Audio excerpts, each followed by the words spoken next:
Welcome, dear listener, to this evening's audiobook. This reading is brought to you by Sleepy Sounds. Tonight, we will be sharing a few popular myths from Greek mythology. So, as the gentle sound of the soft rain starts to fall, let us begin our journey together. The Golden Touch. Once upon a time, there lived a very rich man, and a king besides, whose name was Midas. And he had a little daughter, whom nobody but myself ever heard of, and whose name I either never knew or have entirely forgotten. So, because I love odd names for little girls, I choose to call her Marigold. This King Midas was fonder of gold than of anything else in the world. He valued his royal crown chiefly because it was composed of that precious metal. If he loved anything better, or half so well, it was the one little maiden who played so merrily around her father's footstool. But the more Midas loved his daughter, the more did he desire and seek for wealth. He thought, foolish man, that the best thing he could possibly do for this dear child would be to bequeath her the immense pile of yellow, glistening coin that had ever been heaped together since the world was made. Thus, he gave all his thoughts and all his time to this one purpose. If ever he happened to gaze for an instant at the gold-tinted clouds of sunset, he wished that they were real gold, and that they could be squeezed safely into his strong box. When little Marigold ran to meet him with a bunch of buttercups and dandelions, he used to say, "Pooh-pooh, child. If these flowers were as golden as they look, they would be worth the plucking." And yet, in his earlier days, before he was so entirely possessed of this insane desire for riches, King Midas had shown a great taste for flowers. He had planted a garden in which grew the biggest and beautifulest and sweetest roses that any mortal ever saw or smelt. These roses were still growing in the garden, as large, as lovely, and as fragrant as when Midas used to pass whole hours in gazing at them and inhaling their perfume. But now, if he looked at them at all, it was only to calculate how much the garden would be worth if each of the innumerable rose petals were a thin plate of gold. And though he once was fond of music, in spite of an idle story about his ears, which were said to resemble those of an ass, the only music for poor Midas now was the chink of one coin against another. At length, as people always grow more and more foolish, unless they take care to grow wiser and wiser, Midas had got to be so exceedingly unreasonable that he could scarcely bear to see or touch any object that was not gold. He made it his custom, therefore, to pass a large portion of every day in a dark and dreary apartment, underground, at the basement of his palace. It was here that he kept his wealth. To this dismal hole, for it was little better than a dungeon, Midas betook himself whenever he wanted to be particularly happy. Here, after carefully locking the door, he would take a bag of gold coin, or a gold cup as big as a washbowl, or a heavy golden bar, or a peck measure of gold dust, and bring them from the obscure corners of the room into the one bright and narrow sunbeam that fell from the dungeon-like window. He valued the sunbeam for no other reason but that his treasure would not shine without its help. And then would he reckon over the coins in the bag, toss up the bar, and catch it as it came down, sift the gold dust through his fingers, look at the funny image of his own face as reflected in the burnished circumference of the cup, and whisper to himself, "O Midas, rich King Midas, what a happy man art thou." But it was laughable to see how the image of his face kept grinning at him, out of the polished surface of the cup. It seemed to be aware of his foolish behavior and to have a naughty inclination to make fun of him. Midas called himself a happy man, but felt that he was not yet quite so happy as he might be. The very tip-top of enjoyment would never be reached unless the whole world were to become his treasure room and be filled with yellow metal, which should be all his own. Now, I need hardly remind such wise little people as you are that in the old times, when King Midas was alive, a great many things came to pass, which we should consider wonderful if they were to happen in our own day and country. And on the other hand, a great many things take place nowadays, which seem not only wonderful to us, but at which the people of old times would have stared their eyes out. On the whole, I regard our own times as the strangest of the two.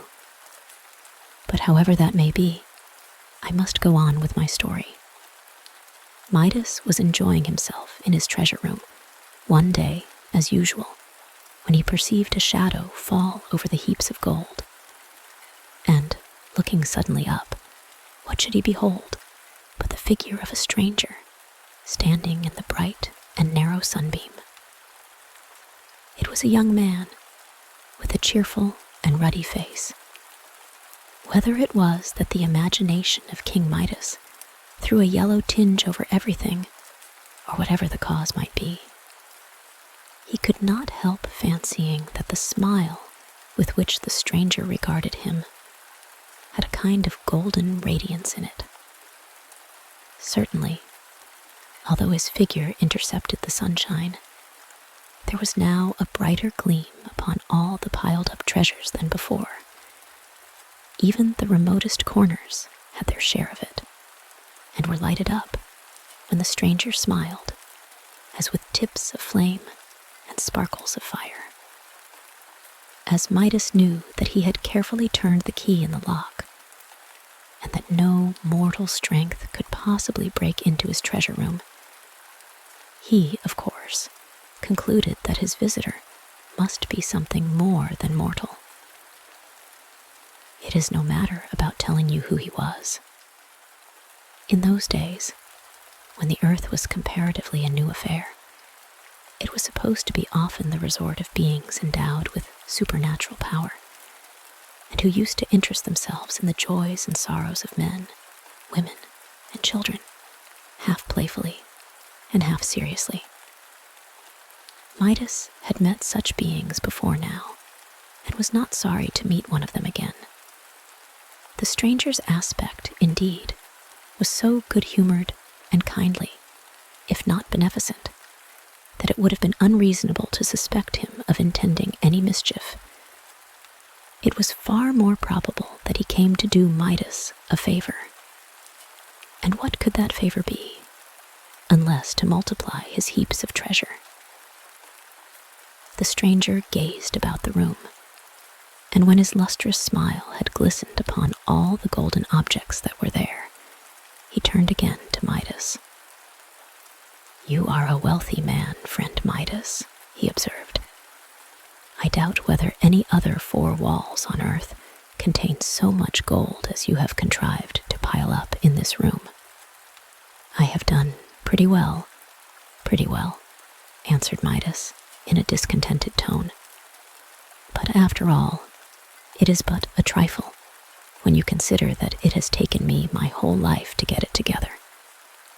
If one could live 1,000 years, he might have time to grow rich." "What?" exclaimed the stranger. "Then you are not satisfied?" Midas shook his head. "And pray, what would satisfy you?" asked the stranger. "Merely for the curiosity of the thing, I should be glad to know." Midas paused and meditated. He felt a presentiment that this stranger, with such a golden luster in his good-humored smile, had come hither with both the power and the purpose of gratifying his utmost wishes. Now, therefore, was the fortunate moment, when he had but to speak, and obtain whatever possible or seemingly impossible thing it might come into his head to ask. So he thought, and thought, and thought, and heaped up one golden mountain upon another in his imagination, without being able to imagine them big enough. At last, a bright idea occurred to King Midas. It seemed really as bright as the glistening metal which he loved so much. Raising his head, he looked the lustrous stranger in the face. "Well, Midas," observed his visitor, "I see that you have at length hit upon something that will satisfy you. Tell me your wish." "It is only this," replied Midas. "I am weary of collecting my treasures with so much trouble, and beholding the heap so diminutive after I have done my best. I wish everything that I touch to be changed to gold."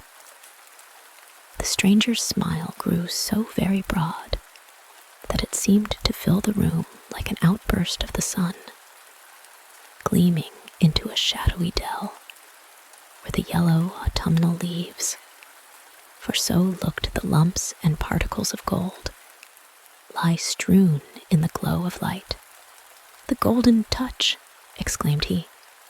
"You certainly deserve credit, friend Midas, for striking out so brilliant a conception. But are you quite sure that this will satisfy you?" "How could it fail?" said Midas. "And will you never regret the possession of it?" "What could induce me?" asked Midas. "I ask nothing else to render me perfectly happy."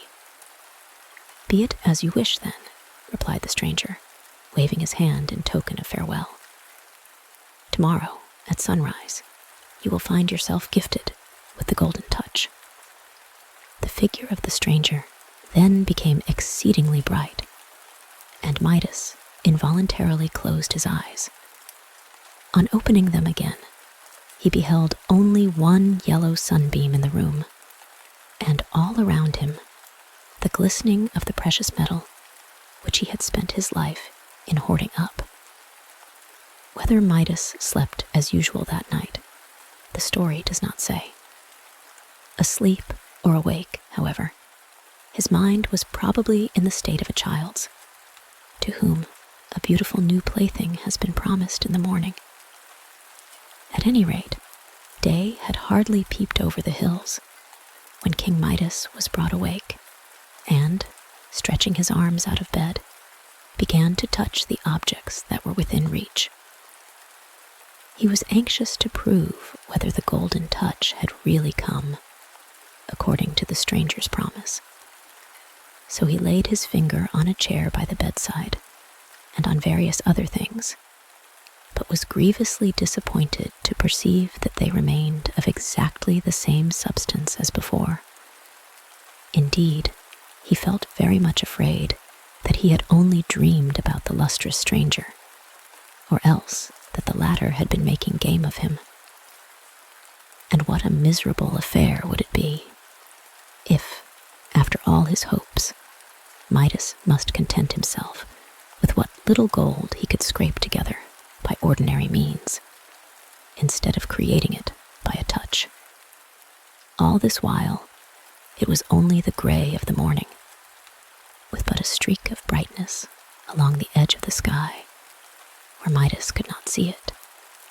He lay in a very disconsolate mood, regretting the downfall of his hopes, and kept growing sadder and sadder until the earliest sunbeam shone through the window and gilded the ceiling over his head.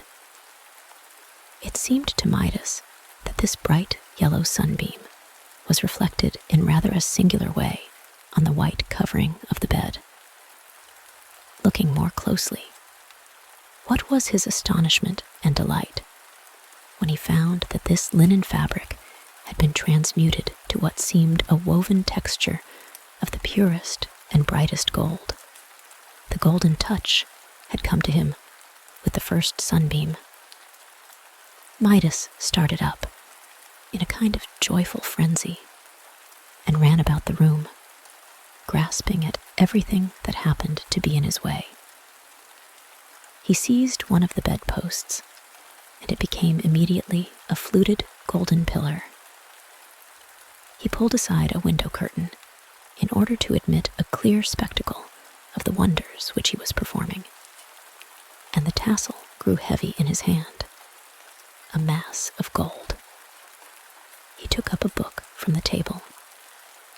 At his first touch, it assumed the appearance of such a splendidly bound and gilt-edged volume as one often meets with nowadays. But, on running his fingers through the leaves, behold, it was a bundle of thin golden plates, in which all the wisdom of the book had grown illegible. He hurriedly put on his clothes, and was enraptured to see himself in a magnificent suit of gold cloth, which retained its flexibility and softness, although it burdened him a little with its weight. He drew out his handkerchief, which little Mary Gold had hemmed for him. That was likewise gold, with the dear child's neat and pretty stitches running all along the border, in gold thread. Somehow or other, this last transformation did not quite please King Midas.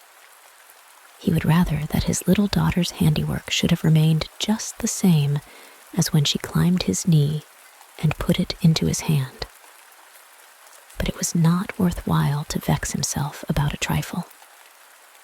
Midas now took his spectacles from his pocket and put them on his nose, in order that he might see more distinctly what he was about.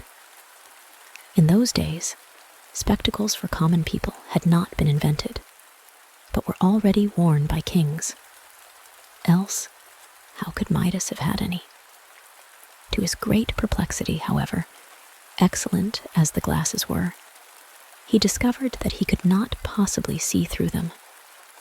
But this was the most natural thing in the world, for on taking them off, the transparent crystals turned out to be plates of yellow metal, and, of course, were worthless as spectacles, though valuable as gold. It struck Midas as rather inconvenient that with all his wealth, he could never again be rich enough to own a pair of serviceable spectacles.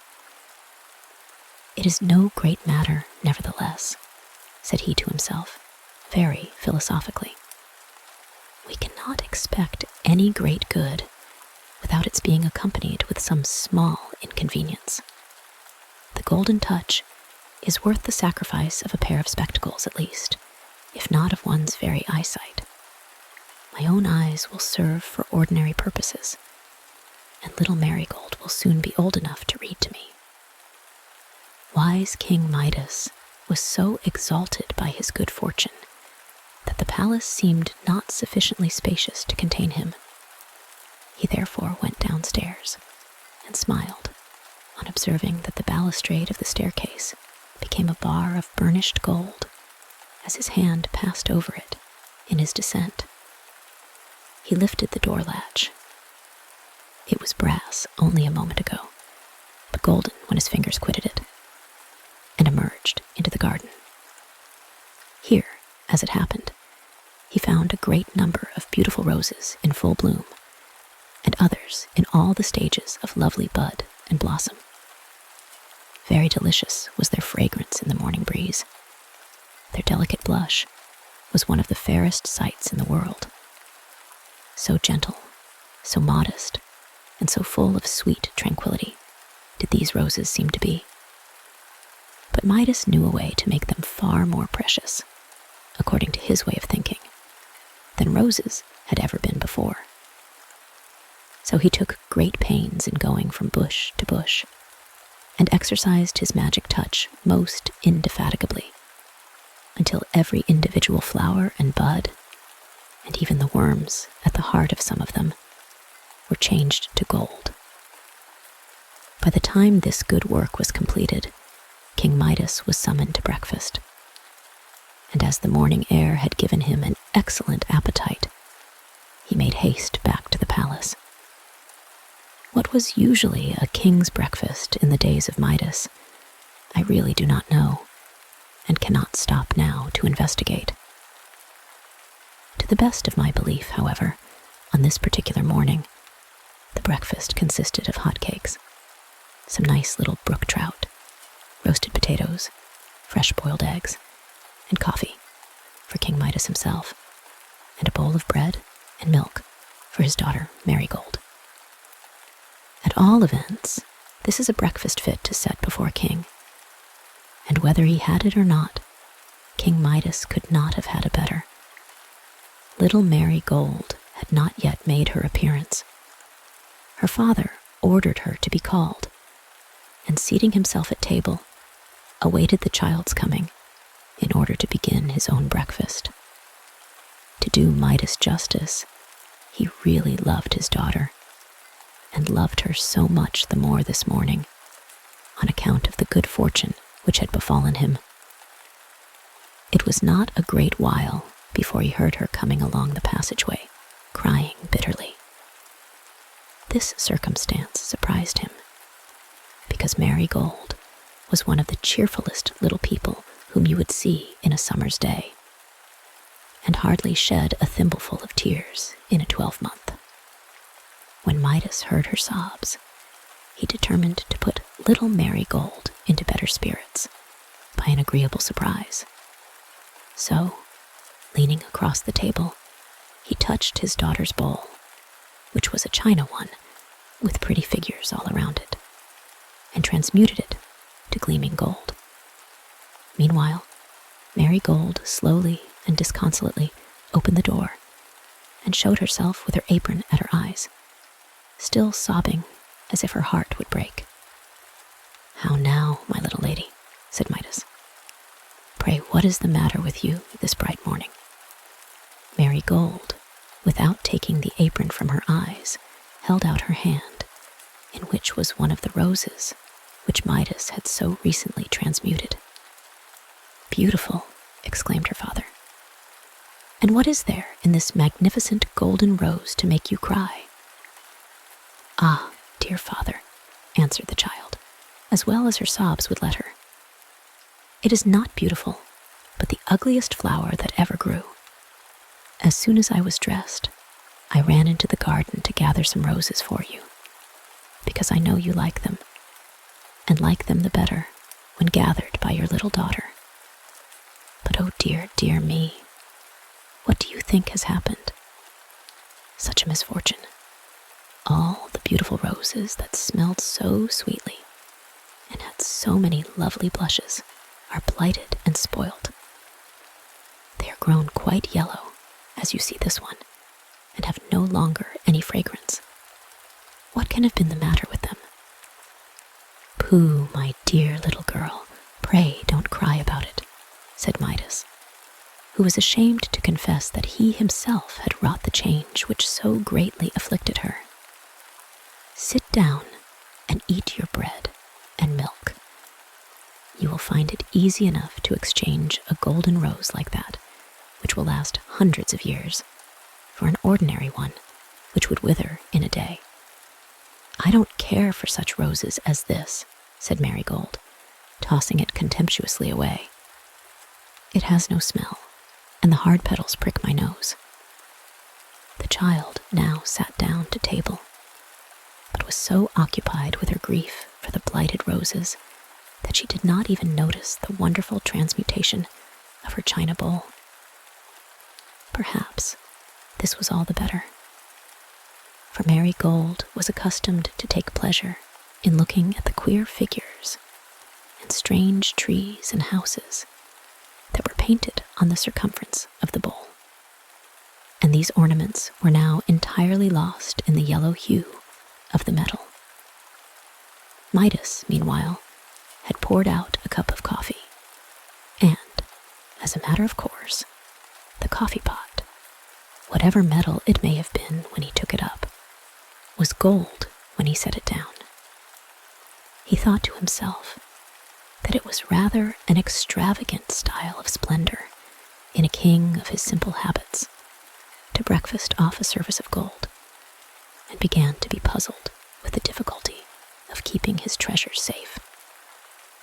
The cupboard and the kitchen would no longer be a secure place of deposit for articles so valuable as golden bowls and coffee pots. Amid these thoughts, he lifted a spoonful of coffee to his lips, and sipping it, was astonished to perceive that the instant his lips touched the liquid, it became molten gold, and the next moment hardened into a lump. "Ah!" exclaimed Midas, rather aghast. "What is the matter, father?"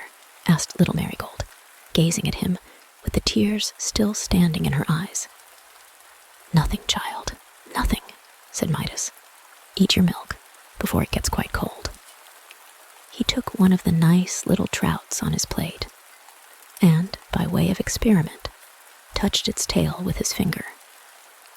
To his horror, it was immediately transmuted from an admirably fried brook trout into a goldfish, though not one of those goldfishes which people often keep in glass globes as ornaments for the parlor.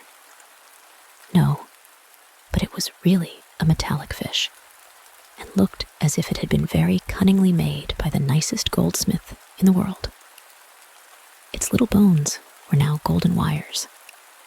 Its fins and tail were thin plates of gold, and there were the marks of the fork in it, and all the delicate, frothy appearance of a nicely fried fish, exactly imitated in metal. A very pretty piece of work, as you may suppose.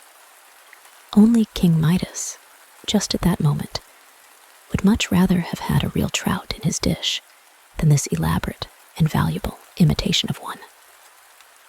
"I don't quite see," thought he to himself, "how I am to get any breakfast."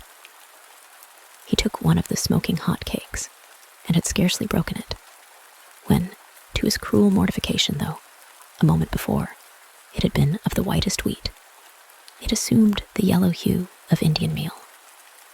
To say the truth, if it had really been a hot Indian cake, Midas would have prized it a good deal more than he now did, when its solidity and increased weight made him too bitterly sensible that it was gold. Almost in despair, he helped himself to a boiled egg, which immediately underwent a change similar to those of the trout and the cake. The egg, indeed, might have been mistaken for one of those which the famous goose, in the storybook, was in the habit of laying. But King Midas was the only goose that had had anything to do with the matter.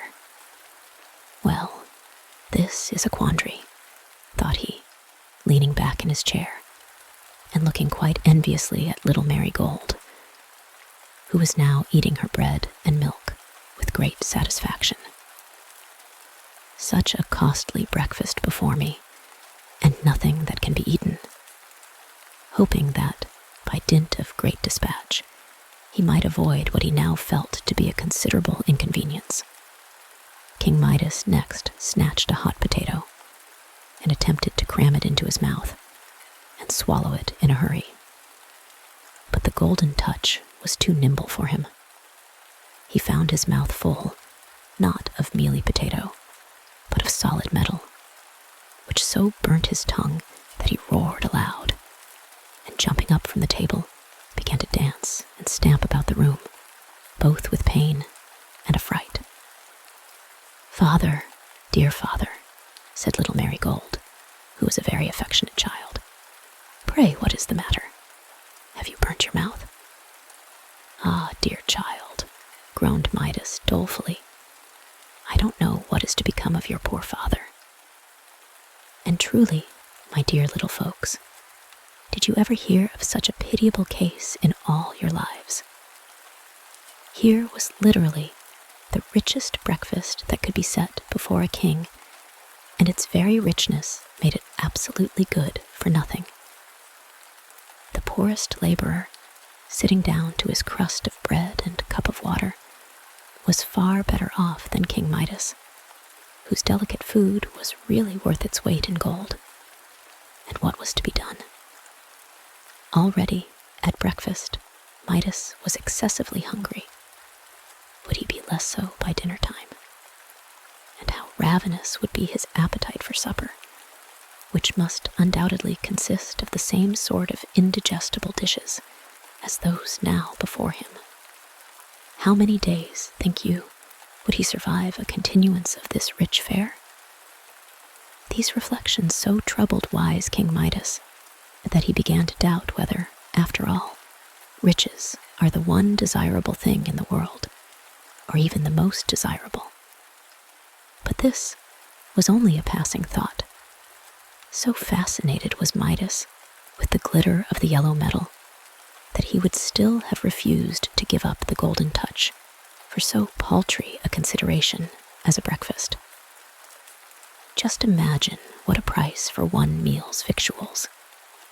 It would have been the same as paying millions and millions of money, and as many millions more as would take forever to reckon up, for some fried trout, an egg, a potato, a hot cake, and a cup of coffee.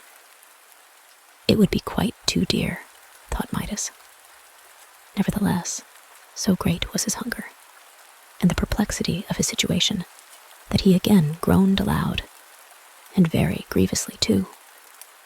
Our pretty Marigold could endure it no longer. She sat a moment, gazing at her father, and trying, with all the might of her little wits, to find out what was the matter with him. Then, with a sweet and sorrowful impulse to comfort him, she started from her chair, and running to Midas, threw her arms affectionately about his knees. He bent down and kissed her. He felt that his little daughter's love was worth 1,000 times more than he had gained by the golden touch. "My precious, precious Marigold," said he. But Marigold made no answer. Alas, what had he done? How fatal was the gift which the stranger bestowed. The moment the lips of Midas touched Marigold's forehead, a change had taken place. Her sweet, rosy face, so full of affection as it had been, assumed a glittering yellow color, with yellow teardrops congealing on her cheeks. Her beautiful brown ringlets took the same tint. Her soft and tender little form grew hard and inflexible within her father's encircling arms. Oh, terrible misfortune!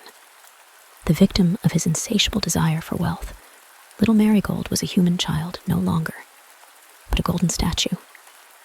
Yes, there she was, with the questioning look of love, grief, and pity hardened into her face. It was the prettiest and most woeful sight that ever mortal saw. All the features and tokens of Marigold were there. Even the beloved little dimple remained in her golden chin. But the more perfect was the resemblance, the greater was the father's agony at beholding this golden image, which was all that was left him of a daughter. It had been a favorite phrase of Midas, whenever he felt particularly fond of the child, to say that she was worth her weight in gold.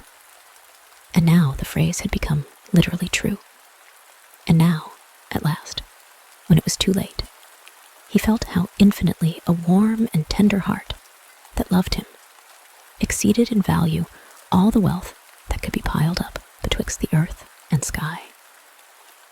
It would be too sad a story if I were to tell you how Midas, in the fullness of all his gratified desires, began to wring his hands and bemoan himself, and how he could neither bear to look at Marigold, nor yet to look away from her, except when his eyes were fixed on the image. He could not possibly believe that she was changed to gold. But, stealing another glance, there was the precious little figure, with a yellow teardrop on its yellow cheek, and a look so piteous and tender that it seemed as if that very expression must needs soften the gold and make it flesh again. This, however, could not be.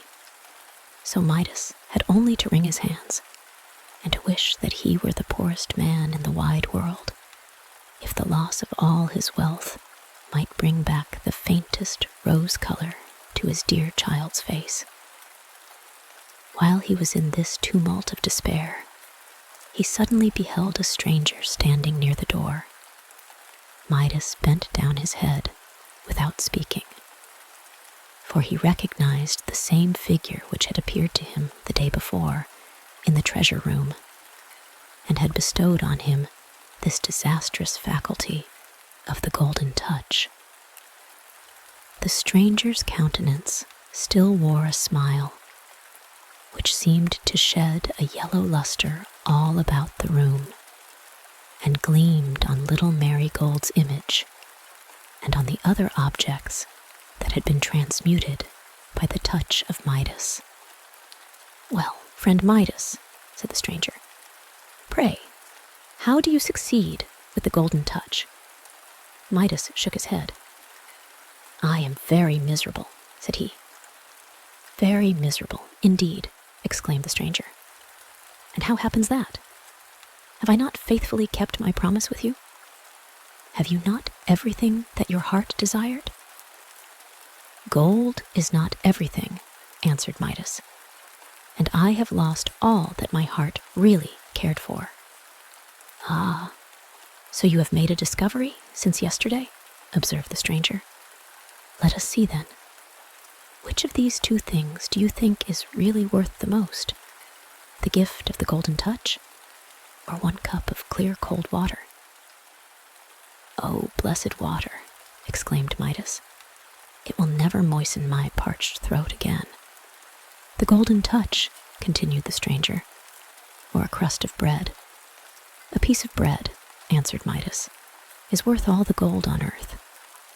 "The golden touch," asked the stranger, "or your own little Marigold, warm, soft, and loving as she was an hour ago?"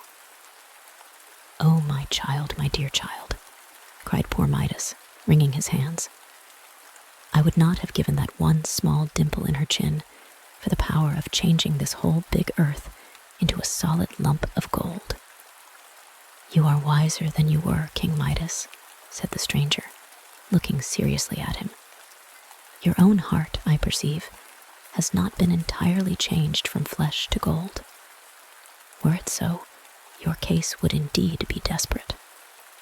But you appear to be still capable of understanding that the commonest things, such as lie within everybody's grasp, are more valuable than the riches which so many mortals sigh and struggle after. Tell me now, do you sincerely desire to rid yourself of this golden touch?" "It is hateful to me," replied Midas.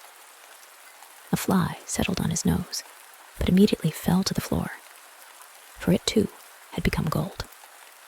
Midas shuddered. "Go then," said the stranger, "and plunge into the river that glides past the bottom of your garden. Take likewise a vase of the same water, and sprinkle it over any object that you may desire to change back again from gold into its former substance. If you do this in earnestness and sincerity, it may possibly repair the mischief which your avarice has occasioned." King Midas bowed low, and when he lifted his head, the lustrous stranger had vanished. You will easily believe that Midas lost no time in snatching up a great earthen pitcher.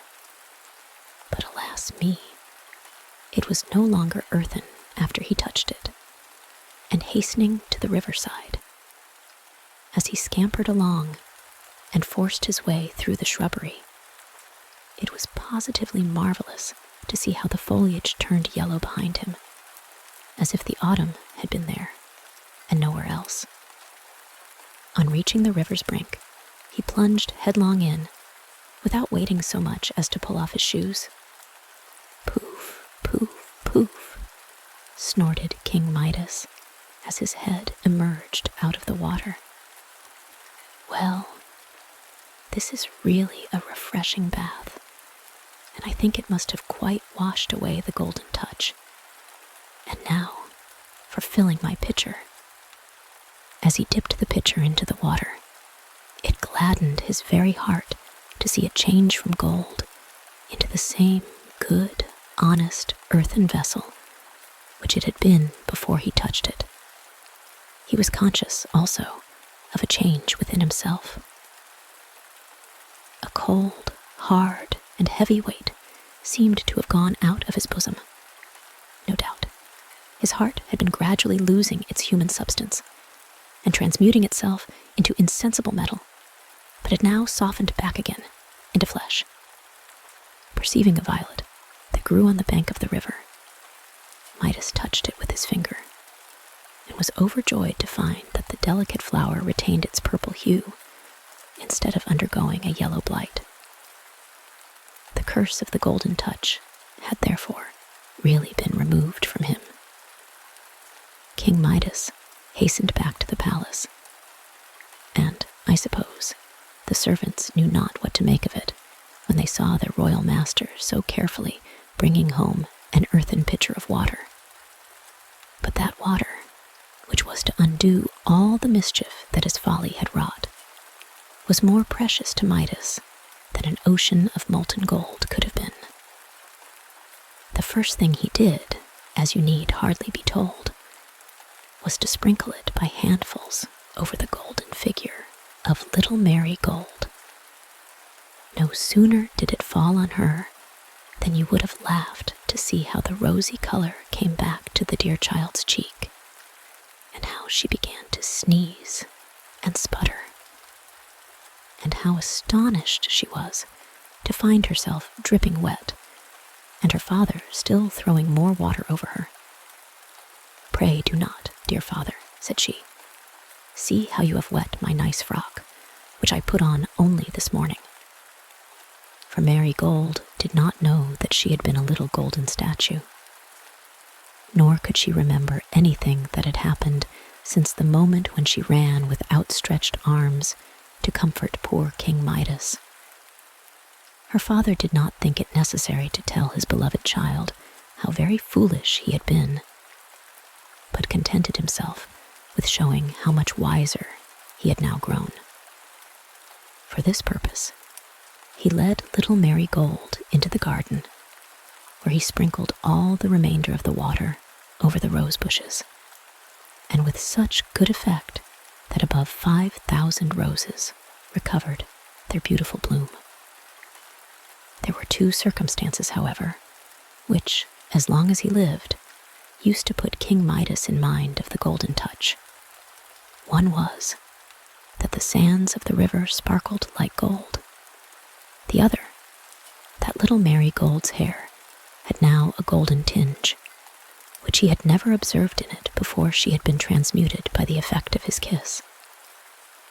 This change of hue was really an improvement, and made Mary Gold's hair richer than in her babyhood. When King Midas had grown quite an old man, and used to trot Mary Gold's children on his knee, he was fond of telling them this marvelous story, pretty much as I have now told it to you. And then would he stroke their glossy ringlets and tell them that their hair, likewise, had a rich shade of gold, which they had inherited from their mother. "And to tell you the truth, my precious little folks," quoth King Midas, diligently trotting the children all the while, "ever since that morning, I have hated the very sight of all other gold." The end. The Gorgon's Head. Perseus was the son of Danae, who was the daughter of a king. And when Perseus was a very little boy, some wicked people put his mother and himself into a chest and set them afloat upon the sea. The wind blew freshly and drove the chest away from the shore, and the uneasy billows tossed it up and down, while Danae clasped her child closely to her bosom and dreaded that some big wave would dash its foamy crest over them both. The chest sailed on, however, and neither sank nor was upset, until, when night was coming, it floated so near an island that it got entangled in a fisherman's nets and was drawn out high and dry upon the sand. The island was called Seriphus, and it was reigned over by King Polydectes, who happened to be the fisherman's brother. This fisherman, I am glad to tell you, was an exceedingly humane and upright man. He showed great kindness to Danae and her little boy, and continued to befriend them until Perseus had grown to be a handsome youth, very strong and active and skillful in the use of arms. Long before this time, King Polydectes had seen the two strangers, the mother and her child, who had come to his dominions in a floating chest. As he was not good and kind, like his brother the fisherman, but extremely wicked, he resolved to send Perseus on a dangerous enterprise in which he would probably be killed, and then to do some great mischief to Danae herself. So this bad-hearted king spent a long while in considering what was the most dangerous thing that a young man could possibly undertake to perform. At last, having hit upon an enterprise that promised to turn out as fatally as he desired, he sent for the youthful Perseus. The young man came to the palace and found the king sitting upon his throne. "Perseus," said King Polydectes, smiling craftily upon him, "you are grown up a fine young man. You and your good mother have received a great deal of kindness from myself, as well as from my worthy brother, the fisherman, and I suppose you would not be sorry to repay some of it." "Please, your majesty," answered Perseus, "I would willingly risk my life to do so." "Well then," continued the king, still with a cunning smile on his lips, "I have a little adventure to propose to you, and as you are a brave and enterprising youth, you will doubtless look upon it as a great piece of good luck to have so rare an opportunity of distinguishing yourself. You must know, my good Perseus, I think of getting married to the beautiful Princess Hippodamia, and it is customary, on these occasions, to make the bride a present of some far-fetched and elegant curiosity. I have been a little perplexed, I must honestly confess, where to obtain anything likely to please a princess of her exquisite taste. But this morning, I flatter myself, I have thought of precisely the article. "And can I assist your majesty in obtaining it?" said Perseus eagerly. "You can, if you are as brave a youth as I believe you to be," replied King Polydectes, with the utmost graciousness of manner.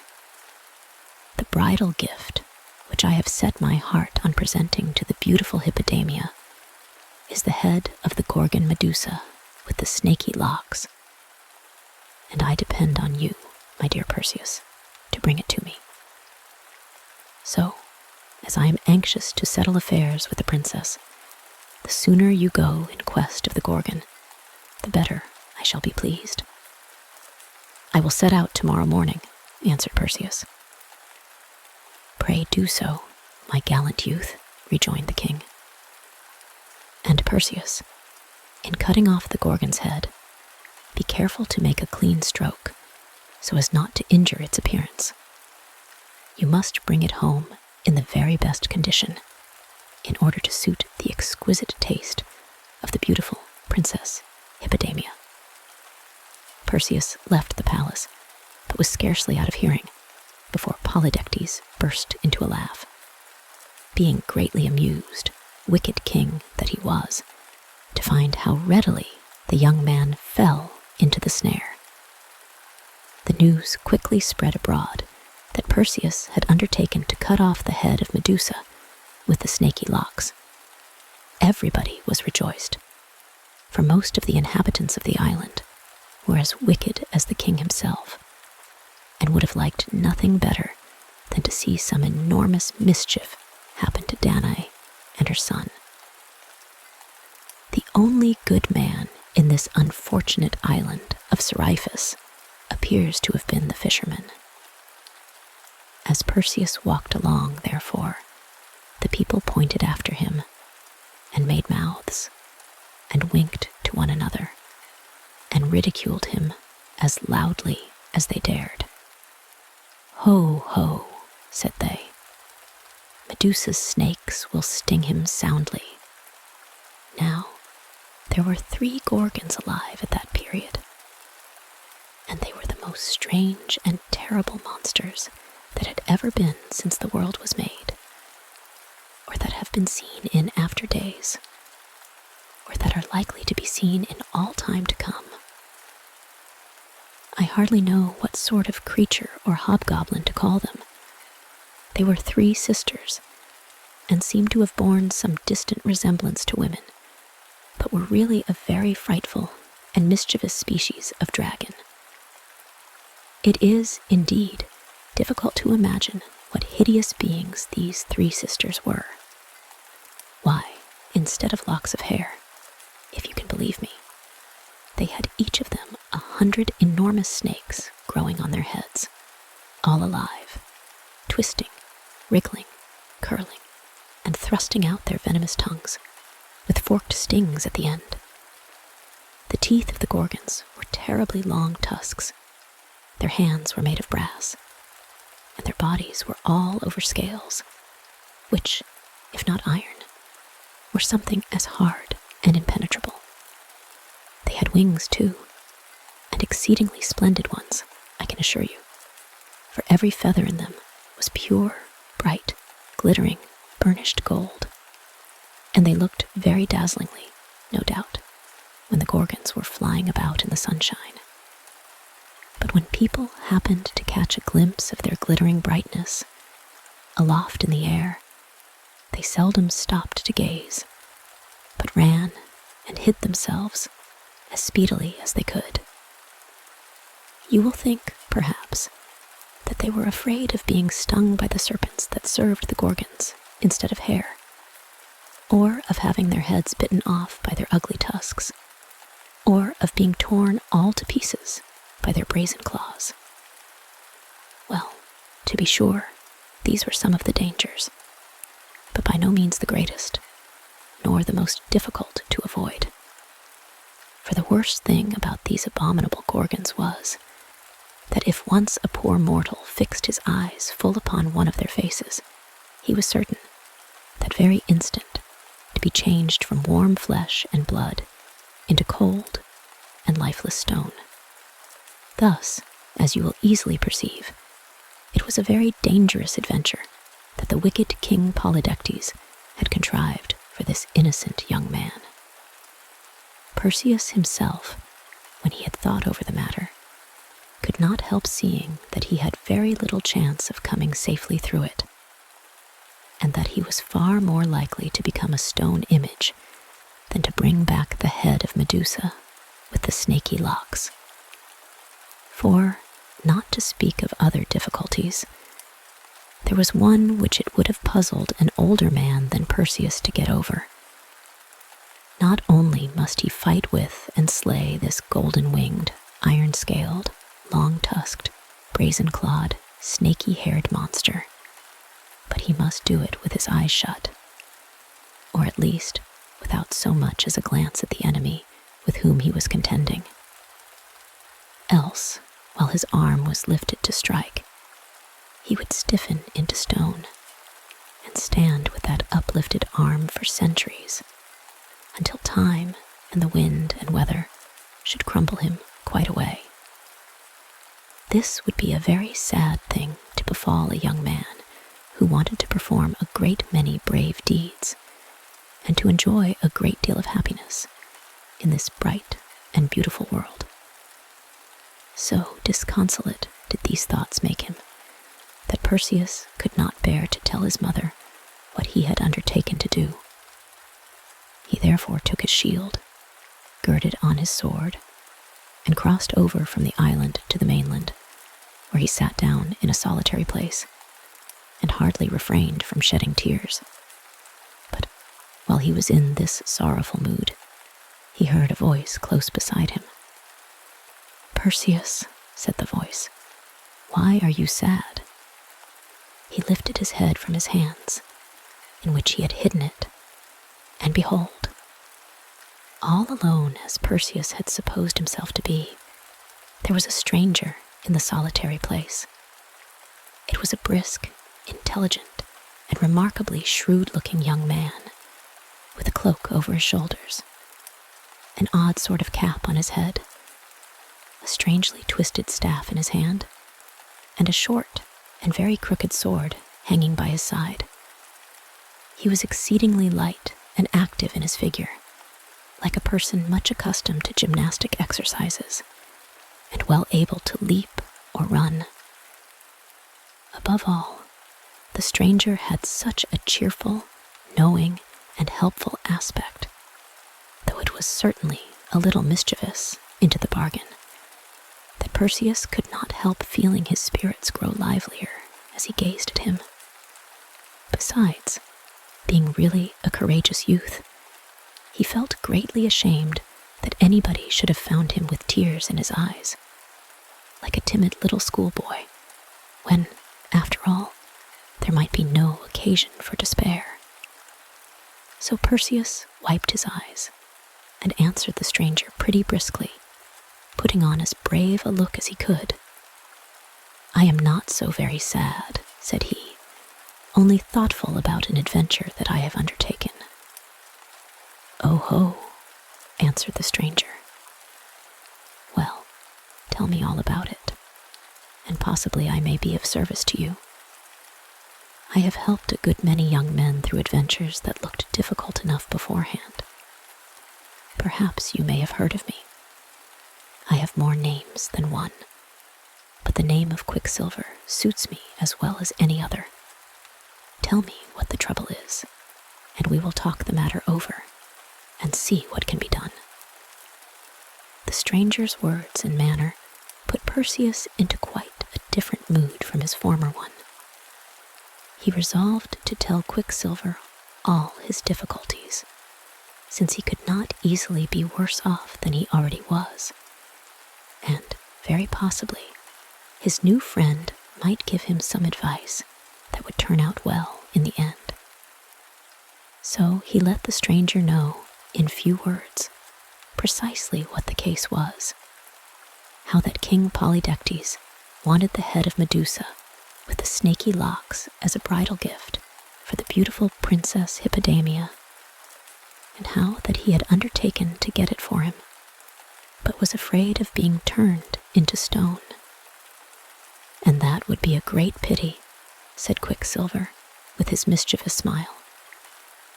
"You would make a very handsome marble statue, it is true, and it would be a considerable number of centuries before you crumbled away. But, on the whole, one would rather be a young man for a few years than a stone image for a great many." "Oh, far rather," exclaimed Perseus, with the tears again standing in his eyes. "And besides, what would my dear mother do if her beloved son were turned into a stone?" "Well, well, let us hope that the affair will not turn out so very badly," replied Quicksilver, in an encouraging tone. "I am the very person to help you, if anybody can. My sister and myself will do our utmost to bring you safe through the adventure, ugly as it now looks." "Your sister?" repeated Perseus. "Yes, my sister," said the stranger. "She is very wise, I promise you. And as for myself, I generally have all my wits about me, such as they are. If you show yourself bold and cautious, and follow our advice, you need not fear being a stone image yet a while. But first of all, you must polish your shield till you can see your face in it as distinctly as in a mirror." This seemed to Perseus rather an odd beginning of the adventure, for he thought it of far more consequence that the shield should be strong enough to defend him from the Gorgon's brazen claws, than that it should be bright enough to show him the reflection of his face. However, concluding that Quicksilver knew better than himself, he immediately set to work, and scrubbed the shield with so much diligence and goodwill that it very quickly shone like the moon at harvest time. Quicksilver looked at it with a smile, and nodded his approbation. Then, taking off his own short and crooked sword, he girded it about Perseus, instead of the one which he had before worn.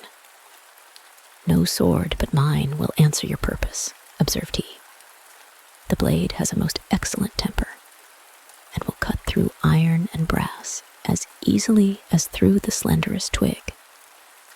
And now we will set out. The next thing is to find the 3 gray women who will tell us where to find the nymphs." "The 3 gray women," said Perseus, to whom this seemed only a new difficulty in the path of his adventure. "Pray, who may the 3 gray women be? I never heard of them before." "They are 3 very strange old ladies," said Quicksilver, laughing. "They have but 1 eye among them, and only 1 tooth. Moreover, you must find them out by starlight, or in the dusk of the evening, for they never show themselves by the light either of the sun or moon."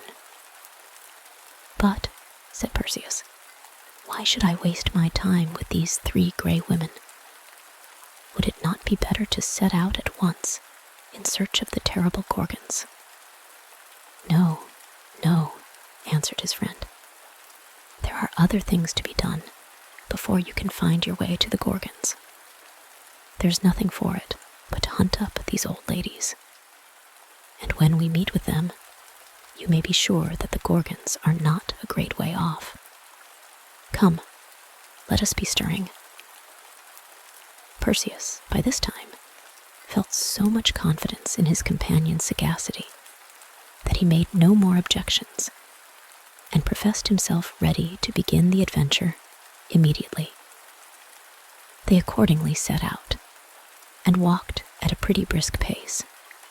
So brisk, indeed, that Perseus found it rather difficult to keep up with his nimble friend Quicksilver.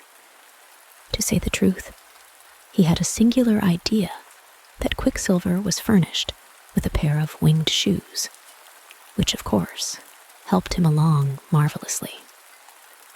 And then, too, when Perseus looked sideways at him, out of the corner of his eye, he seemed to see wings on the side of his head, although, if he turned a full gaze, there were no such things to be perceived, but only an odd kind of cap.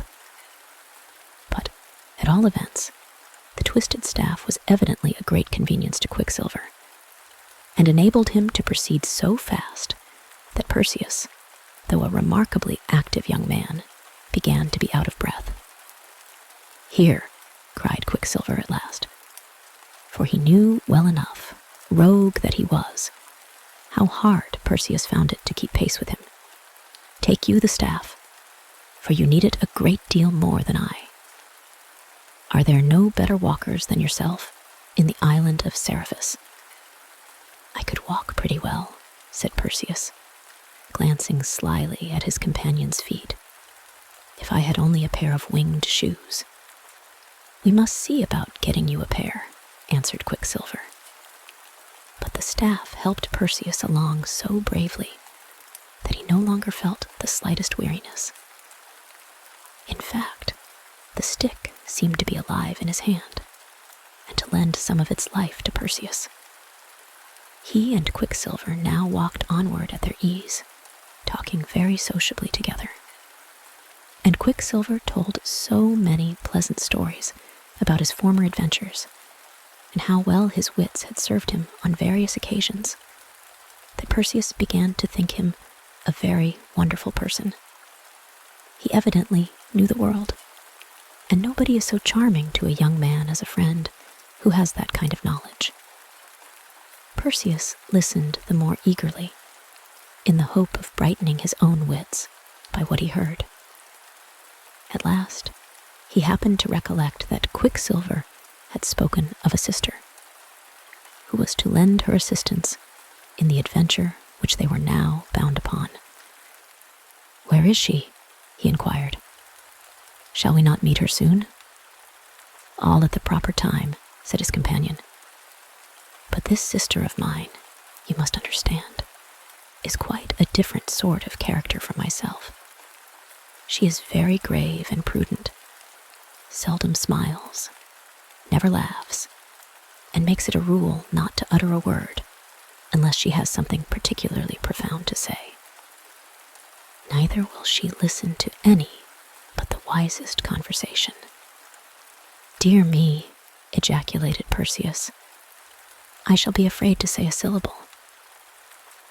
"She is a very accomplished person, I assure you," continued Quicksilver, "and has all the arts and sciences at her fingers' ends. In short, she is so immoderately wise that many people call her wisdom personified. But to tell you the truth, she has hardly vivacity enough for my taste, and I think you would scarcely find her so pleasant a traveling companion as myself. She has her good points, nevertheless, and you will find the benefit of them in your encounter with the Gorgons." By this time, it had grown quite dusk. They were now come to a very wild and desert place, overgrown with shaggy bushes, and so silent and solitary that nobody seemed ever to have dwelt or journeyed there. All was waste and desolate in the gray twilight, which grew every moment more obscure. Perseus looked about him, rather disconsolately, and asked Quicksilver whether they had a great deal farther to go. "Hist, hist," whispered his companion. "Make no noise. This is just the time and place to meet the three gray women. Be careful that they do not see you before you see them, for though they have but a single eye among the three, it is as sharp-sighted as half a dozen common eyes." "But what must I do?" asked Perseus, "when we meet them?" Quicksilver explained to Perseus how the three gray women managed with their one eye. They were in the habit, it seems, of changing it from one to another, as if it had been a pair of spectacles, or, which would have suited them better, a quizzing glass. When one of the three had kept the eye a certain time, she took it out of the socket and passed it to one of her sisters, whose turn it might happen to be, and who immediately clapped it into her own head and enjoyed a peep at the visible world. Thus, it will easily be understood that only one of the three gray women could see, while the other two were in utter darkness. And moreover, at the instant when the eye was passing from hand to hand, neither of the poor old ladies was able to see a wink. I have heard of a great many strange things in my day, and have witnessed not a few, but none, it seems to me, that can compare with the oddity of these three gray women, all peeping through a single eye. So thought Perseus likewise, and was so astonished that he almost fancied his companion was joking with him, and that there were no such old women in the world. "You will soon find whether I tell the truth or no," observed Quicksilver. "Hark, hush, hist, hist, there they come now." Perseus looked earnestly through the dusk of the evening, and there, sure enough, at no great distance off, he descried the three gray women. The light being so faint, he could not well make out what sort of figures they were. Only he discovered that they had long gray hair. And, as they came nearer, he saw that two of them had but the empty socket of an eye in the middle of their foreheads. But, in the middle of the third sister's forehead, there was a very large, bright, and piercing eye, which sparkled like a great diamond in a ring. And so penetrating did it seem to be, that Perseus could not help thinking it must possess the gift of seeing in the darkest midnight just as perfectly as at noonday. The sight of three persons' eyes was melted and collected into that single one. Thus, the three old dames got along about as comfortably, upon the whole, as if they could all see at once. She who chanced to have the eye in her forehead led the other two by the hands, peeping sharply about her all the while, insomuch that Perseus dreaded lest she should see right through the thick clump of bushes behind which he and Quicksilver had hidden themselves. My stars, it was positively terrible to be within reach of so very sharp an eye. But before they reached the clump of bushes, one of the three gray women spoke. Sister Scarecrow, she said, you have had the eye long enough. It is my turn now. Let me keep it a moment longer, Sister Nightmare, answered Scarecrow. I thought I had a glimpse of something behind that thick bush. Well, and what of that? Retorted Nightmare peevishly. Can't I see into a thick bush as easily as yourself? The eye is mine as well as yours, and I know the use of it as well as you, or maybe a little better. I insist upon taking a peep immediately.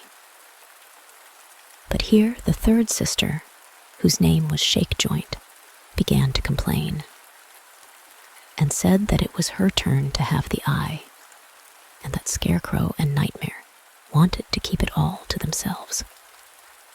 To end the dispute, old Dame Scarecrow took the eye out of her forehead and held it forth in her hand. Take it, one of you, said she, and quit this foolish quarreling. For my part, I shall be glad of a little thick darkness. Take it quickly, however, or I must clap it into my own head again. Accordingly, both Nightmare and Shakejoint put out their hands, groping eagerly to snatch the eye out of the hand of Scarecrow. But, being both alike blind, they could not easily find where Scarecrow's hand was, and Scarecrow, being now just as much in the dark as Shakejoint and Nightmare, could not at once meet either of their hands in order to put the eye into it. Thus, as you will see, with half an eye, my wise little auditors, these good old dames had fallen into a strange perplexity. For, though the eye shone and glistened like a star, as Scarecrow held it out, yet the gray women caught not the least glimpse of its light, and were all three in utter darkness, from too impatient a desire to see. Quicksilver was so much tickled at beholding Shakejoint and Nightmare both groping for the eye, and each finding fault with Scarecrow and one another, that he could scarcely help laughing aloud. Now is your time, he whispered to Perseus. Quick, quick, before they can clap the eye into either of their heads. Rush out upon the old ladies and snatch it from Scarecrow's hand. In an instant, while the three gray women were still scolding each other, Perseus leaped from behind the clump of bushes and made himself master of the prize.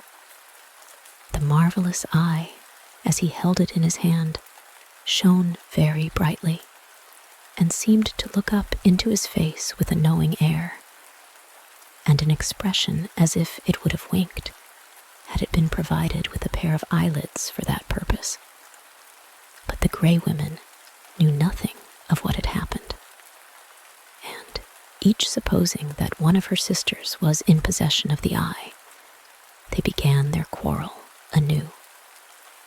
At last, as Perseus did not wish to put these respectable dames to greater inconvenience than was really necessary, he thought it right to explain the matter. My good ladies, said he, pray do not be angry with one another. If anybody is in fault, it is myself, for I have the honor to hold your very brilliant and excellent eye in my own hand. You have our eye, and who are you? Screamed the three gray women, all in a breath. For they were terribly frightened, of course, at hearing a strange voice, and discovering that their eyesight had got into the hands of they could not guess whom. Oh, what shall we do, sisters? What shall we do? We are all in the dark. Give us our eye. Give us our one precious, solitary eye. You have two of your own. give us our eye." "Tell them," whispered Quicksilver to Perseus, "that they shall have back the eye as soon as they direct you where to find the nymphs who have the flying slippers, the magic wallet, and the helmet of darkness." "My dear, good, admirable old ladies," said Perseus, addressing the grey women, "there is no occasion for putting yourselves into such a fright. I am by no means a bad young man. You shall have back your eye, safe and sound, and as bright as ever, the moment you tell me where to find the nymphs." "The nymphs? Goodness me, sisters. What nymphs does he mean?" said Scarecrow. "There are a great many nymphs, people say. Some that go a-hunting in the woods, and some that live inside of trees, and some that have a comfortable home in fountains of water. We know nothing at all about them. We are 3 unfortunate old souls that go wandering about in the dusk, and never had but one eye amongst us, and that one you have stolen away. Oh, give it back, good stranger. Whoever you are, give it back." All this while, the 3 grey women were groping with their outstretched hands and trying their utmost to get hold of Perseus. But he took good care to keep out of their reach. "My respectable dames," said he, for his mother had taught him always to use the greatest civility, "I hold your eye fast in my hand, and shall keep it safely for you, until you please to tell me where to find these nymphs. The nymphs, I mean, who keep the enchanted wallet, the flying slippers, and the what is it? The helmet of invisibility." "Mercy on us, sisters. What is the young man talking about?" exclaimed Scarecrow, Nightmare, and Shakejoint, one to another, with great appearance of astonishment. "A pair of flying slippers," quoth he. "His heels would quickly fly higher than his head if he were silly enough to put them on. And a helmet of invisibility. How could a helmet make him invisible, unless it were big enough for him to hide under it? And an enchanted wallet. What sort of a contrivance may that be, I wonder? No, no, good stranger, we can tell you nothing of these marvelous things. You have 2 eyes of your own, and we have but a single one amongst us 3. You can find out such wonders better than 3 blind old creatures like us." Perseus, hearing them talk in this way, began really to think that the grey women knew nothing of the matter. And, as it grieved him to have put them to so much trouble, he was just on the point of restoring their eye and asking pardon for his rudeness in snatching it away. But Quicksilver caught his hand. "Don't let them make a fool of you," said he. "These 3 grey women are the only persons in the world that can tell you where to find the nymphs. And, unless you get that information, you will never succeed in cutting off the head of Medusa with the snaky locks. Keep fast hold of the eye, and all will go well." As it turned out, Quicksilver was in the right. There are but few things that people prize so much as they do their eyesight, and the grey women valued their single eye as highly as if it had been 6, which was the number they ought to have had. Finding that there was no other way of recovering it, they at last told Perseus what he wanted to know. No sooner had they done so than he immediately, and with the utmost respect, clapped the eye into the vacant socket in one of their foreheads, thanked them for their kindness, and bade them farewell. Before the young man was out of hearing, however, they had got into a new dispute, because he happened to have given the eye to Scarecrow, who had already taken her turn of it when their trouble with Perseus commenced. It is greatly to be feared that the 3 grey women were very much in the habit of disturbing their mutual harmony by bickerings of this sort, which was the more pity, as they could not conveniently do without one another, and were evidently intended to be inseparable companions. As a general rule, I would advise all people, whether sisters or brothers, old or young, who chance to have but one eye amongst them, to cultivate forbearance, and not all insist upon peeping through it at once. Quicksilver and Perseus, in the meantime, were making the best of their way in quest of the nymphs. The old dames had given them such particular directions that they were not long in finding them out. They proved to be very different persons from Nightmare, Shakejoint, and Scarecrow, for instead of being old, they were young and beautiful.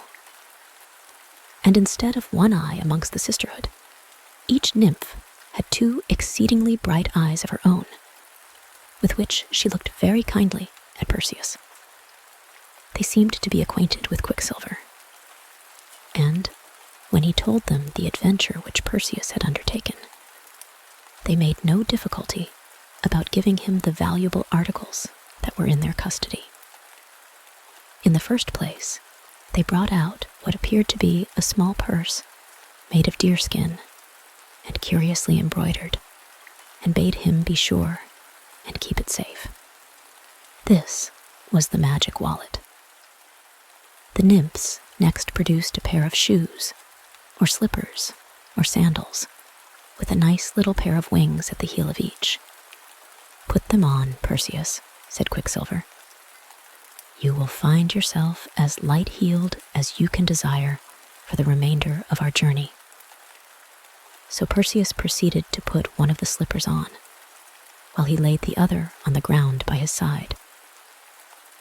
Unexpectedly, however, this other slipper spread its wings, fluttered up off the ground, and would probably have flown away if Quicksilver had not made a leap, and luckily caught it in the air. "Be more careful," said he, as he gave it back to Perseus. "It would frighten the birds up aloft if they should see a flying slipper amongst them." When Perseus had got on both of these wonderful slippers, he was altogether too buoyant to tread on earth.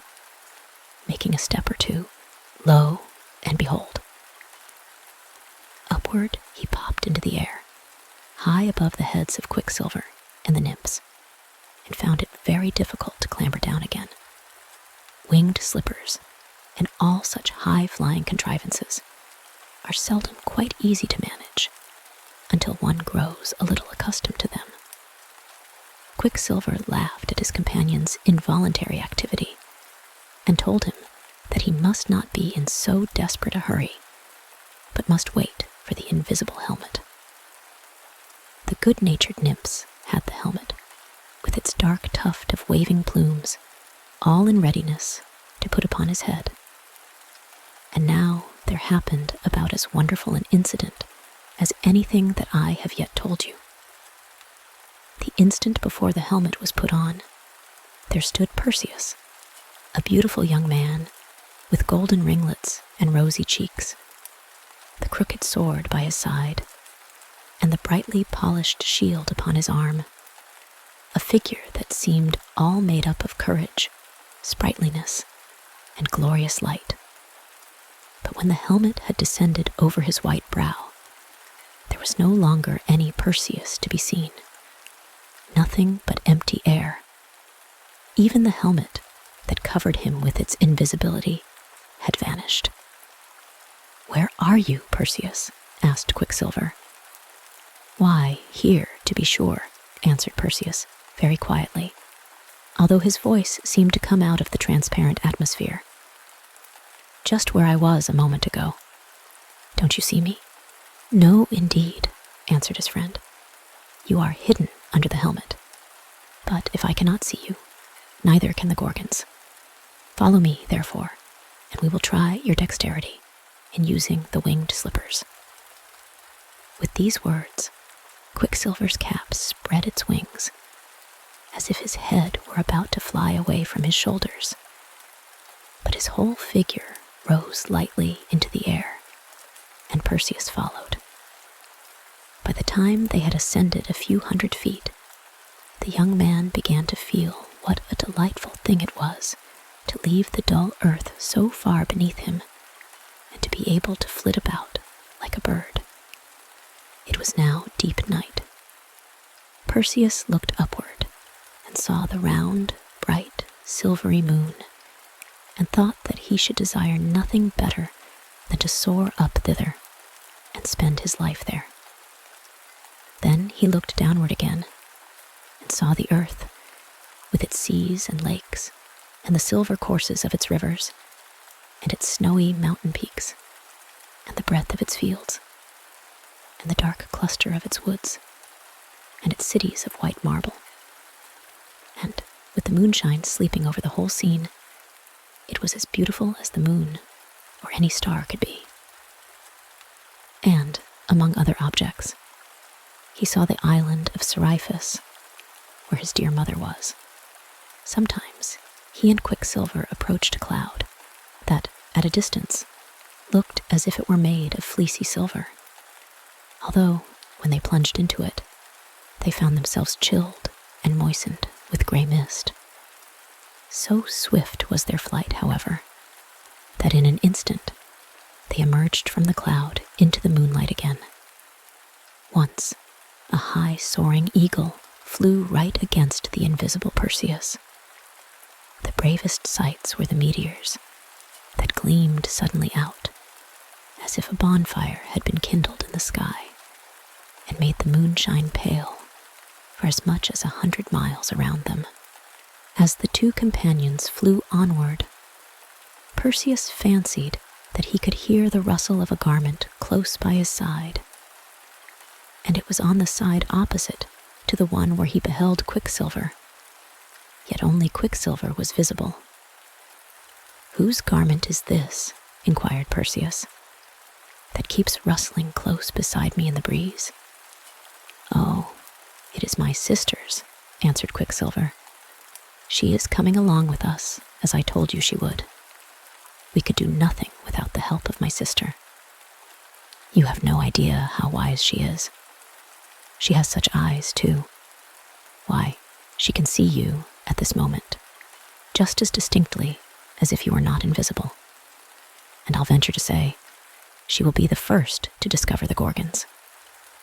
By this time, in their swift voyage through the air, they had come within sight of the great ocean, and were soon flying over it.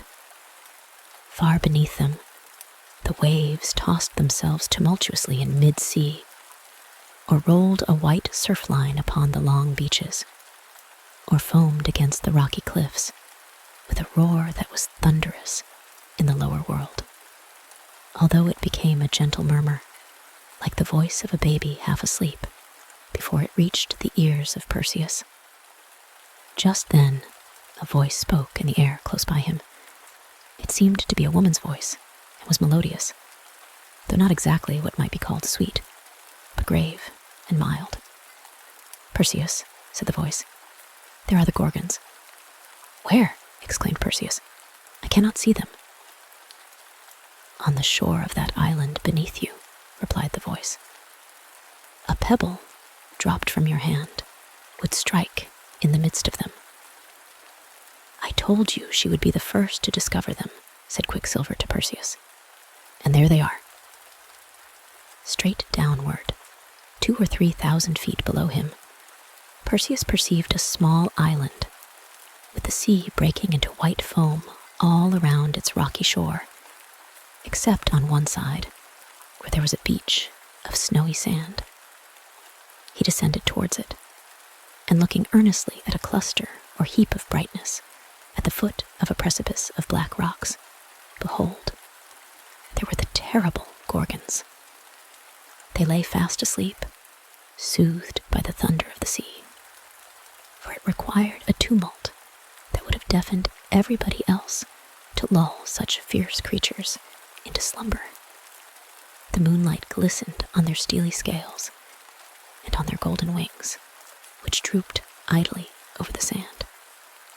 Their brazen claws, horrible to look at, were thrust out and clutched the wave-beaten fragments of rock, while the sleeping Gorgons dreamed of tearing some poor mortal all to pieces. The snakes that served them instead of hair seemed likewise to be asleep, although now and then one would writhe and lift its head and thrust out its forked tongue, emitting a drowsy hiss, and then let itself subside among its sister snakes. The Gorgons were more like an awful, gigantic kind of insect, immense, golden-winged beetles, or dragonflies, or things of that sort, at once ugly and beautiful, than like anything else, only that they were 1,000 and 1,000,000 times as big.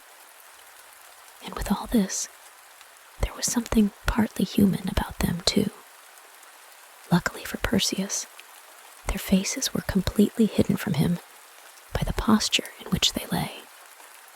For, had he but looked one instant at them, he would have fallen heavily out of the air, an image of senseless stone. "Now," whispered Quicksilver, as he hovered by the side of Perseus, "now is your time to do the deed. Be quick. Or, if one of the Gorgons should awake, you are too late." "Which shall I strike at?"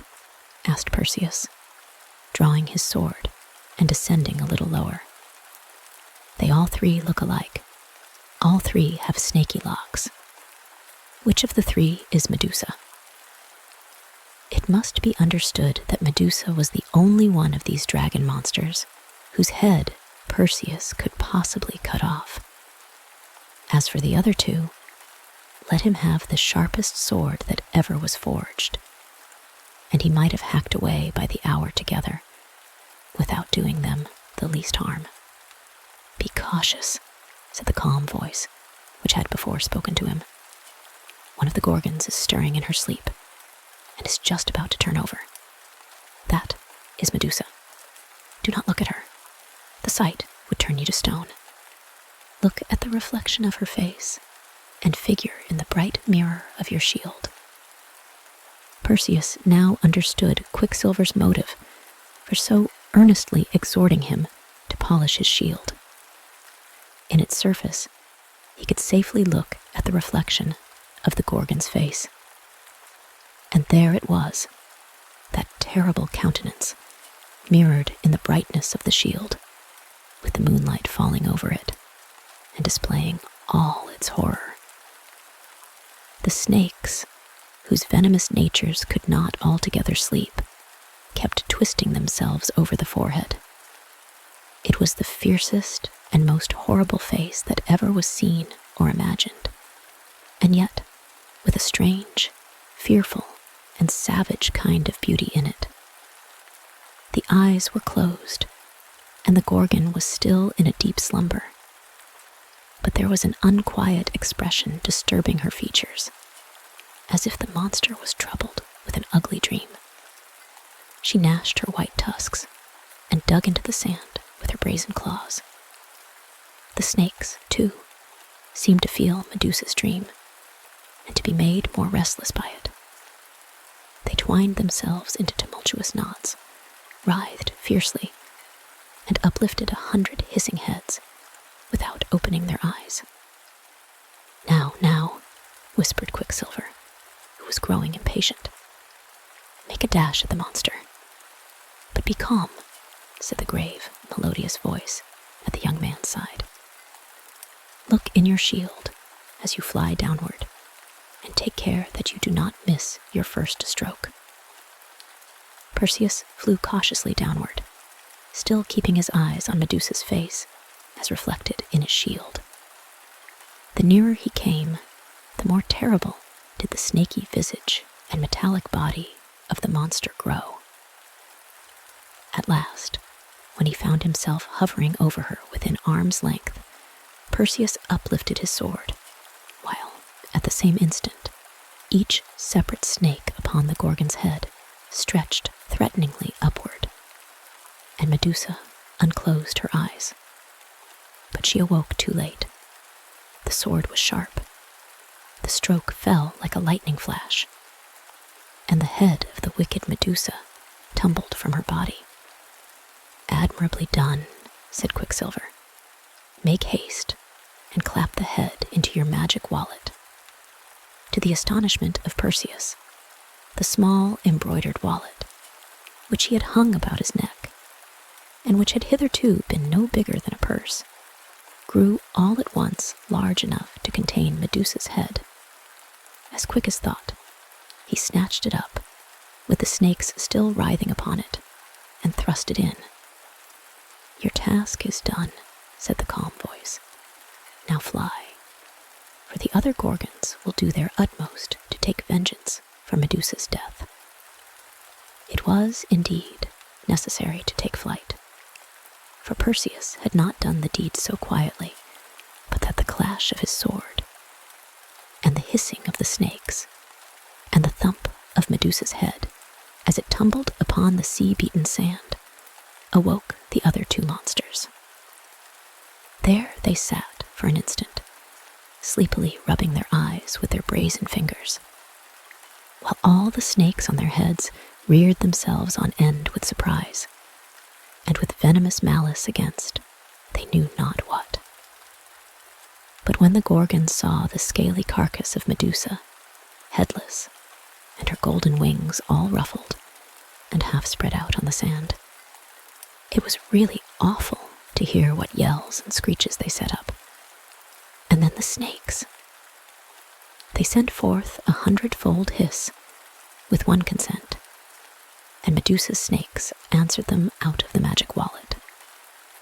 No sooner were the Gorgons broad awake than they hurtled upward into the air, brandishing their brass talons, gnashing their horrible tusks, and flapping their huge wings so wildly that some of the golden feathers were shaken out and floated down upon the shore.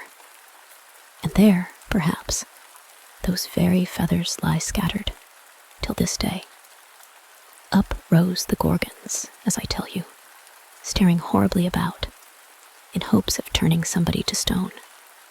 Had Perseus looked them in the face, or had he fallen into their clutches, his poor mother would never have kissed her boy again.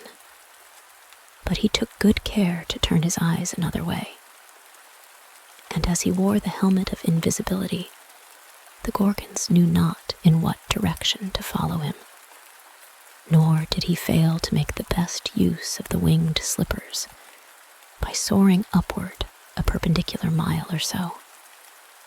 At that height, when the screams of those abominable creatures sounded faintly beneath him, he made a straight course for the island of Seriphus in order to carry Medusa's head to King Polydectes. I have no time to tell you of several marvelous things that befell Perseus on his way homeward, such as his killing a hideous sea monster just as it was on the point of devouring a beautiful maiden, nor how he changed an enormous giant into a mountain of stone merely by showing him the head of the Gorgon. If you doubt this latter story, you may make a voyage to Africa some day or other and see the very mountain which is still known by the ancient giant's name.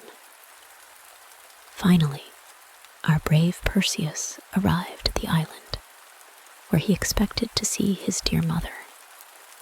But during his absence, the wicked king had treated Danae so very ill that she was compelled to make her escape, and had taken refuge in a temple, where some good old priests were extremely kind to her. These praiseworthy priests, and the kind-hearted fishermen, who had first shown hospitality to Danae and little Perseus when he found them afloat in the chest, seemed to have been the only persons on the island who cared about doing right. All the rest of the people, as well as King Polydectes himself, were remarkably ill-behaved, and deserved no better destiny than that which was now to happen. Not finding his mother at home, Perseus went straight to the palace, and was immediately ushered into the presence of the king. Polydectes was by no means rejoiced to see him, for he had felt almost certain in his own evil mind that the Gorgons would have torn the poor young man to pieces and have eaten him up out of the way. However, seeing him safely returned, he put the best face he could upon the matter and asked Perseus how he had succeeded. "Have you performed your promise?" inquired he.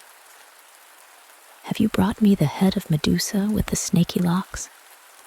If not, young man, it will cost you dear, for I must have a bridal present for the beautiful Princess Hippodamia, and there is nothing else that she would admire so much."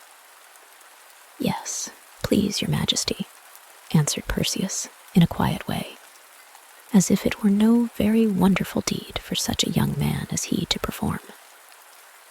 "I have brought you the Gorgon's head, snaky locks and all." "Indeed, pray let me see it," quoth King Polydectes. "It must be a very curious spectacle, if all that travelers tell about it be true." "Your majesty is in the right," replied Perseus. "It is really an object that will be pretty certain to fix the regards of all who look at it. And, if your majesty think fit, I would suggest that a holiday be proclaimed, and that all your majesty's subjects be summoned to behold this wonderful curiosity. Few of them, I imagine, have seen a Gorgon's head before, and perhaps never may again."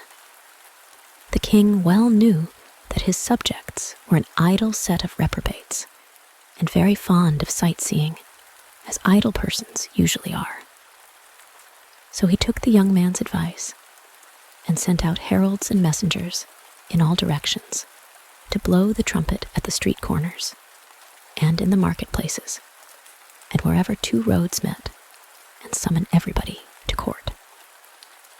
Thither, accordingly, came a great multitude of good-for-nothing vagabonds, all of whom, out of pure love of mischief, would have been glad if Perseus had met with some ill hap in his encounter with the Gorgons. If there were any better people in the island, as I really hope there may have been, although the story tells nothing about any such, they stayed quietly at home, minding their business and taking care of their little children.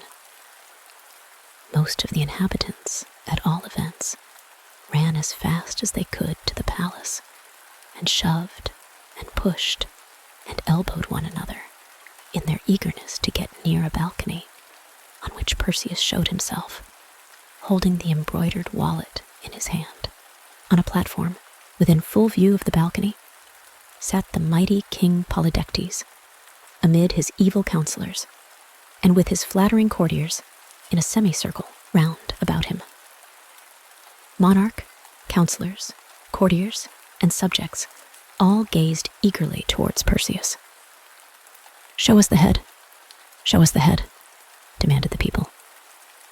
And there was a fierceness in their cry, as if they would tear Perseus to pieces, unless he should satisfy them with what he had to show. "Show us the head of Medusa, with the snaky locks." A feeling of sorrow and pity came over the youthful Perseus. "O King Polydectes," said he, "and ye many people, I am very loath to show you the Gorgon's head." "Ah, the villain and coward," yelled the people, more fiercely than before. "He is making game of us. He has no Gorgon's head. Show us the head if you have it, or we will take your own head for a football." The evil counselors whispered bad advice in the king's ear. The courtiers murmured, with one consent, that Perseus had shown disrespect to their royal lord and master. And the great King Polydectes himself waved his hand and ordered him, with the stern, deep voice of authority, on his peril, to produce the head. "Show me the Gorgon's head, or I will cut off your own." And Perseus sighed. "This instant," repeated Polydectes, "or you die." "Behold it, then," said Perseus, in a voice like the blast of a trumpet. And suddenly, holding up the head, not an eyelid had time to wink before the wicked King Polydectes, his evil counselors, and all his fierce subjects were no longer anything but the mere images of a monarch and his people. They were all fixed forever in the look and attitude of that moment. At the first glimpse of the terrible head of Medusa, they whitened into marble, and Perseus thrust the head back into his wallet and went to tell his dear mother that she need no longer be afraid of the wicked King Polydectes. The end. The 3 golden apples. Did you ever hear of the golden apples that grew in the garden of the Hesperides? Ah, those were such apples as would bring a great price by the bushel, if any of them could be found growing in the orchards of nowadays. But there is not, I suppose, a graft of that wonderful fruit on a single tree in the wide world. Not so much as a seed of those apples exists any longer. And even in the old, half-forgotten times, before the garden of the Hesperides was overrun with weeds, a great many people doubted whether there could be real trees that bore apples of solid gold upon their branches. All had heard of them, but nobody remembered to have seen any. Children, nevertheless, used to listen, open-mouthed, to stories of the golden apple tree, and resolved to discover it when they should be big enough. Adventurous young men, who desired to do a braver thing than any of their fellows, set out in quest of this fruit. Many of them returned no more. None of them brought back the apples. No wonder that they found it impossible to gather them. It is said that there was a dragon beneath the tree, with 100 terrible heads, 50 of which were always on the watch, while the other 50 slept. In my opinion, it was hardly worth running so much risk for the sake of a solid golden apple.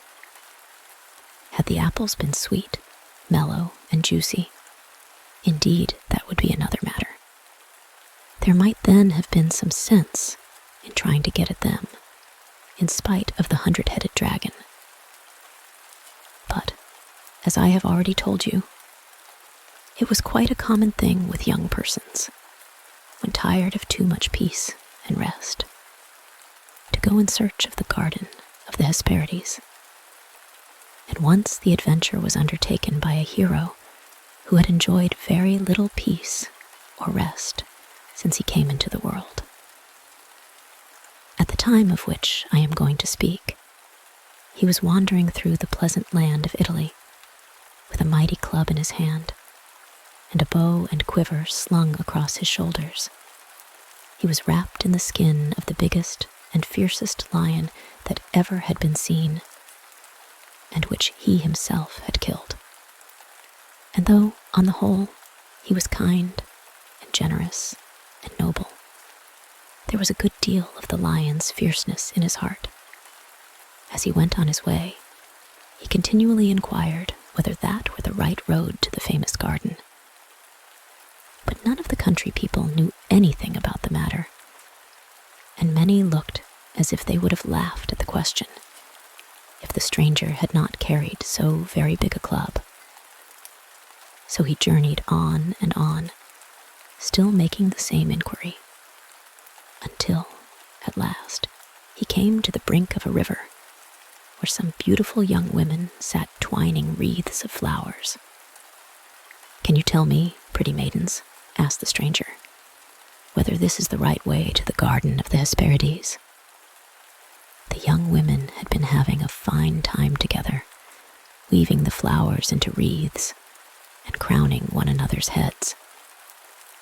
And there seemed to be a kind of magic in the touch of their fingers that made the flowers more fresh and dewy, and of brighter hues and sweeter fragrance while they played with them than even when they had been growing on their native stems.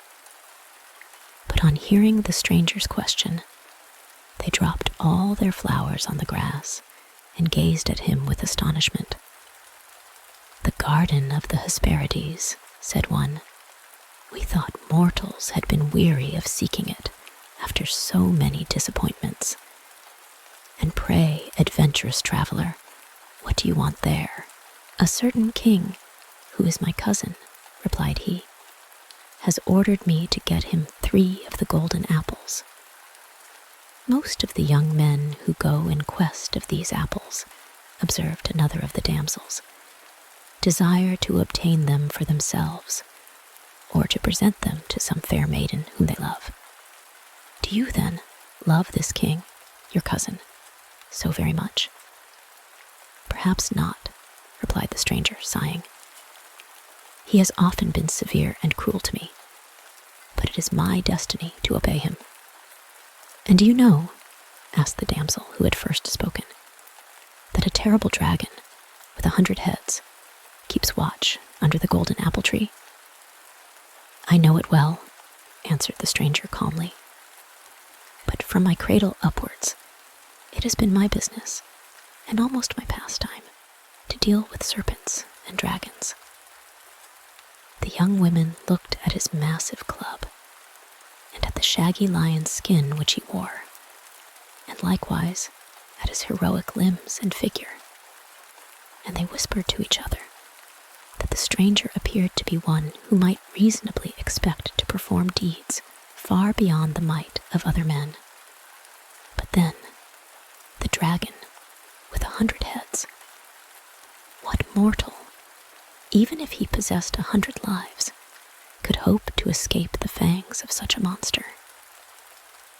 So kind-hearted were the maidens that they could not bear to see this brave and handsome traveler attempt what was so very dangerous, and devote himself, most probably, to become a meal for the dragon's 100 ravenous mouths. "Go back," they all said. "Go back to your own home. Your mother, beholding you safe and sound, will shed tears of joy. And what can she do more, should you win ever so great a victory? No matter for the golden apples, no matter for the king, your cruel cousin. We do not wish the dragon with the 100 heads to eat you up."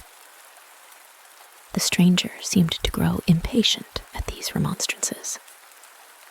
He carelessly lifted his mighty club and let it fall upon a rock that lay half buried in the earth nearby. With the force of that idle blow, the great rock was shattered all to pieces. It cost the stranger no more effort to achieve this feat of a giant's strength than for one of the young maidens to touch her sister's rosy cheek with a flower. "Do you not believe," said he, looking at the damsels with a smile, "that such a blow would have crushed one of the dragon's 100 heads?" Then he sat down on the grass and told them the story of his life, or as much of it as he could remember, from the day when he was first cradled in a warrior's brazen shield. While he lay there, 2 immense serpents came gliding over the floor and opened their hideous jaws to devour him. And he, a baby of a few months old, had griped one of the fierce snakes in each of his little fists and strangled them to death. When he was but a stripling, he had killed a huge lion, almost as big as the one whose vast and shaggy hide he now wore upon his shoulders. The next thing that he had done was to fight a battle with an ugly sort of monster called a hydra, which had no less than 9 heads and exceedingly sharp teeth in everyone.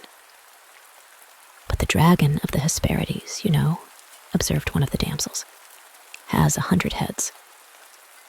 "Nevertheless," replied the stranger, "I would rather fight 2 such dragons than a single hydra. For as fast as I cut off a head, 2 others grew in its place. And besides, there was one of the heads that could not possibly be killed, but kept biting as fiercely as ever, long after it was cut off." so I was forced to bury it under a stone, where it is doubtless alive to this very day. But the Hydra's body and its 8 other heads will never do any further mischief.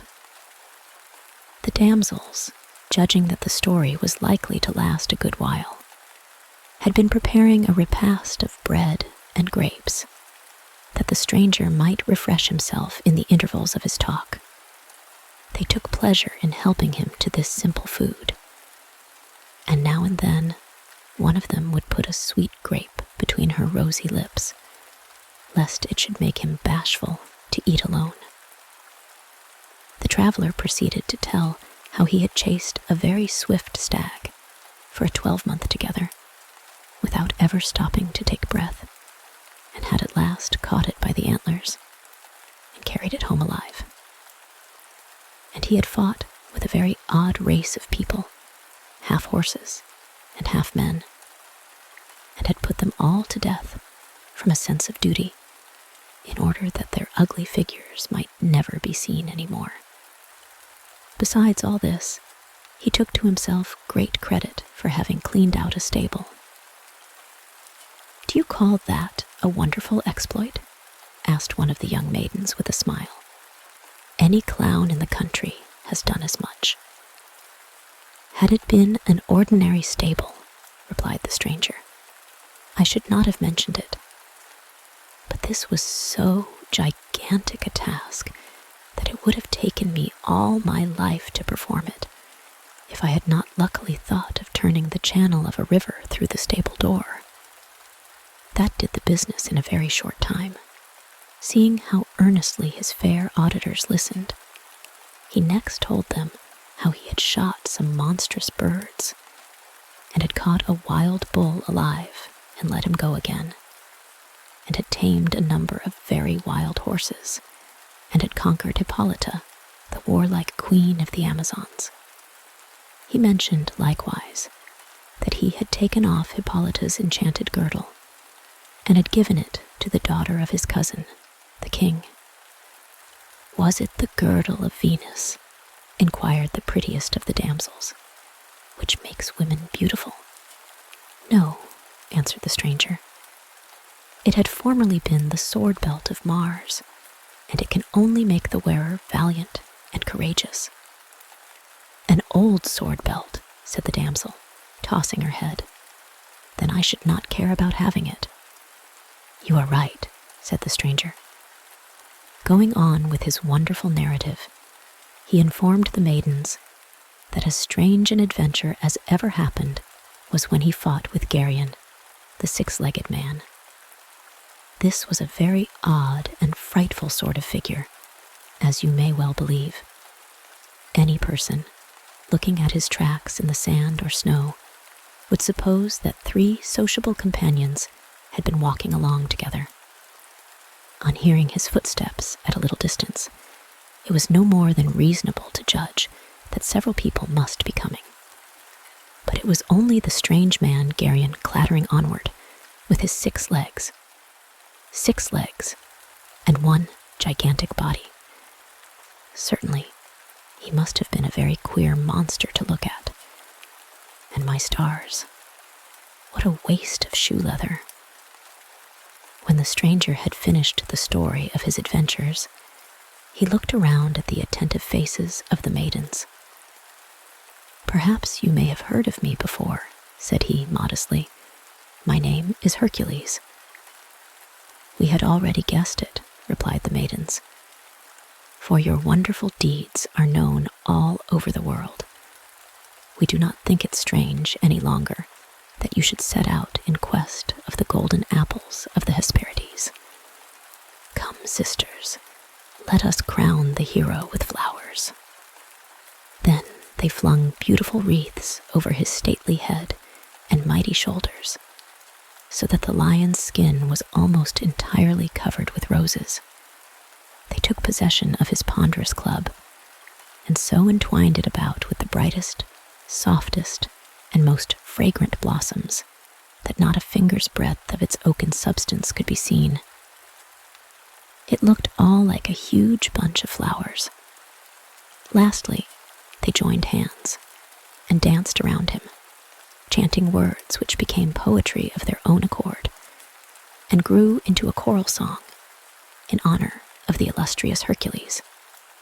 And Hercules was rejoiced, as any other hero would have been, to know that these fair young girls had heard of the valiant deeds which it had cost him so much toil and danger to achieve. But still, he was not satisfied. He could not think that what he had already done was worthy of so much honor, while there remained any bold or difficult adventure to be undertaken. "Dear maidens," said he, when they paused to take breath, "now that you know my name, will you not tell me how I am to reach the garden of the Hesperides?" "Ah, must you go so soon?" they exclaimed.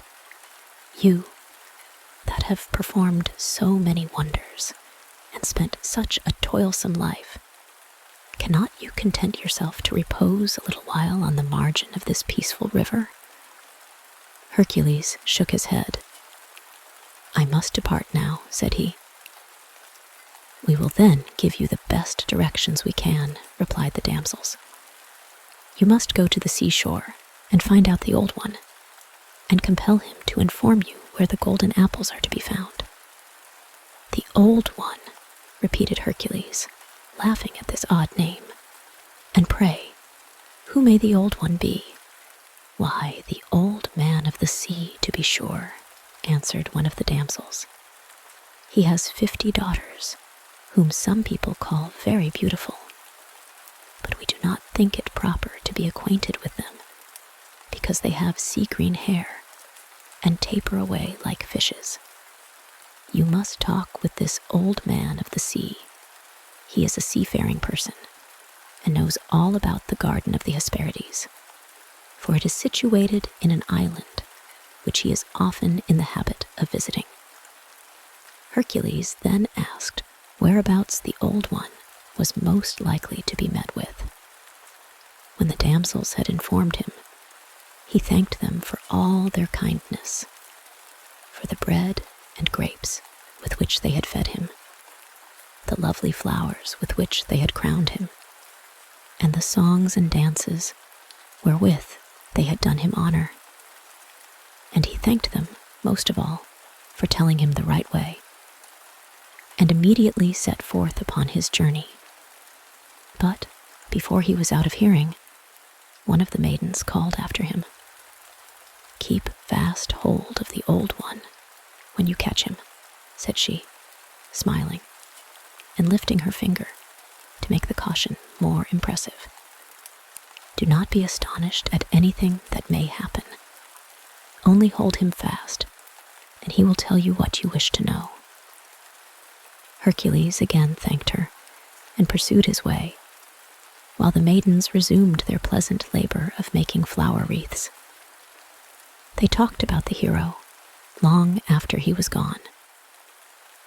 "We will crown him with the loveliest of our garlands," said they, "when he returns hither with the 3 golden apples, after slaying the dragon with 100 heads." Meanwhile, Hercules traveled constantly onward, over hill and dale, and through the solitary woods.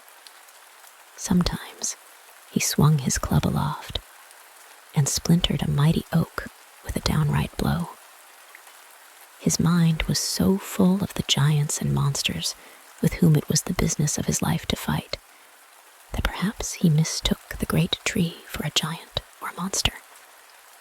And so eager was Hercules to achieve what he had undertaken, that he almost regretted to have spent so much time with the damsels, wasting idle breath upon the story of his adventures. But thus it always is with persons who are destined to perform great things. What they have already done seems less than nothing. What they have taken in hand to do seems worth toil, danger, and life itself. Persons who happened to be passing through the forest must have been affrighted to see him smite the trees with his great club. With but a single blow, the trunk was riven as by the stroke of lightning, and the broad boughs came rustling and crashing down.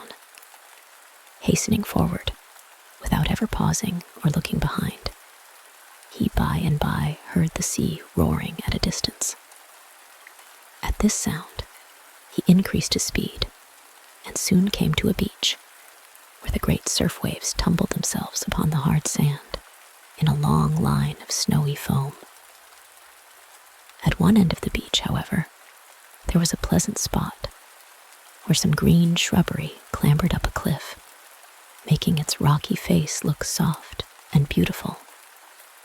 A carpet of verdant grass, largely intermixed with sweet-smelling clover, covered the narrow space between the bottom of the cliff and the sea.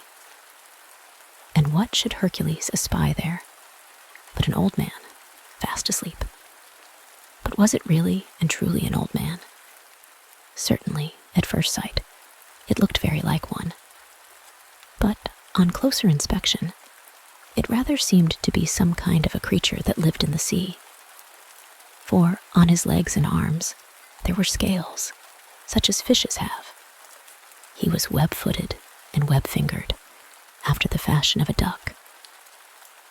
And his long beard, being of a greenish tinge, had more the appearance of a tuft of seaweed than of an ordinary beard. Have you never seen a stick of timber that has been long tossed about by the waves and has got all overgrown with barnacles, and, at last, drifting ashore, seems to have been thrown up from the very deepest bottom of the sea? Well, the old man would have put you in mind of just such a wave-tossed spar. But Hercules, the instant he set eyes on this strange figure, was convinced that it could be no other than the Old One who was to direct him on his way. Yes, it was the self-same Old Man of the Sea whom the hospitable maidens had talked to him about. Thanking his stars for the lucky accident of finding the old fellow asleep, Hercules stole on tiptoe towards him and caught him by the arm and leg. "Tell me," said he, before the Old One was well awake, "which is the way to the garden of the Hesperides?" As you may easily imagine, the Old Man of the Sea awoke in a fright. But his astonishment could hardly have been greater than was that of Hercules the next moment. For all of a sudden the Old One seemed to disappear out of his grasp, and he found himself holding a stag by the fore and hind leg. But still he kept fast hold. Then the stag disappeared, and in its stead there was a seabird, fluttering and screaming, while Hercules clutched it by the wing and claw. But the bird could not get away.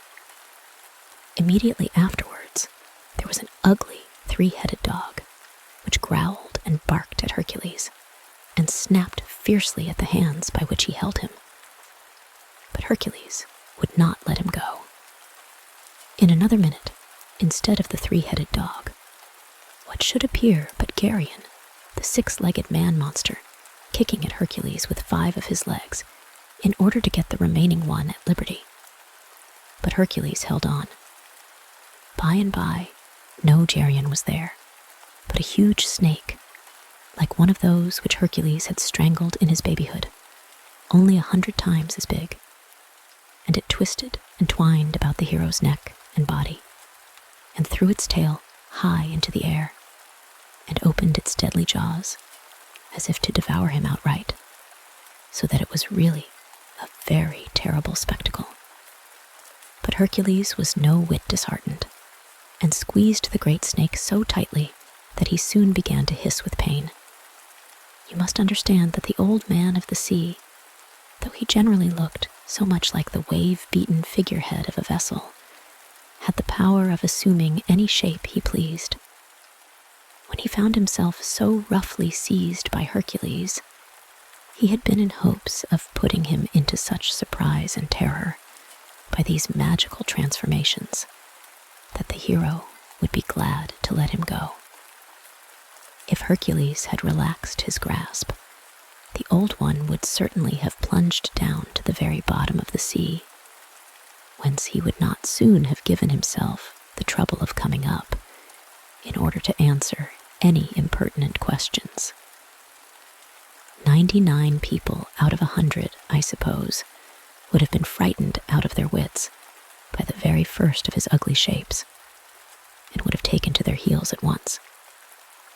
For one of the hardest things in this world is to see the difference between real dangers and imaginary ones. But as Hercules held on so stubbornly, and only squeezed the Old One so much the tighter at every change of shape, and really put him to no small torture, he finally thought it best to reappear in his own figure. So there he was again, a fishy, scaly, web-footed sort of personage, with something like a tuft of seaweed at his chin. "Pray, what do you want with me?" said the Old One, as soon as he could take breath, for it is quite a tiresome affair to go through so many false shapes. "Why do you squeeze me so hard? Let me go this moment, or I shall begin to consider you an extremely uncivil person." "My name is Hercules," roared the mighty stranger, "and you will never get out of my clutch until you tell me the nearest way to the garden of the Hesperides." When the old fellow heard who it was that had caught him, he saw, with half an eye, that it would be necessary to tell him everything that he wanted to know. The Old One was an inhabitant of the sea, you must recollect, and roamed about everywhere, like other seafaring people. Of course, he had often heard of the fame of Hercules, and of the wonderful things that he was constantly performing in various parts of the earth, and how determined he always was to accomplish whatever he undertook. He therefore made no more attempts to escape, but told the hero how to find the garden of the Hesperides, and likewise warned him of many difficulties which must be overcome before he could arrive thither. "You must go on, thus and thus," said the Old Man of the Sea, after taking the points of the compass, "till you come in sight of a very tall giant who holds the sky on his shoulders. And the giant, if he happens to be in the humor, will tell you exactly where the garden of the Hesperides lies. And if the giant happens not to be in the humor," remarked Hercules, balancing his club on the tip of his finger, "perhaps I shall find means to persuade him." Thanking the Old Man of the Sea, and begging his pardon for having squeezed him so roughly, the hero resumed his journey. He met with a great many strange adventures, which would be well worth your hearing, if I had leisure to narrate them as minutely as they deserve. It was in this journey, if I mistake not, that he encountered a prodigious giant, who was so wonderfully contrived by nature, that every time he touched the earth, he became 10 times as strong as ever he had been before. His name was Antaeus. You may see plainly enough that it was a very difficult business to fight with such a fellow, for as often as he got a knockdown blow, up he started again, stronger, fiercer, and abler to use his weapons than if his enemy had let him alone. Thus, the harder Hercules pounded the giant with his club, the further he seemed from winning the victory. I have sometimes argued with such people, but never fought with one. The only way in which Hercules found it possible to finish the battle was by lifting Antaeus off his feet into the air, and squeezing and squeezing and squeezing him, until finally the strength was quite squeezed out of his enormous body. When this affair was finished, Hercules continued his travels and went to the land of Egypt, where he was taken prisoner and would have been put to death if he had not slain the king of the country and made his escape. Passing through the deserts of Africa and going as fast as he could, he arrived at last on the shore of the great ocean. And here, unless he could walk on the crests of the billows, it seemed as if his journey must needs be at an end.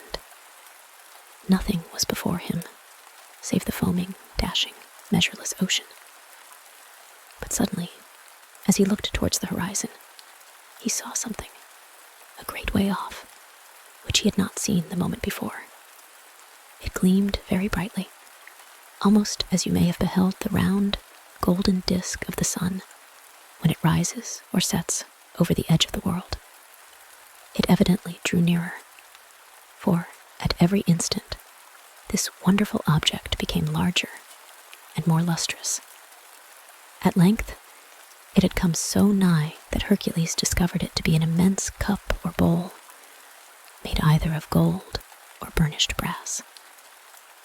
How it had got afloat upon the sea is more than I can tell you. There it was, at all events, rolling on the tumultuous billows, which tossed it up and down, and heaved their foamy tops against its sides, but without ever throwing their spray over the brim. I have seen many giants in my time, thought Hercules, but never one that would need to drink his wine out of a cup like this. And, true enough, what a cup it must have been. It was as large, but, in short, I'm afraid to say how immeasurably large it was. To speak within bounds, it was 10 times larger than a great mill wheel. And all of metal as it was, it floated over the heaving surges more lightly than an acorn cup adown the brook. The waves tumbled it onward until it grazed against the shore, within a short distance of the spot where Hercules was standing. As soon as this happened, he knew what was to be done.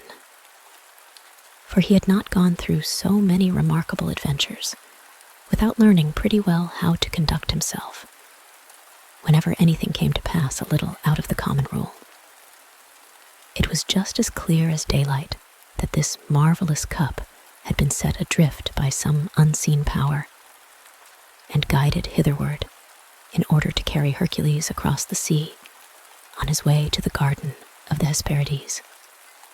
Accordingly, without a moment's delay, he clambered over the brim and slid down on the inside, where, spreading out his lion's skin, he proceeded to take a little repose.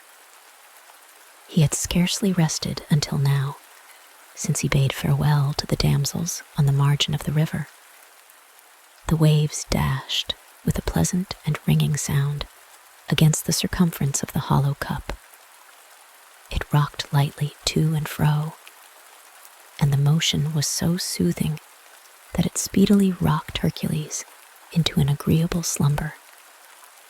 His nap had probably lasted a good while, when the cup chanced to graze against a rock, and, in consequence, immediately resounded and reverberated through its golden or brazen substance 100 times as loudly as ever you heard a church bell. The noise awoke Hercules, who instantly started up and gazed around him, wondering whereabouts he was.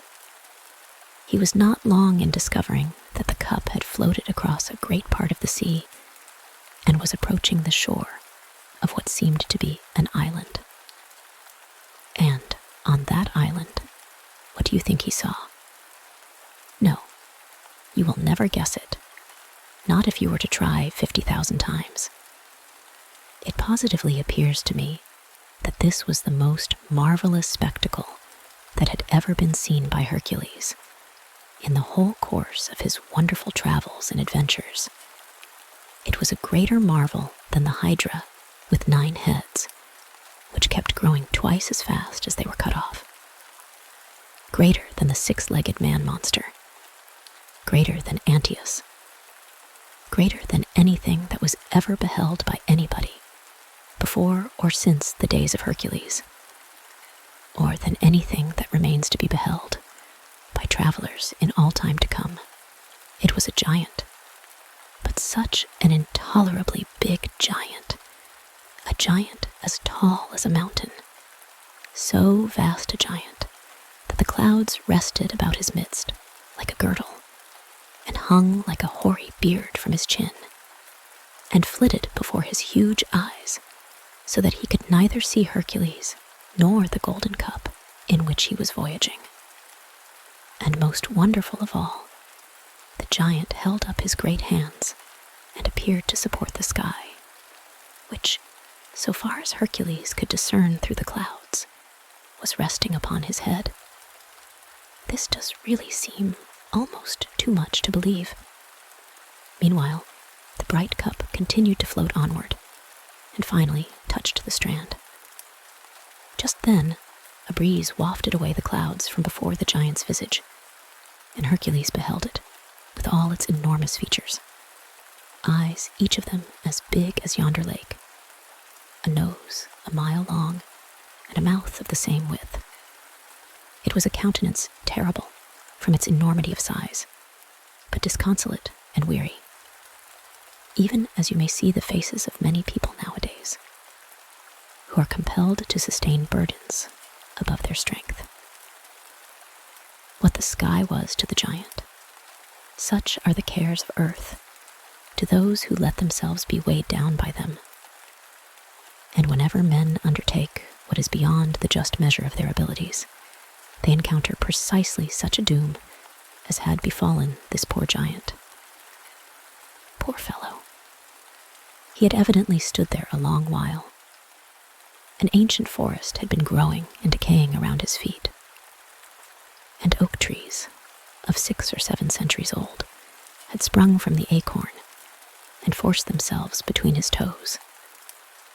The giant now looked down from the far height of his great eyes, and, perceiving Hercules, roared out in a voice that resembled thunder, proceeding out of the cloud that had just flitted away from his face. "Who are you, down at my feet there? And whence do you come, in that little cup?" "I am Hercules," thundered back the hero, in a voice pretty nearly or quite as loud as the giant's own. "And I am seeking for the garden of the Hesperides." "Ho, ho, ho," roared the giant, in a fit of immense laughter.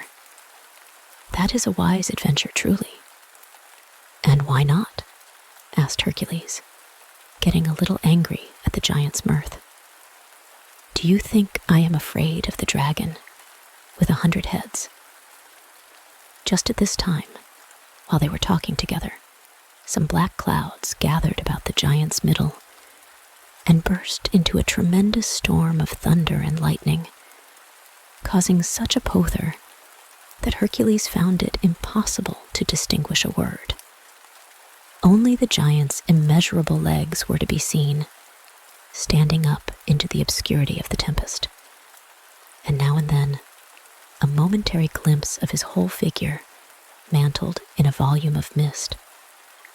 He seemed to be speaking most of the time, but his big, deep, rough voice chimed in with the reverberations of the thunderclaps and rolled away over the hills like them.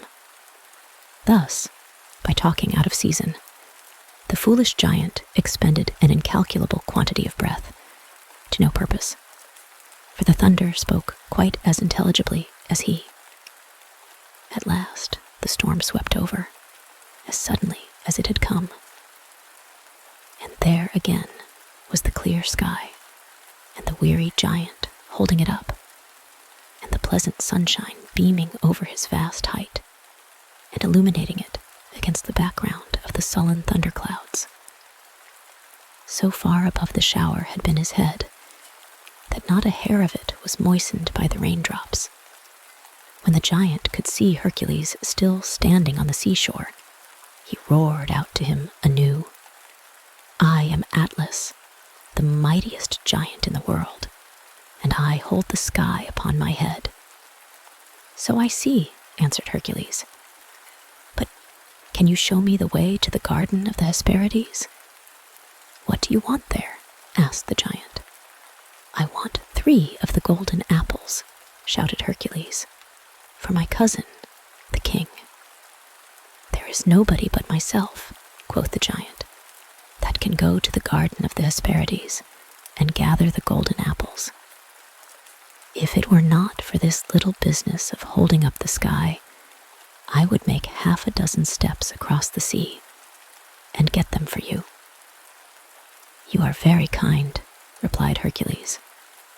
"And cannot you rest the sky upon a mountain?" "None of them are quite high enough," said Atlas, shaking his head. "But if you were to take your stand on the summit of that nearest one, your head would be pretty nearly on a level with mine. You seem to be a fellow of some strength.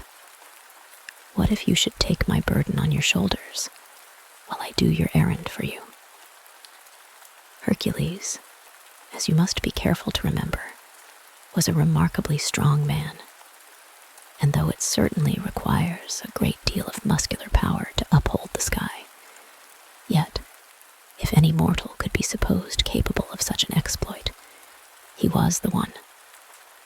Nevertheless, it seemed so difficult an undertaking that for the first time in his life he hesitated. "Is the sky very heavy?" he inquired. "Why, not particularly so at first," answered the giant, shrugging his shoulders. "But it gets to be a little burdensome after 1,000 years. "And how long a time," asked the hero, "will it take you to get the golden apples?" "Oh, that will be done in a few moments," said Atlas. "I shall take 10 or 15 miles at a stride, and be at the garden and back again before your shoulders begin to ache." "Well, then," answered Hercules, "I will climb the mountain behind you there and relieve you of your burden." The truth is, Hercules had a kind heart of his own, and considered that he should be doing the giant a favor by allowing him this opportunity for a ramble. And besides, he thought that it would be still more for his own glory if he could boast of upholding the sky than merely to do so ordinary a thing as to conquer a dragon with 100 heads. Accordingly, without more words, the sky was shifted from the shoulders of Atlas and placed upon those of Hercules.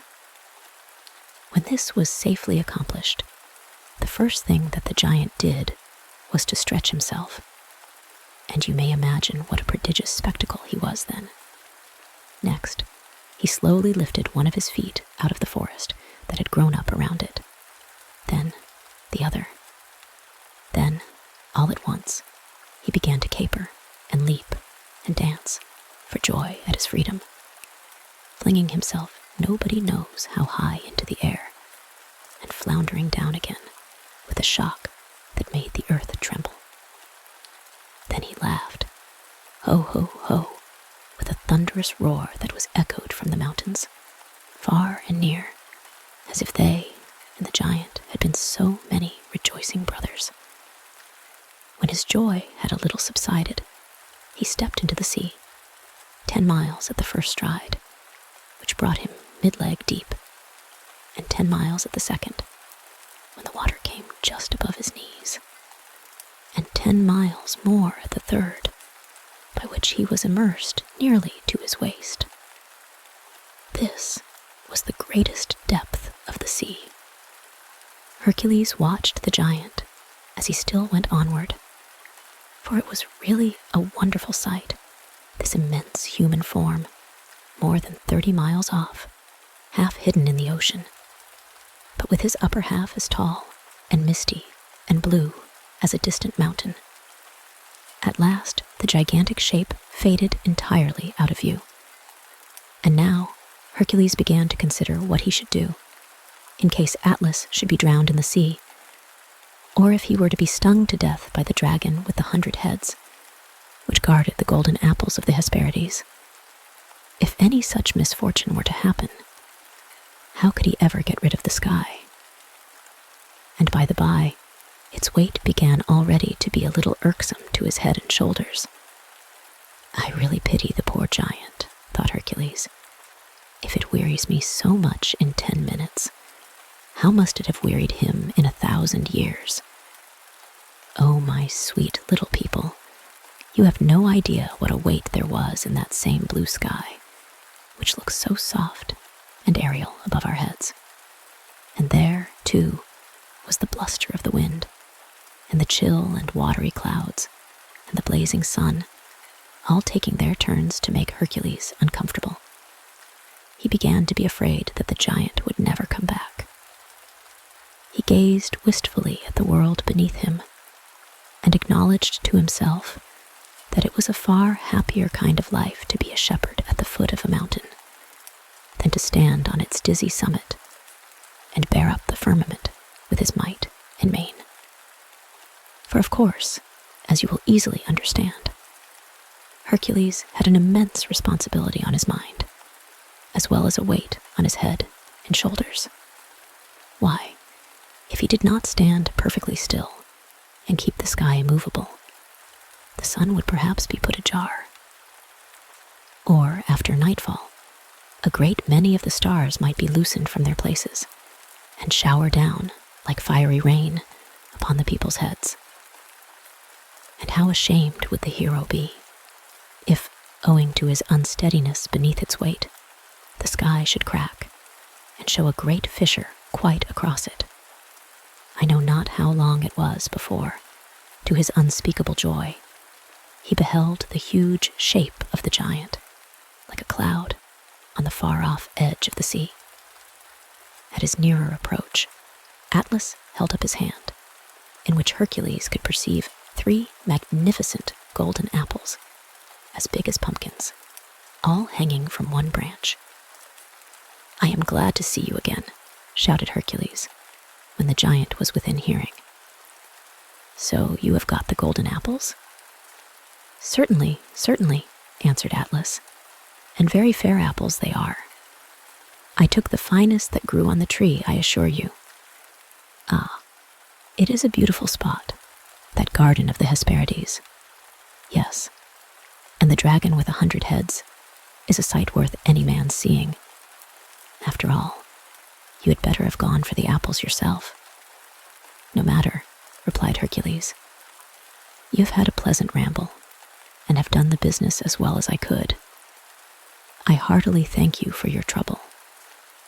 And now, as I have a long way to go, and am rather in haste, and as the king, my cousin, is anxious to receive the golden apples, will you be kind enough to take the sky off my shoulders again?" "Why, as to that," said the giant, chucking the golden apples into the air 20 miles high, or thereabouts, and catching them as they came down. "As to that, my good friend, I consider you a little unreasonable. Cannot I carry the golden apples to the king, your cousin, much quicker than you could? As his majesty is in such a hurry to get them, I promise you to take my longest strides. And besides, I have no fancy for burdening myself with the sky, just now." Here, Hercules grew impatient, and gave a great shrug of his shoulders. It being now twilight, you might have seen 2 or 3 stars tumble out of their places. Everybody on earth looked upward in affright, thinking that the sky might be going to fall next. "Oh, that will never do," said Giant Atlas with a great roar of laughter. "I have not let fall so many stars within the last 5 centuries. By the time you have stood there as long as I did, you will begin to learn patience." "What?"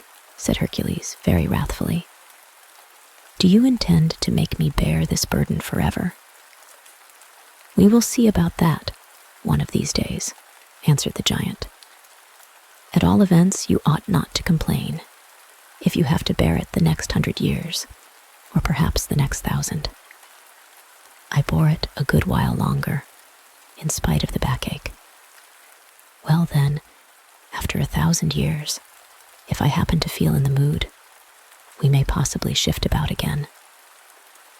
You are certainly a very strong man, and can never have a better opportunity to prove it." posterity will talk of you, I warrant it." "Pish! A fig for its talk," said Hercules, with another hitch of his shoulders. "Just take the sky upon your head one instant, will you? I want to make a cushion of my lion's skin for the weight to rest upon. It really chafes me, and will cause unnecessary inconvenience in so many centuries as I am to stand here." "That's no more than fair, and I'll do it," quoth the giant. For he had no unkind feeling towards Hercules, and was merely acting with a too selfish consideration of his own ease. "For just 5 minutes, then, I'll take back the sky. Only for 5 minutes, recollect. I have no idea of spending another 1,000 years as I spent the last. Variety is the spice of life, say I. Ah, the thick-witted old rogue of a giant." He threw down the golden apples and received back the sky from the head and shoulders of Hercules upon his own, where it rightly belonged. And Hercules picked up the 3 golden apples that were as big or bigger than pumpkins, and straightway set out on his journey homeward, without paying the slightest heed to the thundering tones of the giant, who bellowed after him to come back. Another forest sprang up around his feet and grew ancient there, and again might be seen oak trees of 6 or 7 centuries old that had waxed thus aged betwixt his enormous toes. And there stands the giant to this day, or at any rate, there stands a mountain as tall as he, and which bears his name. And when the thunder rumbles about its summit, we may imagine it to be the voice of giant Atlas bellowing after Hercules. The end. The paradise of children. Long, long ago, when this old world was in its tender infancy, there was a child named Epimetheus, who never had either father or mother. And that he might not be lonely, another child, fatherless and motherless like himself, was sent from a far country to live with him and be his playfellow and helpmate. Her name was Pandora. The first thing that Pandora saw when she entered the cottage where Epimetheus dwelt was a great box. And almost the first question which she put to him, after crossing the threshold, was this: "Epimetheus, what have you in that box?" "My dear little Pandora," answered Epimetheus, "that is a secret, and you must be kind enough not to ask any questions about it.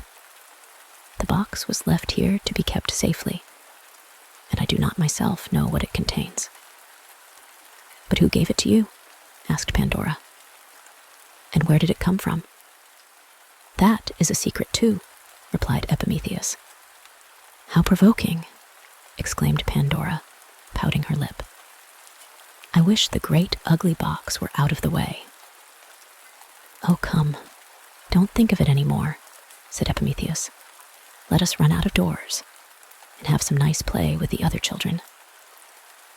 It is thousands of years since Epimetheus and Pandora were alive, and the world nowadays is a very different sort of thing from what it was in their time. Then everybody was a child. There needed no fathers and mothers to take care of the children, because there was no danger nor trouble of any kind, and no clothes to be mended, and there was always plenty to eat and drink. Whenever a child wanted his dinner, he found it growing on a tree, and if he looked at the tree in the morning, he could see the expanding blossom of that night's supper, or at eventide he saw the tender bud of tomorrow's breakfast. It was a very pleasant life indeed. No labor to be done, no tasks to be studied, nothing but sports and dances, and sweet voices of children talking, or caroling like birds, or gushing out in merry laughter throughout the livelong day. What was most wonderful of all the children never quarreled among themselves. Neither had they any crying fits. Nor, since time first began, had a single one of these little mortals ever gone apart into a corner and sulked. Oh, what a good time was that to be alive in. The truth is, those ugly little winged monsters, called troubles, which are now almost as numerous as mosquitoes, had never yet been seen on the earth. It is probable that the very greatest disquietude which a child had ever experienced was Pandora's vexation at not being able to discover the secret of the mysterious box. This was at first only the faint shadow of a trouble, but every day it grew more and more substantial, until, before a great while, the cottage of Epimetheus and Pandora was less sunshiny than those of the other children. Whence can the box have come? Pandora continually kept saying to herself and to Epimetheus. And what in the world can be inside of it? Always talking about this box, said Epimetheus at last, for he had grown extremely tired of the subject. I wish, dear Pandora, you would try to talk of something else. Come, let us go and gather some ripe figs and eat them under the trees for our supper. And I know a vine that has the sweetest and juiciest grapes you ever tasted. Always talking about grapes and figs, cried Pandora pettishly. Well then, said Epimetheus, who was a very good-tempered child, like a multitude of children in those days. Let us run out and have a merry time with our playmates. I am tired of merry times, and don't care if I never have any more, answered our pettish little Pandora. And besides, I never do have any, this ugly box. I am so taken up with thinking about it all the time. I insist upon your telling me what is inside of it. As I have already said, 50 times over, I do not know, replied Epimetheus, getting a little vexed. How then can I tell you what is inside? You might open it, said Pandora, looking sideways at Epimetheus, and then we could see for ourselves. Pandora, what are you thinking of? Exclaimed Epimetheus, and his face expressed so much horror at the idea of looking into a box, which had been confided to him on the condition of his never opening it, that Pandora thought it best not to suggest it any more. Still, however, she could not help thinking and talking about the box. At least, said she, you can tell me how it came here. It was left at the door, replied Epimetheus, just before you came, by a person who looked very smiling and intelligent, and who could hardly forbear laughing as he put it down. He was dressed in an odd kind of a cloak, and had on a cap that seemed to be made partly of feathers, so that it looked almost as if it had wings. What sort of a staff had he? Asked Pandora. Oh, the most curious staff you ever saw, said Epimetheus. It was like 2 serpents twisting around a stick, and was carved so naturally that I, at first, thought the serpents were alive. I know him, said Pandora thoughtfully. Nobody else has such a staff. It was Quicksilver, and he brought me hither, as well as the box.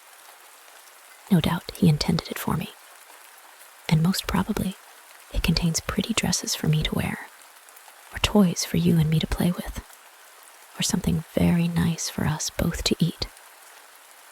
Perhaps so, answered Epimetheus, turning away. But until Quicksilver comes back and tells us so, we have neither of us any right to lift the lid of the box. What a dull boy he is, muttered Pandora, as Epimetheus left the cottage. I do wish he had a little more enterprise. For the first time since her arrival, Epimetheus had gone out without asking Pandora to accompany him. He went to gather figs and grapes by himself, or to seek whatever amusement he could find in other society than his little playfellows. He was tired to death of hearing about the box, and heartily wished that Quicksilver, or whatever was the messenger's name, had left it at some other child's door, where Pandora would never have set eyes on it. So perseveringly as she did babble about this one thing. The box, and nothing but the box.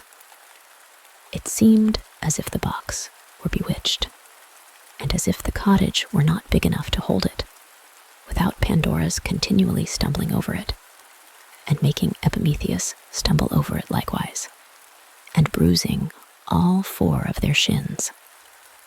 Well, it was really hard that poor Epimetheus should have a box in his ears from morning till night, especially as the little people of the earth were so unaccustomed to vexations in those happy days that they knew not how to deal with them. Thus, a small vexation made as much disturbance then as a far bigger one would in our own times. After Epimetheus was gone, Pandora stood gazing at the box. She had called it ugly above 100 times, but in spite of all that she had said against it, it was positively a very handsome article of furniture, and would have been quite an ornament to any room in which it should be placed. It was made of a beautiful kind of wood, with dark and rich veins spreading over its surface, which was so highly polished that little Pandora could see her face in it. As the child had no other looking glass, it is odd that she did not value the box, merely on this account. The edges and corners of the box were carved with most wonderful skill. Around the margin, there were figures of graceful men and women, and the prettiest children ever seen, reclining or sporting amid a profusion of flowers and foliage. And these various objects were so exquisitely represented, and were wrought together in such harmony, that flowers, foliage, and human beings seemed to combine into a wreath of mingled beauty. But here and there, peeping forth from behind the carved foliage, Pandora once or twice fancied that she saw a face not so lovely, or something or other that was disagreeable, and which stole the beauty out of all the rest. Nevertheless, on looking more closely and touching the spot with her finger, she could discover nothing of the kind. Some face, that was really beautiful, had been made to look ugly by her catching a sideway glimpse at it. The most beautiful face of all was done in what is called high relief, in the center of the lid. There was nothing else, save the dark, smooth richness of the polished wood, and this one face in the center, with a garland of flowers about its brow. Pandora had looked at this face a great many times, and imagined that the mouth could smile if it liked, or be grave when it chose, the same as any living mouth. The features, indeed, all wore a very lively and rather mischievous expression, which looked almost as if it needs must burst out of the carved lips and utter itself in words. Had the mouth spoken, it would probably have been something like this: "Do not be afraid, Pandora. What harm can there be in opening the box? Never mind that poor, simple Epimetheus. You are wiser than he, and have 10 times as much spirit. Open the box, and see if you do not find something very pretty." The box, I had almost forgotten to say, was fastened, not by a lock, nor by any other such contrivance, but by a very intricate knot of gold cord. There appeared to be no end to this knot, and no beginning. Never was a knot so cunningly twisted, nor with so many ins and outs, which roguishly defied the skillfulest fingers to disentangle them. And yet, by the very difficulty that there was in it, Pandora was the more tempted to examine the knot, and just see how it was made. 2 or 3 times already, she had stooped over the box and taken the knot between her thumb and forefinger, but without positively trying to undo it. "I really believe," said she to herself, "that I begin to see how it was done. Nay, perhaps I could tie it up again after undoing it. There would be no harm in that, surely. Even Epimetheus would not blame me for that. I need not open the box, and should not, of course, without the foolish boy's consent, even if the knot were untied. It might have been better for Pandora if she had had a little work to do, or anything to employ her mind upon, so as not to be so constantly thinking of this one subject. But children led so easy a life before any troubles came into the world, that they had really a great deal too much leisure. They could not be forever playing at hide-and-seek among the flower shrubs, or at blind man's buff with garlands over their eyes, or at whatever other games had been found out, while Mother Earth was in her babyhood. When life is all sport, toil is the real play. There was absolutely nothing to do. A little sweeping and dusting about the cottage, I suppose, and the gathering of fresh flowers, which were only too abundant everywhere, and arranging them, and poor little Pandora's day's work was over. And then, for the rest of the day, there was the box. After all, I am not quite sure that the box was not a blessing to her in its way. It supplied her with such a variety of ideas to think of and to talk about whenever she had anybody to listen.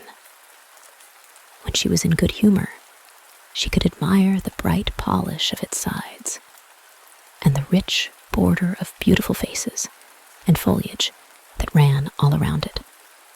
Or, if she chanced to be ill-tempered, she could give it a push or kick it with her naughty little foot.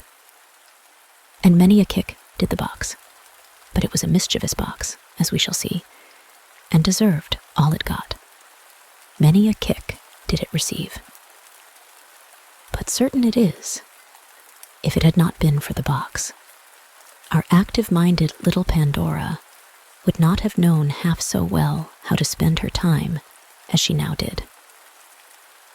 For it was really an endless employment to guess what was inside. What could it be, indeed? Just imagine, my little hearers, how busy your wits would be if there were a great box in the house, which, as you might have reason to suppose, contained something new and pretty for your Christmas or New Year's gifts. Do you think that you should be less curious than Pandora? If you were left alone with the box, might you not feel a little tempted to lift the lid? But you would not do it. Oh, fie, no. Only, if you thought there were toys in it, it would be so very hard to let slip an opportunity of taking just one peep.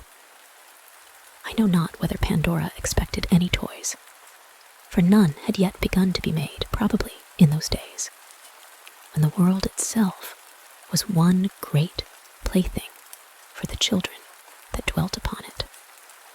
But Pandora was convinced that there was something very beautiful and valuable in the box, and therefore she felt just as anxious to take a peep as any of these little girls here around me would have felt, and possibly a little more so. But of that, I am not quite so certain. On this particular day, however, which we have so long been talking about, her curiosity grew so much greater than it usually was, that at last she approached the box. She was more than half determined to open it, if she could. Ah, naughty Pandora. First, however, she tried to lift it. It was heavy, quite too heavy for the slender strength of a child, like Pandora. She raised one end of the box a few inches from the floor and let it fall again, with pretty loud thump.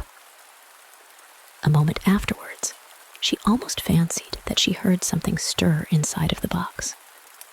She applied her ear as closely as possible and listened. Positively, there did seem to be a kind of stifled murmur within. Or was it merely the singing in Pandora's ears? Or could it be the beating of her heart? The child could not quite satisfy herself whether she had heard anything or no. But at all events, her curiosity was stronger than ever. As she drew back her head, her eyes fell upon the knot of gold cord. It must have been a very ingenious person who tied this knot, said Pandora to herself. But I think I could untie it nevertheless. I am resolved, at least, to find the two ends of the cord. So she took the golden knot in her fingers and pried into its intricacies as sharply as she could. Almost without intending it, or quite knowing what she was about, she was soon busily engaged in attempting to undo it. Meanwhile, the bright sunshine came through the open window, as did likewise the merry voices of the children, playing at a distance, and perhaps the voice of Epimetheus among them. Pandora stopped to listen. What a beautiful day it was. Would it not be wiser if she were to let the troublesome knot alone and think no more about the box, but run and join her little playfellows and be happy? All this time, however, her fingers were half unconsciously busy with the knot, and happening to glance at the flower-wreathed face on the lid of the enchanted box, she seemed to perceive it slyly grinning at her. That face looks very mischievous, thought Pandora. I wonder whether it smiles because I am doing wrong. I have the greatest mind in the world to run away. But just then, by the merest accident, she gave the knot a kind of a twist, which produced a wonderful result. The gold cord untwined itself, as if by magic, and left the box without a fastening. This is the strangest thing I ever knew, said Pandora. What will Epimetheus say? And how can I possibly tie it up again? She made one or two attempts to restore the knot, but soon found it quite beyond her skill. It had disentangled itself so suddenly that she could not in the least remember how the strings had been doubled into one another. And when she tried to recollect the shape and appearance of the knot, it seemed to have gone entirely out of her mind. Nothing was to be done, therefore, but to let the box remain as it was until Epimetheus should come in. But, said Pandora, when he finds the knot untied, he will know that I have done it. How shall I make him believe that I have not looked into the box? And then the thought came into her naughty little heart that, since she would be suspected of having looked into the box, she might just as well do so at once. Oh, very naughty and very foolish Pandora. You should have thought only of doing what was right, and of leaving undone what was wrong, and not of what your playfellow Epimetheus would have said or believed. And so, perhaps she might, if the enchanted face on the lid of the box had not looked so bewitchingly persuasive at her, and if she had not seemed to hear, more distinctly than before, the murmur of small voices within. She could not tell whether it was fancy or no, but there was quite a little tumult of whispers in her ear. Or else it was her curiosity that whispered, "Let us out, dear Pandora. Pray, let us out. We will be such nice, pretty playfellows for you. Only let us out." What can it be? Thought Pandora. Is there something alive in the box? Well, yes. I am resolved to take just one peep, only one peep, and then the lid shall be shut down as safely as ever. There cannot possibly be any harm in just one little peep. But it is now time for us to see what Epimetheus was doing. This was the first time, since his little playmate had come to dwell with him, that he had attempted to enjoy any pleasure in which she did not partake. But nothing went right, nor was he nearly so happy as on other days. He could not find a sweet grape or a ripe fig. If Epimetheus had a fault, it was a little too much fondness for figs. Or, if ripe at all, they were overripe, and so sweet as to be cloying. There was no mirth in his heart, such as usually made his voice gush out of its own accord and swell the merriment of his companions. In short, he grew so uneasy and discontented that the other children could not imagine what was the matter with Epimetheus. Neither did he himself know what ailed him any better than they did. For you must recollect that at the time we are speaking of, it was everybody's nature and constant habit to be happy. The world had not yet learned to be otherwise. Not a single soul or body, since these children were first sent to enjoy themselves on the beautiful earth, had ever been sick or out of sorts. At length, discovering that, somehow or other, he put a stop to all the play, Epimetheus judged it best to go back to Pandora, who was in a humor better suited to his own. But, with a hope of giving her pleasure, he gathered some flowers and made them into a wreath, which he meant to put upon her head.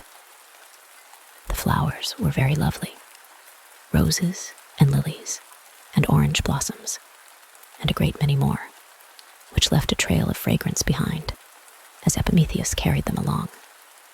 And the wreath was put together with as much skill as could reasonably be expected of a boy.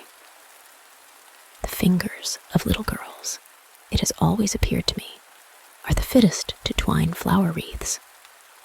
But boys could do it, in those days, rather better than they can now. And here I must mention that a great black cloud had been gathering in the sky for some time past, although it had not yet overspread the sun. But just as Epimetheus reached the cottage door, this cloud began to intercept the sunshine, and thus to make a sudden and sad obscurity. He entered softly, for he meant, if possible, to steal behind Pandora and fling the wreath of flowers over her head before she should be aware of his approach. But, as it happened, there was no need of his treading so very lightly. He might have trod as heavily as he pleased, as heavily as a grown man, as heavily, I was going to say, as an elephant, without much probability of Pandora's hearing his footsteps. She was too intent upon her purpose. At the moment of his entering the cottage, the naughty child had put her hand to the lid and was on the point of opening the mysterious box. Epimetheus beheld her. If he had cried out, Pandora would probably have withdrawn her hand, and the fatal mystery of the box might never have been known. But Epimetheus himself, although he said very little about it, had his own share of curiosity to know what was inside. Perceiving that Pandora was resolved to find out the secret, he determined that his playfellow should not be the only wise person in the cottage, and if there were anything pretty or valuable in the box, he meant to take half of it to himself. Thus, after all his sage speeches to Pandora about restraining her curiosity, Epimetheus turned out to be quite as foolish and nearly as much in fault as she. So, whenever we blame Pandora for what happened, we must not forget to shake our heads at Epimetheus likewise. As Pandora raised the lid, the cottage grew very dark and dismal, for the black cloud had now swept quite over the sun and seemed to have buried it alive. There had, for a little while past, been a low growling and muttering, which all at once broke into a heavy peal of thunder. But Pandora, heeding nothing of all this, lifted the lid nearly upright and looked inside. It seemed as if a sudden swarm of winged creatures brushed past her, taking flight out of the box, while, at the same instant, she heard the voice of Epimetheus, with a lamentable tone, as if he were in pain. "Oh, I am stung," cried he. "I am stung, naughty Pandora. Why have you opened this wicked box?" Pandora let fall the lid, and starting up, looked about her to see what had befallen Epimetheus. The thundercloud had so darkened the room that she could not very clearly discern what was in it. But she heard a disagreeable buzzing, as if a great many huge flies, or gigantic mosquitoes, or those insects which we call door-bugs and pinching dogs, were darting about.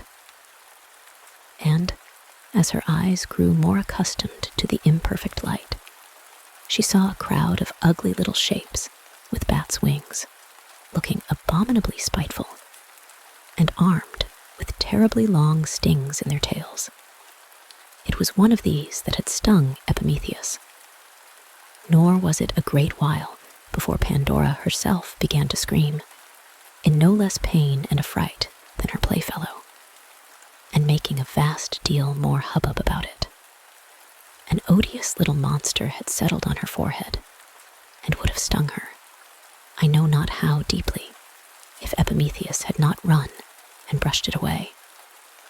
Now, if you wish to know what these ugly things might be, which had made their escape out of the box, I must tell you that they were the whole family of earthly troubles. There were evil passions. There were a great many species of cares. There were more than 150 sorrows. There were diseases in a vast number of miserable and painful shapes. There were more kinds of naughtiness than it would be of any use to talk about. In short, everything that has since afflicted the souls and bodies of mankind had been shut up in the mysterious box and given to Epimetheus and Pandora to be kept safely, in order that the happy children of the world might never be molested by them. Had they been faithful to their trust, all would have gone well.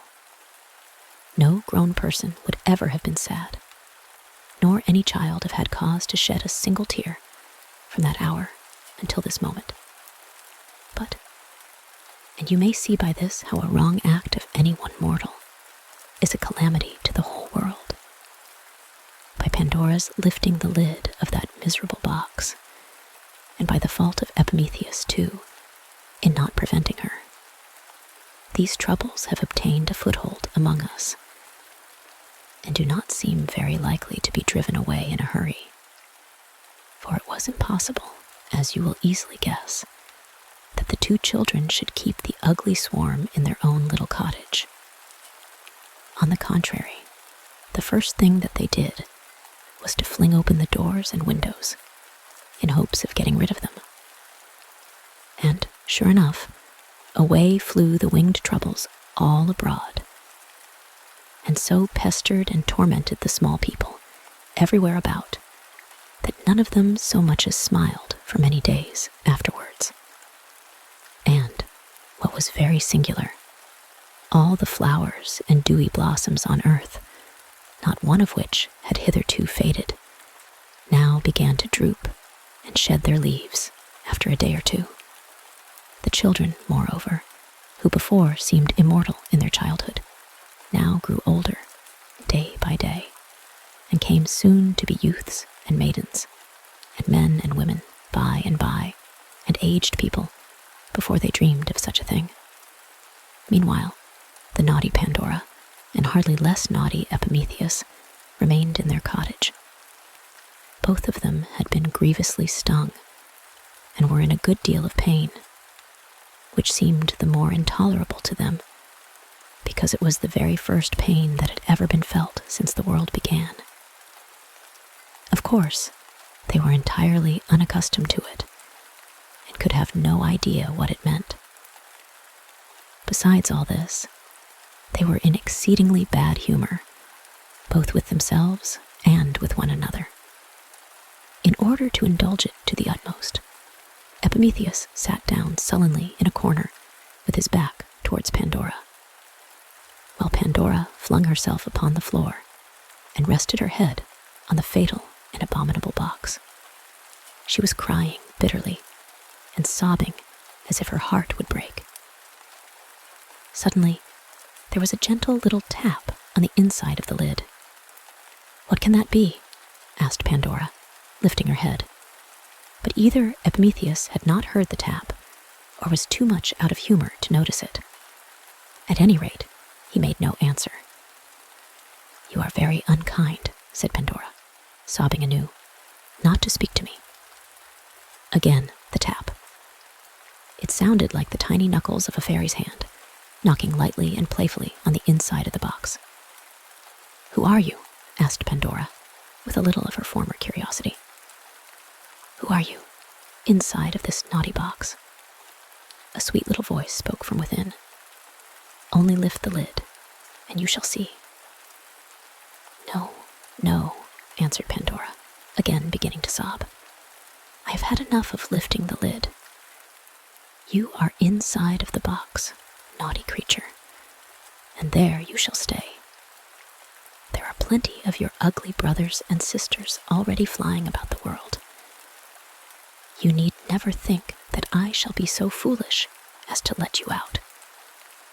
She looked towards Epimetheus as she spoke, perhaps expecting that he would commend her for her wisdom. But the sullen boy only muttered that she was wise a little too late. "Ah," said the sweet little voice again, "you had much better let me out. I am not like those naughty creatures that have stings in their tails. They are no brothers and sisters of mine, as you would see at once, if you were only to get a glimpse of me. Come, come, my pretty Pandora. I am sure you will let me out." And indeed, there was a kind of cheerful witchery in the tone that made it almost impossible to refuse anything which this little voice asked.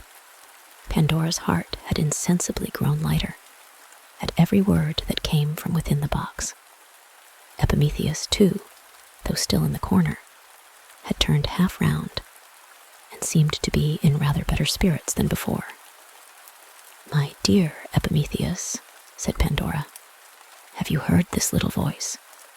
"Yes, to be sure I have," answered he, "but in no very good humor as yet." "And what of it?"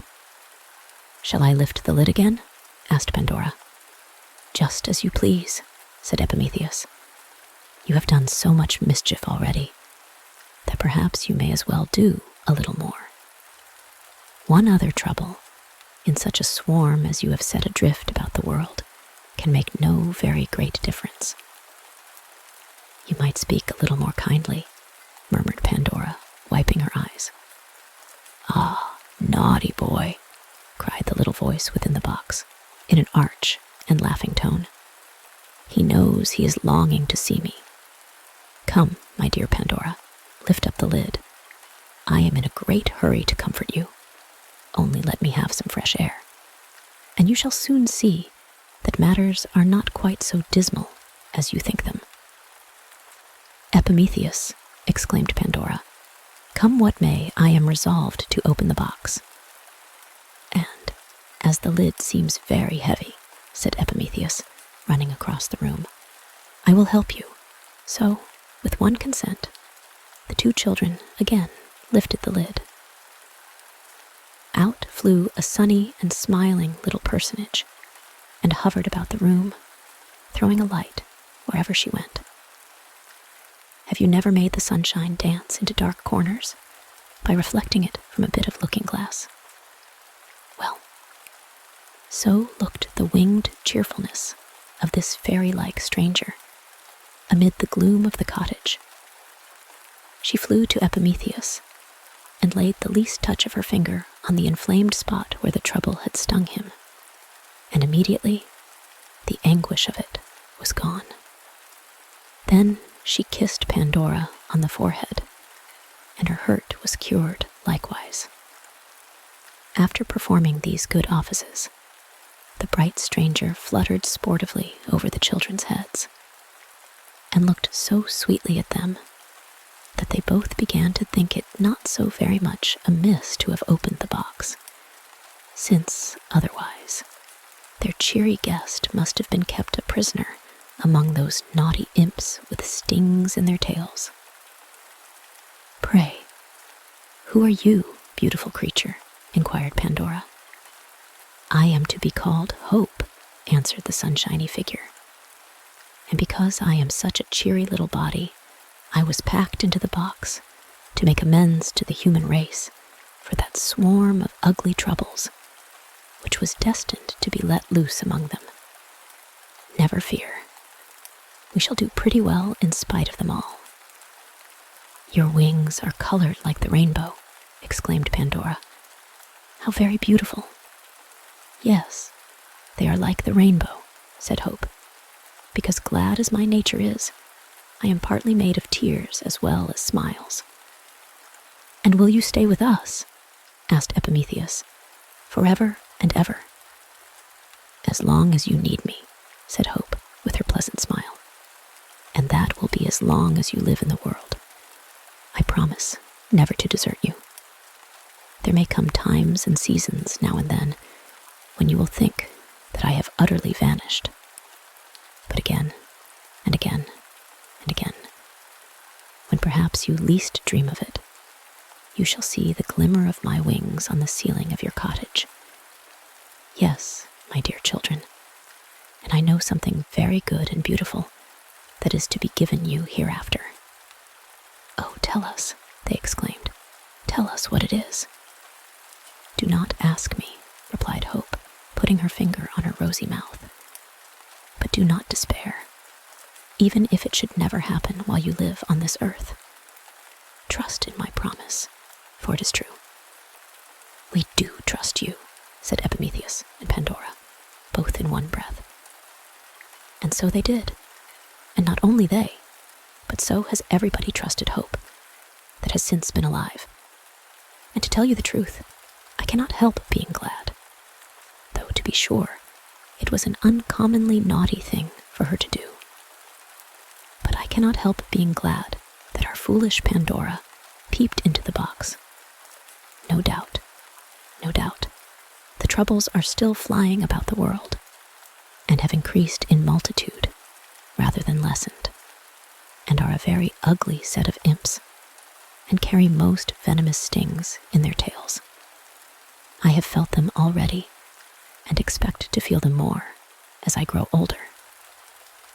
But then that lovely and lightsome little figure of Hope. What in the world could we do without her? Hope spiritualizes the earth. Hope makes it always new. And even in the earth's best and brightest aspect, Hope shows it to be only the shadow of an infinite bliss hereafter, the end. The CHIMERA. Once, in the old times, for all the strange things which I tell you about happened long before anybody can remember, a fountain gushed out of a hillside in the marvelous land of Greece. And for aught I know, after so many thousand years, it is still gushing out of the very self-same spot. At any rate, there was the pleasant fountain, welling freshly forth and sparkling adown the hillside in the golden sunset, when a handsome young man named Bellerophon drew near its margin.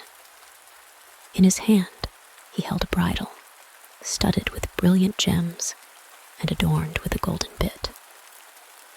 Seeing an old man and another of middle age and a little boy near the fountain, and likewise a maiden who was dipping up some of the water in a pitcher, he paused and begged that he might refresh himself with a draught. "This is very delicious water," he said to the maiden, as he rinsed and filled her pitcher after drinking out of it. "Will you be kind enough to tell me whether the fountain has any name?" "Yes, it is called the Fountain of Pyrene," answered the maiden. And then she added, "My grandmother has told me that this clear fountain was once a beautiful woman, and when her son was killed by the arrows of the huntress Diana, she melted all away into tears. And so the water, which you find so cool and sweet, is the sorrow of that poor mother's heart." "I should not have dreamed," observed the young stranger, "that so clear a wellspring, with its gush and gurgle, and its cheery dance out of the shade into the sunlight, had so much as one teardrop in its bosom. And this, then, is Pyrene. I thank you, pretty maiden, for telling me its name. I have come from a faraway country to find this very spot." A middle-aged country fellow, he had driven his cow to drink out of the spring, stared hard at young Bellerophon and at the handsome bridle which he carried in his hand. "The watercourses must be getting low, friend, in your part of the world," remarked he, "if you come so far only to find the fountain of Pyrene. But pray, have you lost a horse? I see you carry the bridle in your hand, and a very pretty one it is with that double row of bright stones upon it. If the horse was as fine as the bridle, you are much to be pitied for losing him." "I have lost no horse," said Bellerophon with a smile, "but I happen to be seeking a very famous one, which, as wise people have informed me, must be found hereabouts, if anywhere. Do you know whether the winged horse Pegasus still haunts the fountain of Pyrene, as he used to do in your forefathers' days?" But then the country fellow laughed. "Some of you, my little friends, have probably heard that this Pegasus was a snow-white steed, with beautiful silvery wings, who spent most of his time on the summit of Mount Helicon. He was as wild, and as swift, and as buoyant in his flight through the air as any eagle that ever soared into the clouds. There was nothing else like him in the world. He had no mate. He never had been backed or bridled by a master. And for many a long year, he led a solitary and a happy life. Oh, how fine a thing it is to be a winged horse, sleeping at night, as he did, on a lofty mountaintop, and passing the greater part of the day in the air. Pegasus seemed hardly to be a creature of the earth. Whenever he was seen, up very high above people's heads, with the sunshine on his silvery wings, you would have thought that he belonged to the sky, and that, skimming a little too low, he had got astray among our mists and vapors, and was seeking his way back again. It was very pretty to behold him plunge into the fleecy bosom of a bright cloud, and be lost in it for a moment or two, and then break forth from the other side. Or, in a sullen rainstorm, when there was a gray pavement of clouds over the whole sky, it would sometimes happen that the winged horse descended right through it, and the glad light of the upper region would gleam after him. In another instant, it is true, both Pegasus and the pleasant light would be gone away together. But anyone that was fortunate enough to see this wondrous spectacle felt cheerful the whole day afterwards, and as much longer as the storm lasted. In the summertime, and in the beautifulest of weather, Pegasus often alighted on the solid earth, and, closing his silvery wings, would gallop over hill and dale for pastime, as fleetly as the wind. Oftener than in any other place, he had been seen near the fountain of Pyrene, drinking the delicious water, or rolling himself upon the soft grass of the margin. Sometimes, too, but Pegasus was very dainty in his food. He would crop a few of the clover blossoms that happened to be sweetest. To the fountain of Pyrene, therefore, people's great-grandfathers had been in the habit of going, as long as they were youthful and retained their faith in winged horses, in hopes of getting a glimpse at the beautiful Pegasus. But of late years, he had been very seldom seen. Indeed, there were many of the country folks, dwelling within half an hour's walk of the fountain, who had never beheld Pegasus, and did not believe that there was any such creature in existence. The country fellow to whom Bellerophon was speaking chanced to be one of those incredulous persons, and that was the reason why he laughed. "Pegasus, indeed," said he, turning up his nose as high as such a flat nose could be turned up. "Pegasus, indeed. A winged horse, truly. Why, friend, are you in your senses? Of what use would wings be to a horse? Could he drag the plough so well, think you? To be sure, there might be a little saving in the expense of shoes. But then, how would a man like to see his horse flying out of the stable window? Yes, or whisking him up above the clouds when he only wanted to ride to mill? No, I don't believe in Pegasus.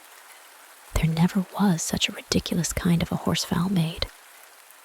"I have some reason to think otherwise," said Bellerophon quietly.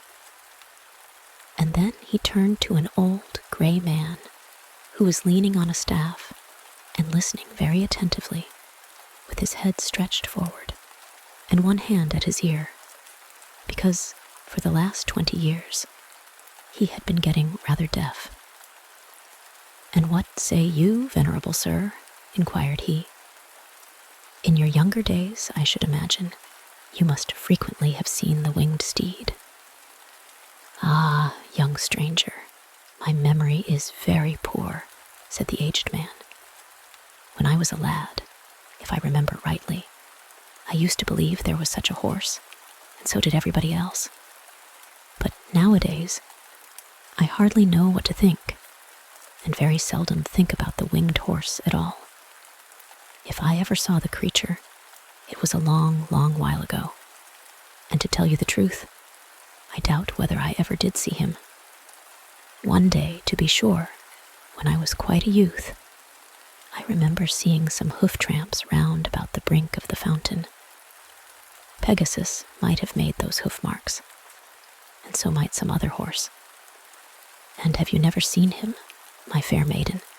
asked Bellerophon of the girl, who stood with the pitcher on her head, while this talk went on. "You certainly could see Pegasus if anybody can, for your eyes are very bright." "Once I thought I saw him," replied the maiden, with a smile and a blush. "It was either Pegasus or a large white bird, a very great way up in the air. And one other time, as I was coming to the fountain with my pitcher, I heard a neigh. Oh, such a brisk and melodious neigh as that was. My very heart leaped with delight at the sound. But it startled me nevertheless, so that I ran home without filling my pitcher." "That was truly a pity," said Bellerophon.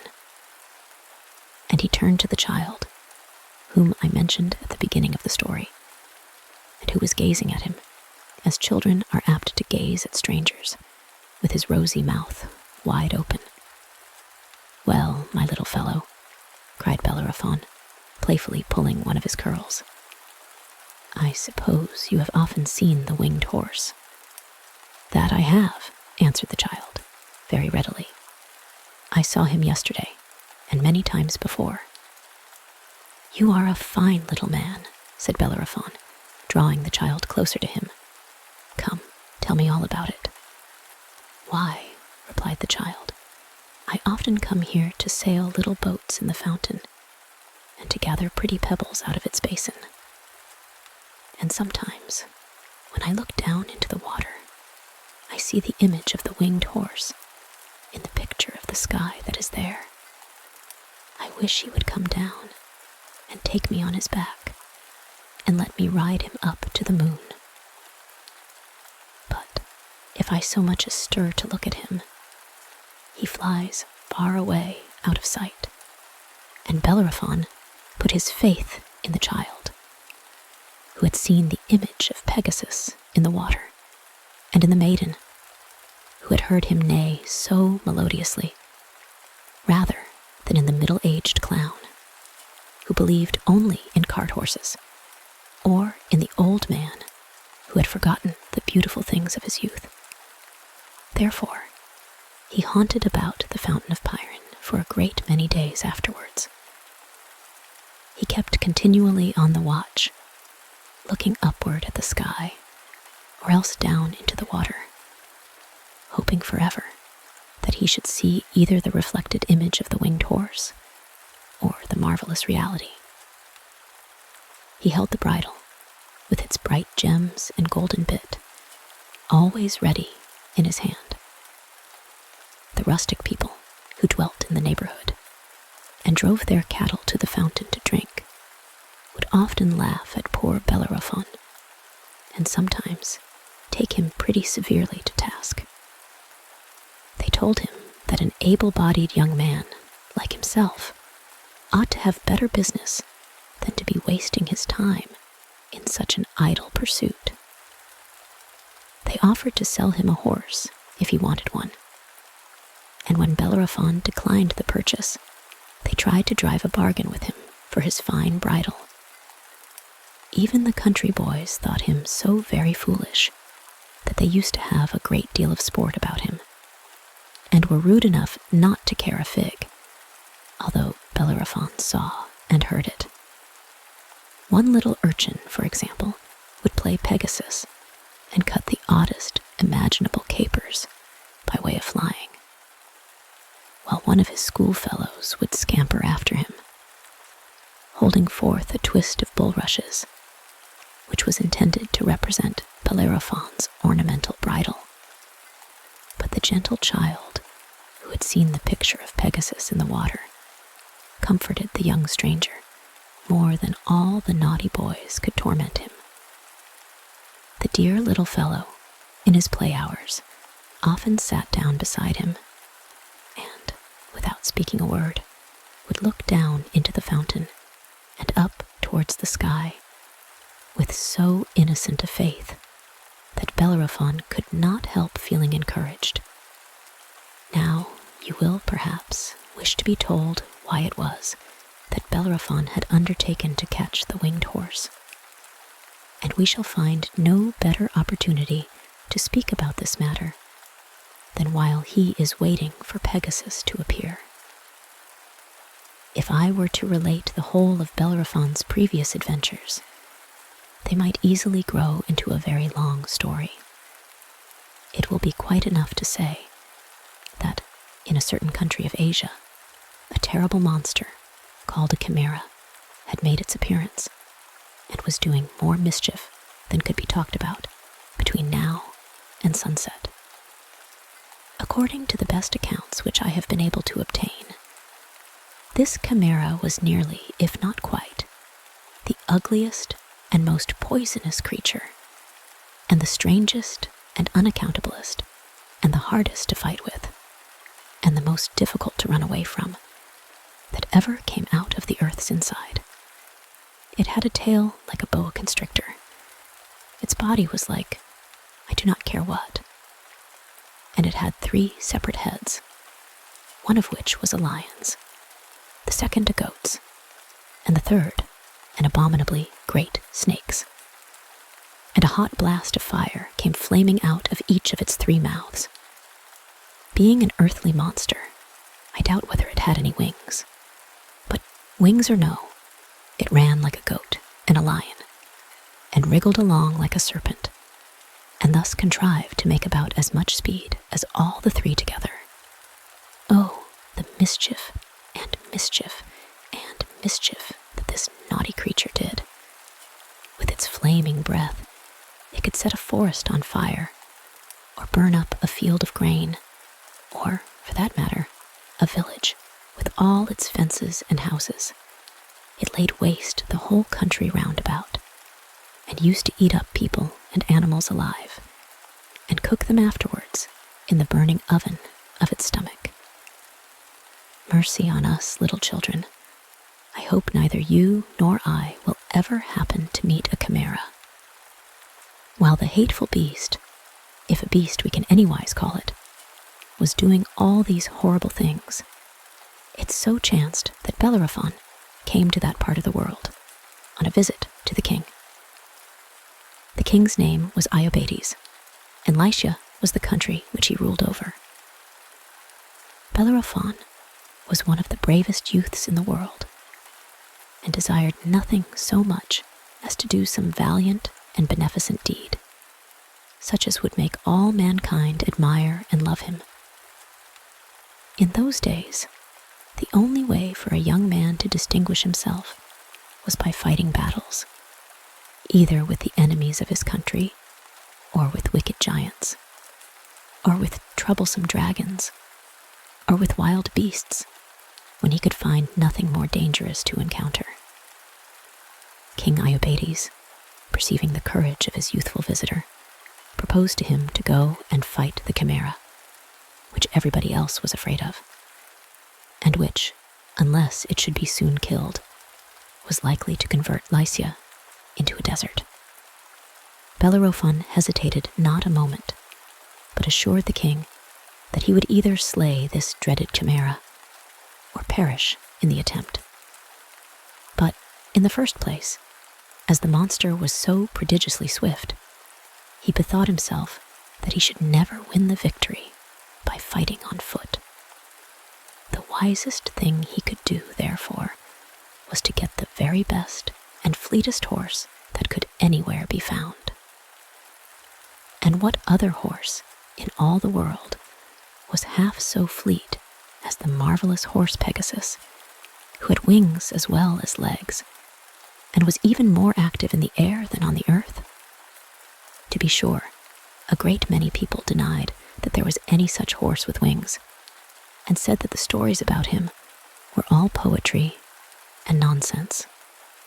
But wonderful as it appeared, Bellerophon believed that Pegasus was a real steed, and hoped that he himself might be fortunate enough to find him. And once fairly mounted on his back, he would be able to fight the chimera at better advantage. And this was the purpose with which he had traveled from Lycia to Greece, and had brought the beautifully ornamented bridle in his hand. It was an enchanted bridle. If he could only succeed in putting the golden bit into the mouth of Pegasus, the winged horse would be submissive, and would own Bellerophon for his master, and fly whithersoever he might choose to turn the rein. But indeed, it was a weary and anxious time, while Bellerophon waited and waited for Pegasus, in hopes that he would come and drink at the fountain of Pirene. He was afraid lest King Iobates should imagine that he had fled from the chimera. It pained him, too, to think how much mischief the monster was doing, while he himself, instead of fighting with it, was compelled to sit idly poring over the bright waters of Pirene as they gushed out of the sparkling sand. And as Pegasus came thither so seldom in these latter years, and scarcely alighted there more than once in a lifetime, Bellerophon feared that he might grow an old man, and have no strength left in his arms nor courage in his heart, before the winged horse would appear. Oh, how heavily passes the time, while an adventurous youth is yearning to do his part in life, and to gather in the harvest of his renown. How hard a lesson it is to wait. Our life is brief, and how much of it is spent in teaching us only this. Well was it for Bellerophon that the gentle child had grown so fond of him, and was never weary of keeping him company. Every morning the child gave him a new hope to put in his bosom, instead of yesterday's withered one. "Dear Bellerophon," he would cry, looking up hopefully into his face, "I think we shall see Pegasus today." And, at length, if it had not been for the little boy's unwavering faith, Bellerophon would have given up all hope and would have gone back to Lycia and have done his best to slay the chimera without the help of the winged horse. And in that case, poor Bellerophon would at least have been terribly scorched by the creature's breath, and would most probably have been killed and devoured. Nobody should ever try to fight an earthborn chimera unless he can first get upon the back of an aerial steed. One morning, the child spoke to Bellerophon even more hopefully than usual. "Dear, dear Bellerophon," said he, "I know not why it is, but I feel as if we should certainly see Pegasus today." And all that day he would not stir a step from Bellerophon's side. So they ate a crust of bread together and drank some of the water of the fountain. In the afternoon, there they sat, and Bellerophon had thrown his arm around the child, who likewise had put one of his little hands into Bellerophon's. The latter was lost in his own thoughts, and was fixing his eyes vacantly on the trunks of the trees that overshadowed the fountain, and on the grapevines that clambered up among their branches. But the gentle child was gazing down into the water. He was grieved for Bellerophon's sake that the hope of another day should be deceived, like so many before it, and 2 or 3 quiet teardrops fell from his eyes, and mingled with what were said to be the many tears of Pyrene when she wept for her slain children. But when he least thought of it, Bellerophon felt the pressure of the child's little hand and heard a soft, almost breathless whisper. "See there, dear Bellerophon, there is an image in the water." The young man looked down into the dimpling mirror of the fountain and saw what he took to be the reflection of a bird which seemed to be flying at a great height in the air, with a gleam of sunshine on its snowy or silvery wings. "What a splendid bird it must be," said he, "and how very large it looks, though it must really be flying higher than the clouds." "It makes me tremble," whispered the child. "I am afraid to look up into the air. It is very beautiful, and yet I dare only look at its image in the water. Dear Bellerophon, do you not see that it is no bird? It is the winged horse Pegasus." Bellerophon's heart began to throb. He gazed keenly upward, but could not see the winged creature, whether bird or horse, because just then it had plunged into the fleecy depths of a summer cloud. It was but a moment, however, before the object reappeared, sinking lightly down out of the cloud, although still at a vast distance from the earth. Bellerophon caught the child in his arms and shrank back with him, so that they were both hidden among the thick shrubbery which grew all around the fountain. Not that he was afraid of any harm, but he dreaded lest, if Pegasus caught a glimpse of them, he would fly far away and alight in some inaccessible mountain top, for it was really the winged horse. After they had expected him so long, he was coming to quench his thirst with the water of Pyrene. Nearer and nearer came the aerial wonder, flying in great circles, as you may have seen a dove when about to alight. Downward came Pegasus in those wide, sweeping circles, which grew narrower and narrower still as he gradually approached the earth. The nigher the view of him, the more beautiful he was, and the more marvelous the sweep of his silvery wings. At last, with so light a pressure as hardly to bend the grass about the fountain or imprint a hoof tramp in the sand of its margin, he alighted, and stooping his wild head, began to drink. He drew in the water with long and pleasant sighs and tranquil pauses of enjoyment, and then another draught, and another, and another. For nowhere in the world, or up among the clouds, did Pegasus love any water as he loved this of Pyrene.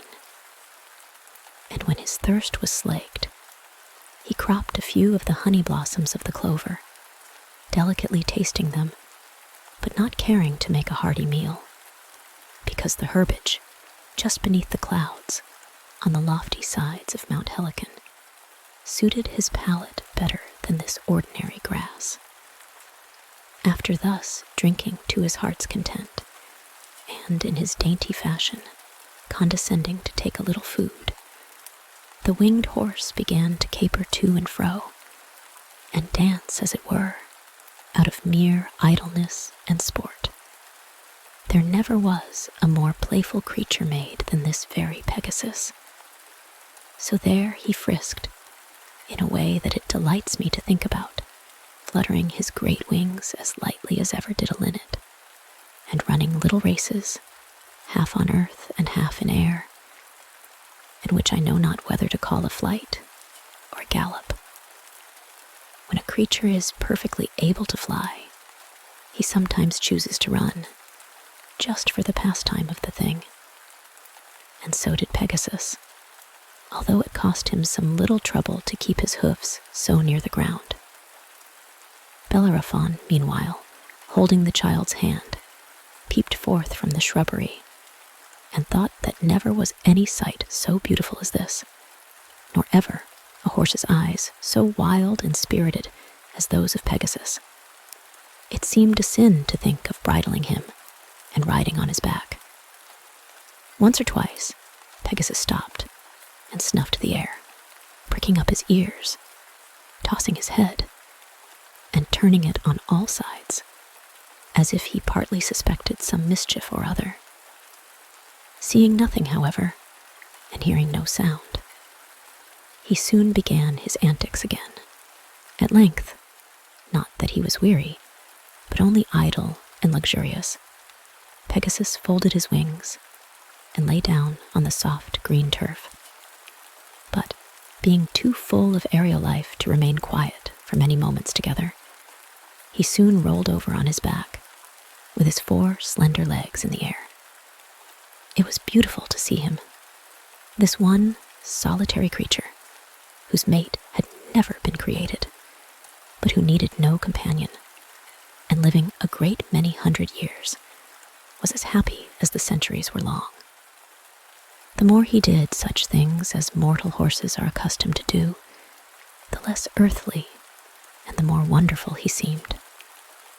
Bellerophon and the child almost held their breath, partly from a delightful awe, but still more because they dreaded lest the slightest stir or murmur should send him up, with the speed of an arrow flight, into the farthest blue of the sky.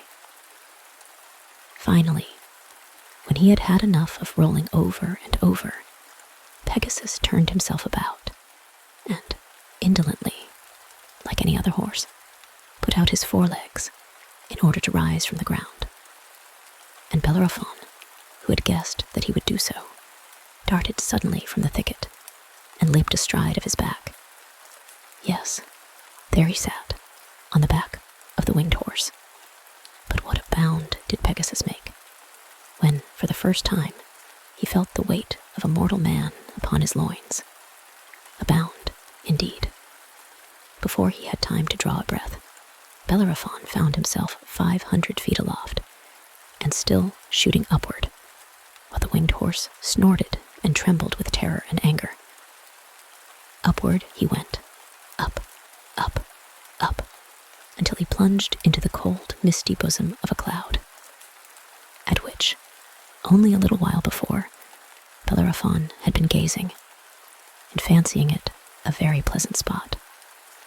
Then again, out of the heart of the cloud, Pegasus shot down like a thunderbolt, as if he meant to dash both himself and his rider headlong against a rock. Then he went through about 1,000 of the wildest caprioles that had ever been performed either by a bird or a horse. I cannot tell you half that he did.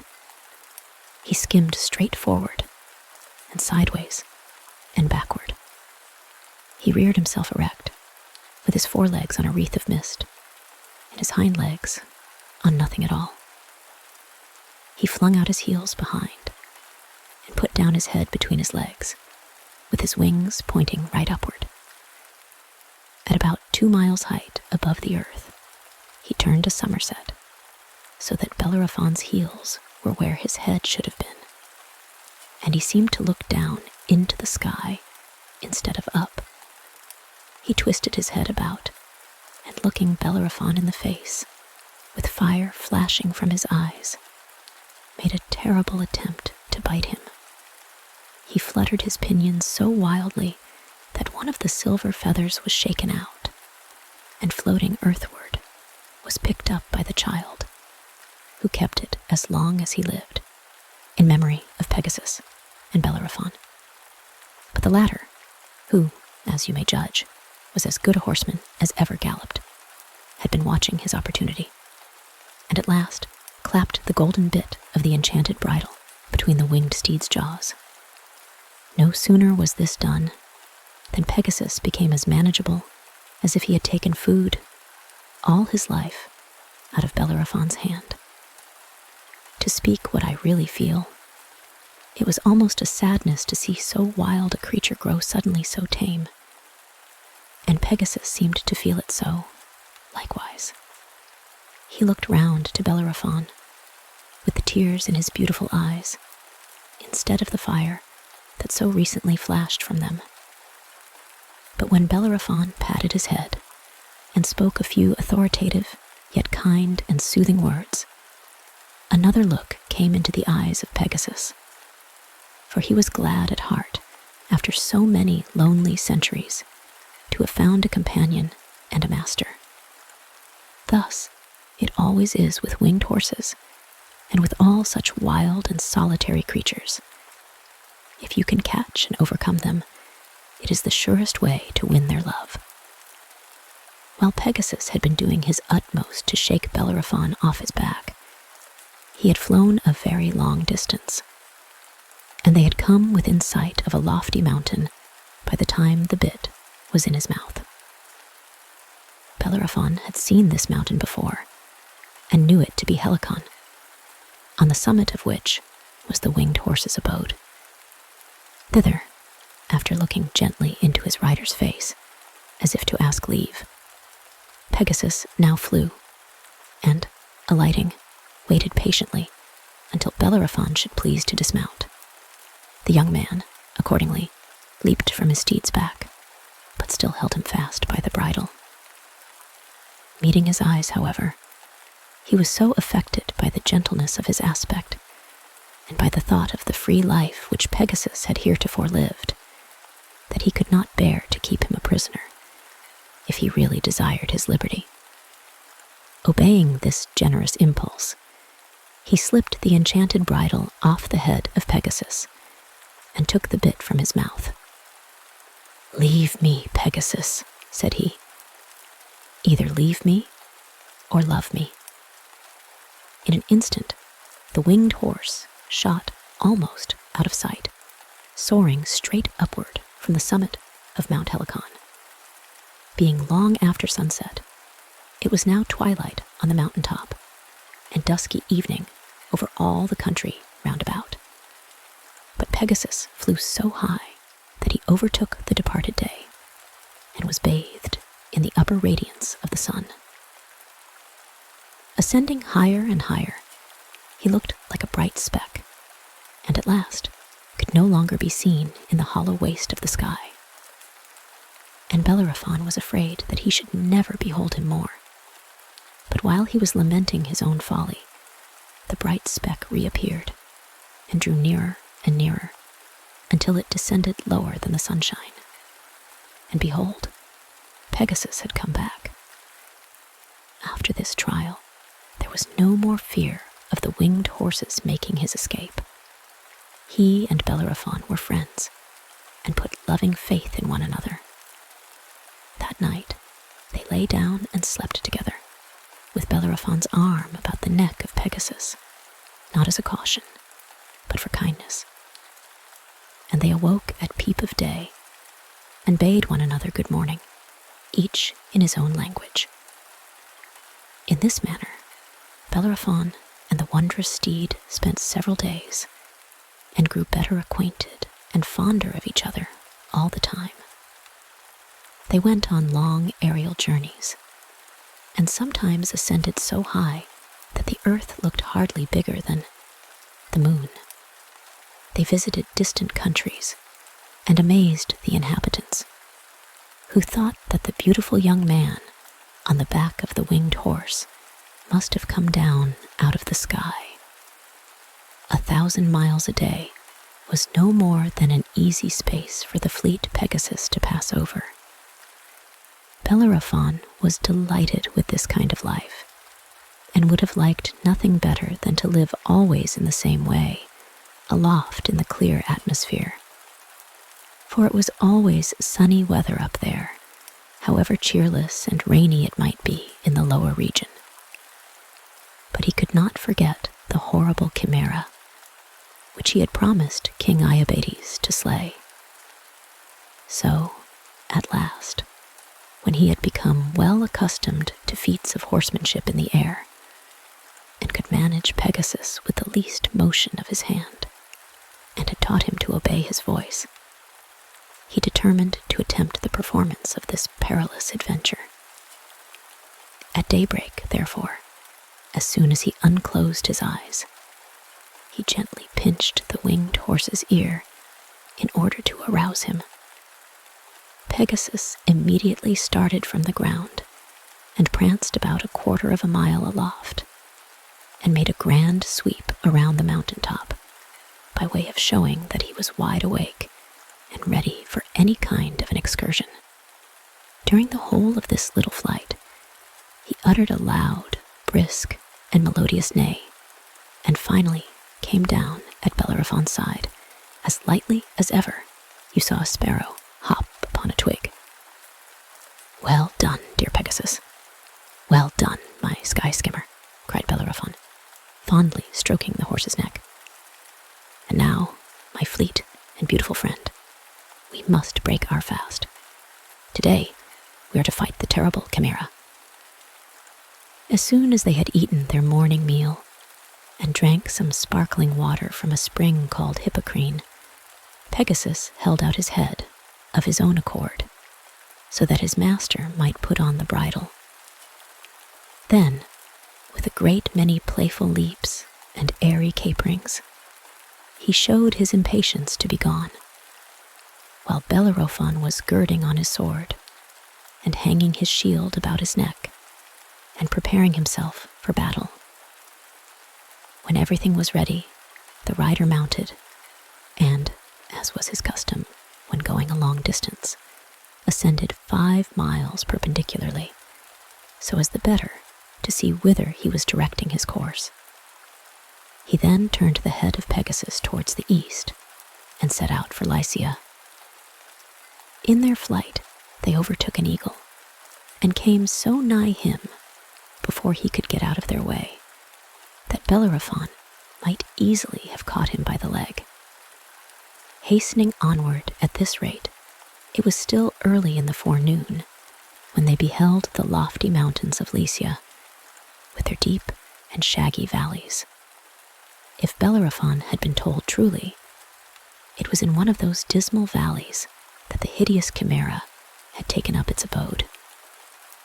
Being now so near their journey's end, the winged horse gradually descended with his rider, and they took advantage of some clouds that were floating over the mountain tops in order to conceal themselves. Hovering on the upper surface of a cloud and peeping over its edge, Bellerophon had a pretty distinct view of the mountainous part of Lycia, and could look into all its shadowy vales at once. At first, there appeared to be nothing remarkable. It was a wild, savage, and rocky tract of high and precipitous hills. In the more level part of the country, there were the ruins of houses that had been burnt, and here and there, the carcasses of dead cattle strewn about the pastures where they had been feeding. The The chimera must have done this mischief, thought Bellerophon. But where can the monster be? As I have already said, there was nothing remarkable to be detected at first sight in any of the valleys and dells that lay among the precipitous heights of the mountains. Nothing at all. Unless, indeed, it were 3 spires of black smoke, which issued from what seemed to be the mouth of a cavern and clambered sullenly into the atmosphere. Before reaching the mountaintop, these 3 black smoke wreaths mingled themselves into one. The cavern was almost directly beneath the winged horse and his rider, at the distance of about 1,000 feet. The smoke, as it crept heavily upward, had an ugly, sulphurous, stifling scent, which caused Pegasus to snort and Bellerophon to sneeze. So disagreeable was it to the marvelous steed, who was accustomed to breathe only the purest air, that he waved his wings and shot 1/2 mile out of the range of this offensive vapor. But, on looking behind him, Bellerophon saw something that induced him first to draw the bridle, and then to turn Pegasus about. He made a sign, which the winged horse understood, and sunk slowly through the air, until his hooves were scarcely more than a man's height above the rocky bottom of the valley.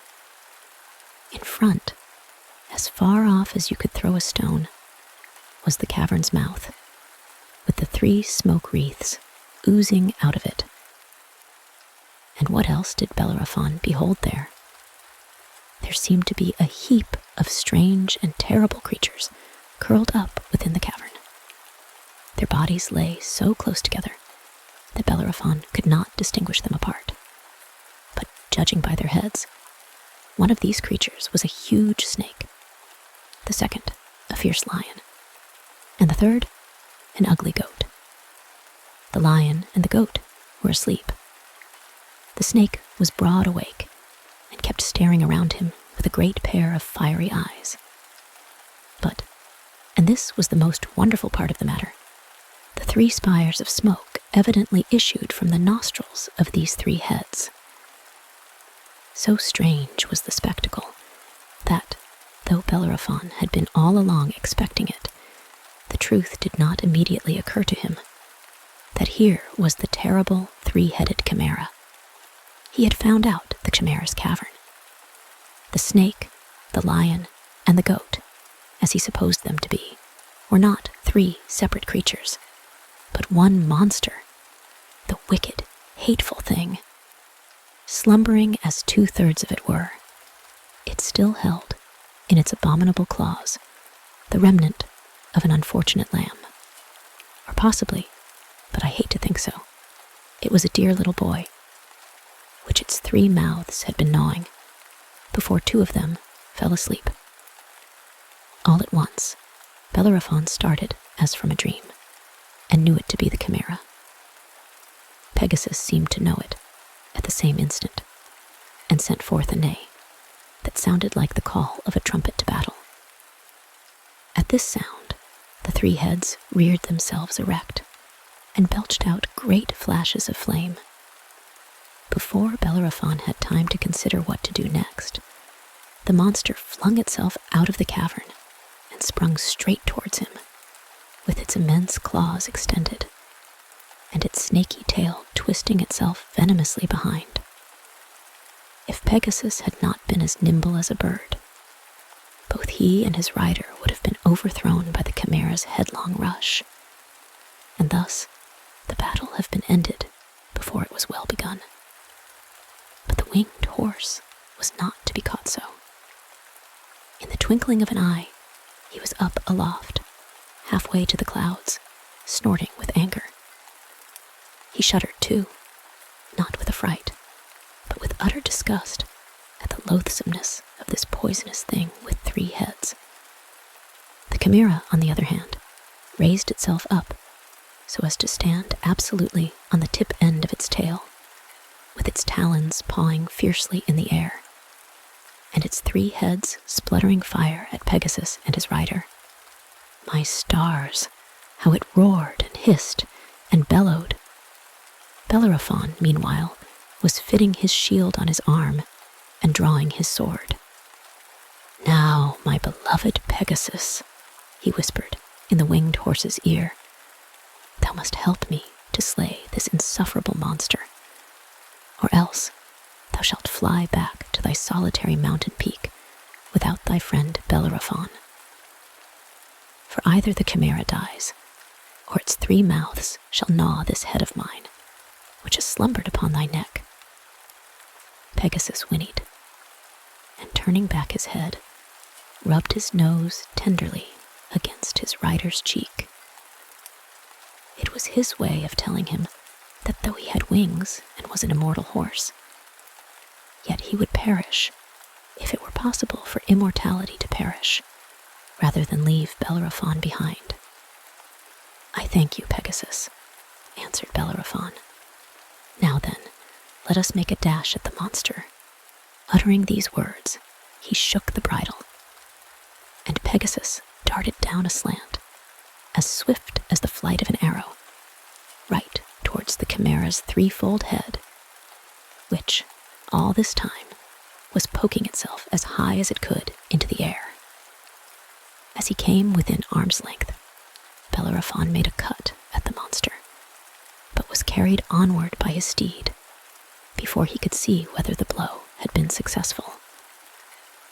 Pegasus continued his course, but soon wheeled round, at about the same distance from the chimera as before. Bellerophon then perceived that he had cut the goat's head of the monster almost off, so that it dangled downward by the skin and seemed quite dead. But to make amends, the snake's head and the lion's head had taken all the fierceness of the dead one into themselves, and spit flame, and hissed, and roared, with a vast deal more fury than before. "Never mind, my brave Pegasus," said Bellerophon. "With another stroke like that, we will stop either its hissing or its roaring." And again he shook the bridle. Dashing aslant, as before, the winged horse made another arrow flight towards the chimera, and Bellerophon aimed another downright stroke at one of the 2 remaining heads as he shot by. But this time, neither he nor Pegasus escaped so well as at first. With one of its claws, the chimera had given the young man a deep scratch in his shoulder, and had slightly damaged the left wing of the flying steed with the other. On his part, Bellerophon had mortally wounded the lion's head of the monster, insomuch that it now hung downward, with its fire almost extinguished, and sending out gasps of thick black smoke. The snake's head, however, which was the only one now left, was twice as fierce and venomous as ever before. It belched forth shoots of fire 500 yards long, and emitted hisses so loud, so harsh, and so ear-piercing that King Iobates heard them 50 miles off, and trembled till the throne shook under him. "Well a day," thought the poor king, "the chimera is certainly coming to devour me." Meanwhile, Pegasus had again paused in the air, and neighed angrily, while sparkles of a pure crystal flame darted out of his eyes. How unlike the lurid fire of the chimera! The aerial steed's spirit was all aroused, and so was that of Bellerophon. "Dost thou bleed, my immortal horse?" said the young man, caring less for his own hurt than for the anguish of this glorious creature that ought never to have tasted pain. "The execrable chimera shall pay for this mischief with his last head." Then he shook the bridle, shouted loudly, and guided Pegasus, not aslant as before, but straight at the monster's hideous front. So rapid was the onset that it seemed but a dazzle and a flash before Bellerophon was at close gripes with his enemy. The chimera, by this time, after losing its second head, had got into a red-hot passion of pain and rampant rage. It so flounced about, half on earth and partly in the air, that it was impossible to say which element it rested upon. It opened its snake jaws to such an abominable width that Pegasus might almost, I was going to say, have flown right down its throat, wings outspread, rider and all. At their approach, it shot out a tremendous blast of its fiery breath and enveloped Bellerophon and his steed in a perfect atmosphere of flame, singeing the wings of Pegasus, scorching off one whole side of the young man's golden ringlets, and making them both far hotter than was comfortable, from head to foot. But this was nothing to what followed. When the airy rush of the winged horse had brought him within the distance of 100 yards, the chimera gave a spring, and flung its huge, awkward, venomous, and utterly detestable carcass right upon poor Pegasus, clung round him with might and main, and tied up its snaky tail into a knot. Up flew the aerial steed, higher, higher, higher, above the mountain peaks, above the clouds, and almost out of sight of the solid earth. But still, the earth-born monster kept its hold, and was borne upward, along with the creature of light and air. Bellerophon, meanwhile, turning about, found himself face to face with the ugly grimness of the chimera's visage, and could only avoid being scorched to death, or bitten right in twain, by holding up his shield. Over the upper edge of the shield, he looked sternly into the savage eyes of the monster. But the chimera was so mad and wild with pain that it did not guard itself so well as might else have been the case.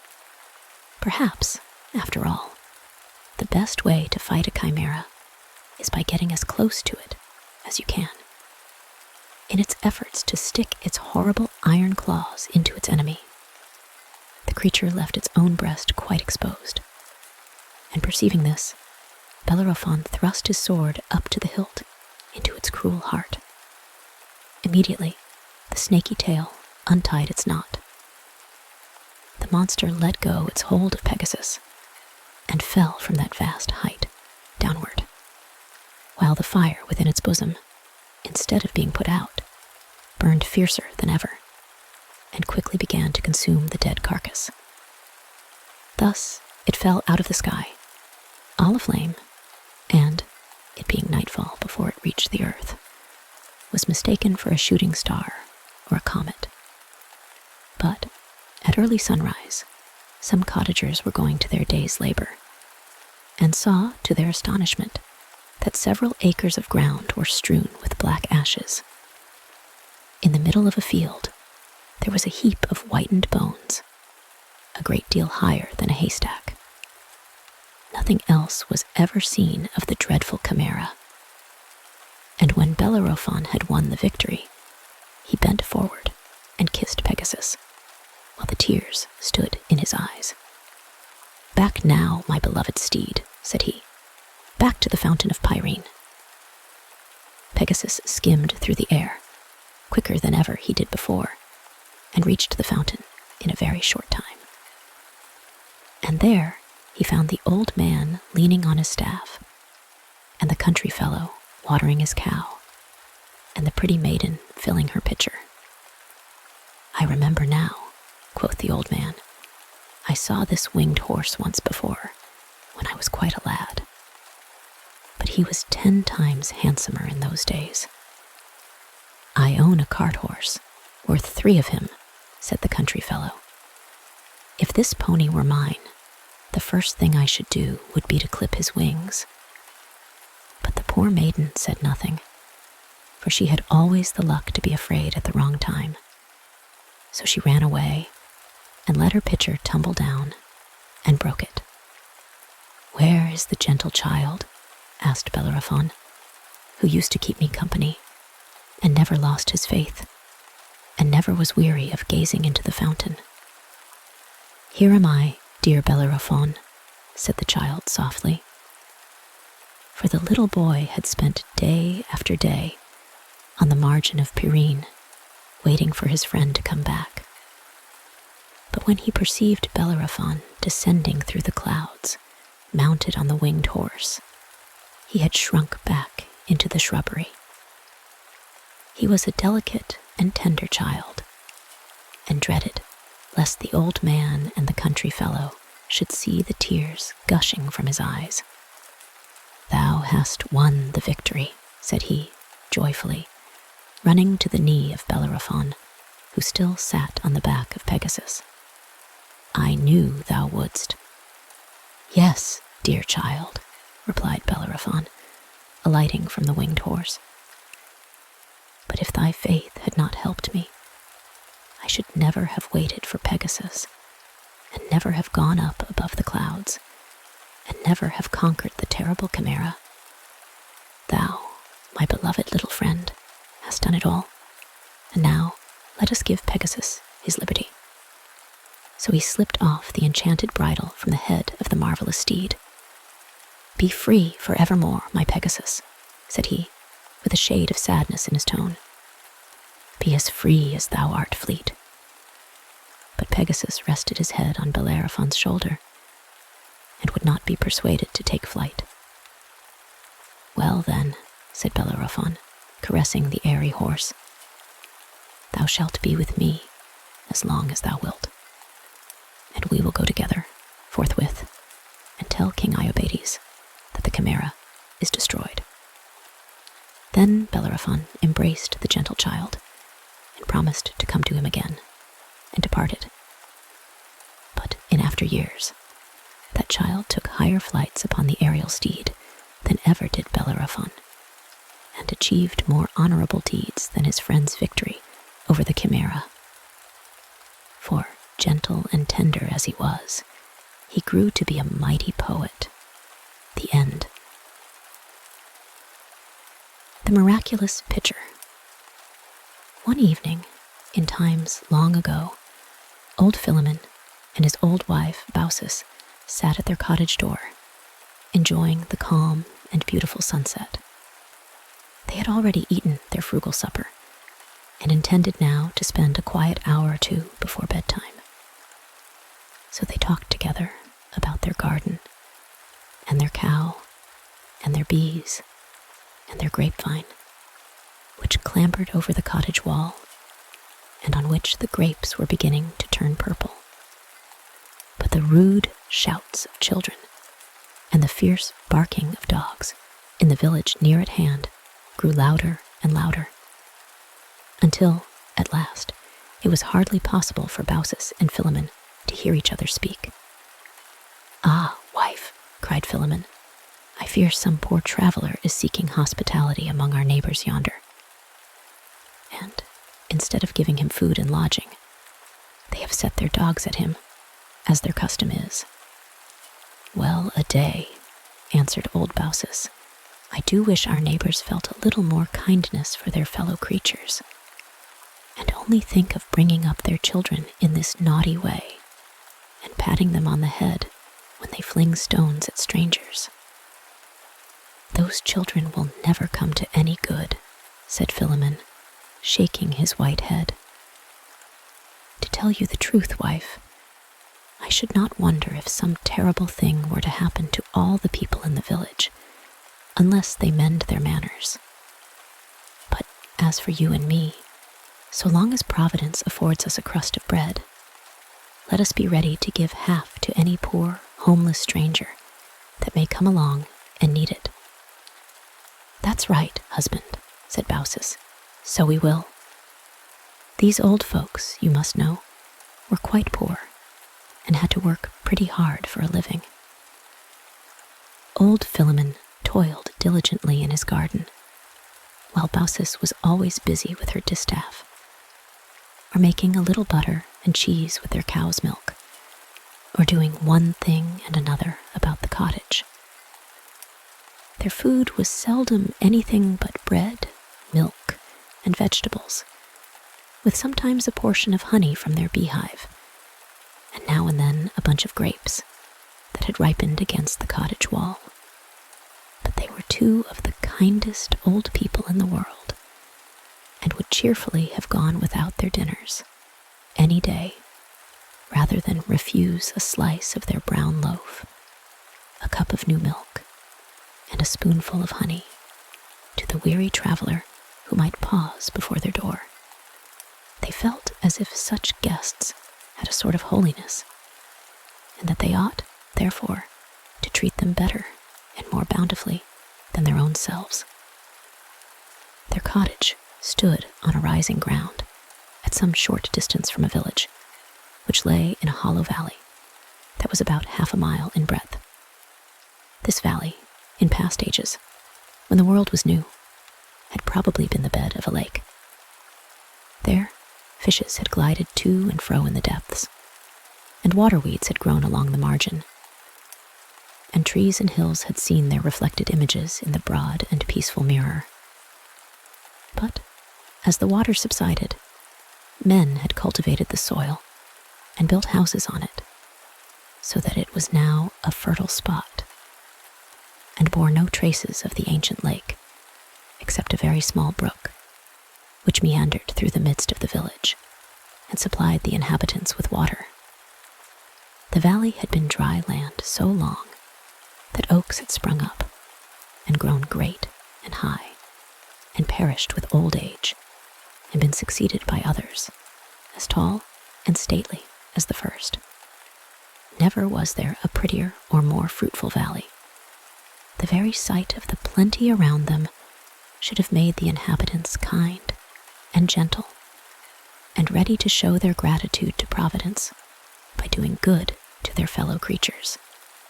But we are sorry to say, the people of this lovely village were not worthy to dwell in a spot on which heaven had smiled so beneficently.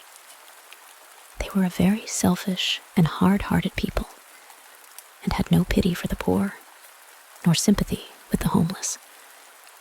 They would only have laughed had anybody told them that human beings owe a debt of love to one another, because there is no other method of paying the debt of love and care which all of us owe to Providence. You will hardly believe what I am going to tell you. These naughty people taught their children to be no better than themselves, and used to clap their hands by way of encouragement when they saw the little boys and girls run after some poor stranger, shouting at his heels and pelting him with stones. They kept large and fierce dogs, and whenever a traveler ventured to show himself in the village street, this pack of disagreeable curs scampered to meet him, barking, snarling, and showing their teeth. Then they would seize him by his leg, or by his clothes, just as it happened. And if he were ragged when he came, he was generally a pitiable object before he had time to run away. This was a very terrible thing to poor travelers, as you may suppose, especially when they chanced to be sick, or feeble, or lame, or old. Such persons, if they once knew how badly these unkind people and their unkind children and curs were in the habit of behaving, would go miles and miles out of their way rather than try to pass through the village again.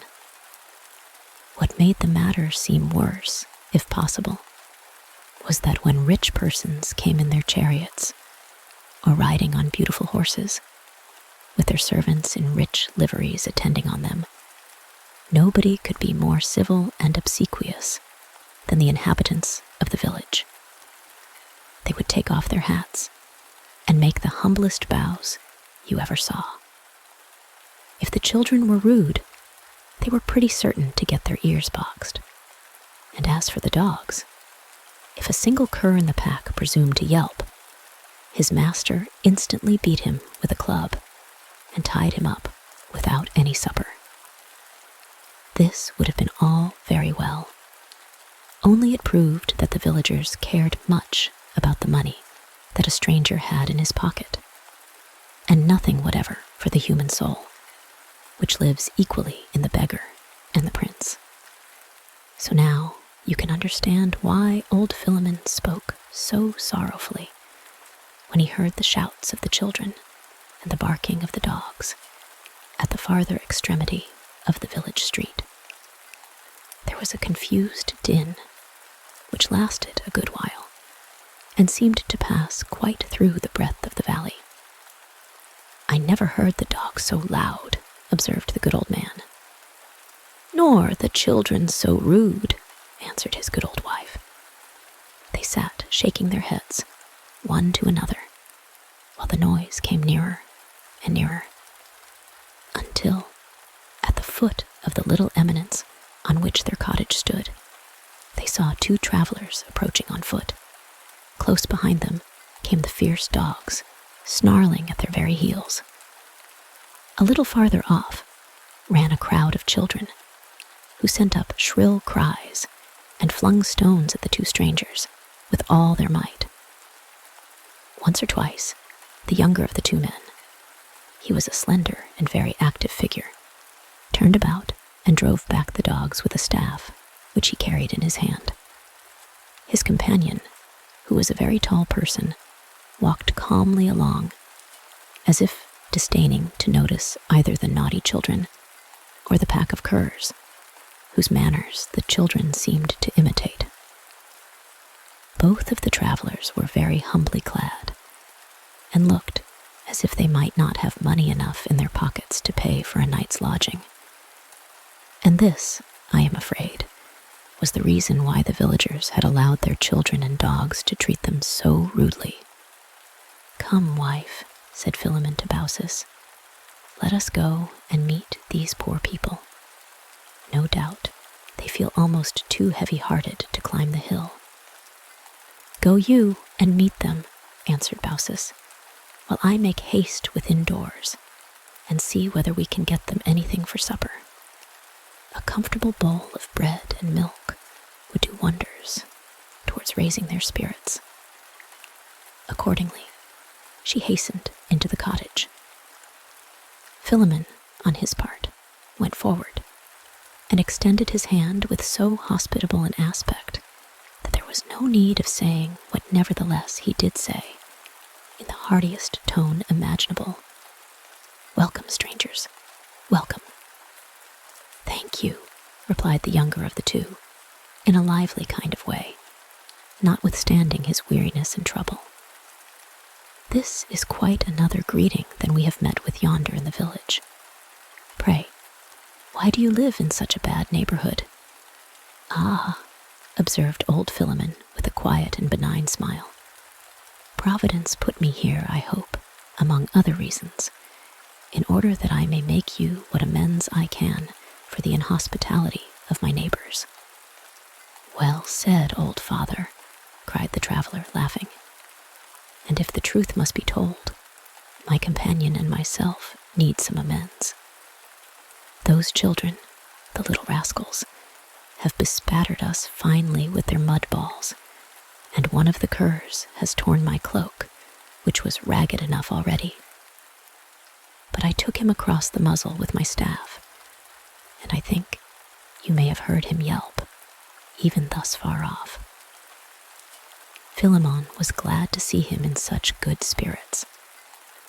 Nor, indeed, would you have fancied, by the traveler's look and manner, that he was weary with a long day's journey, besides being disheartened by rough treatment at the end of it.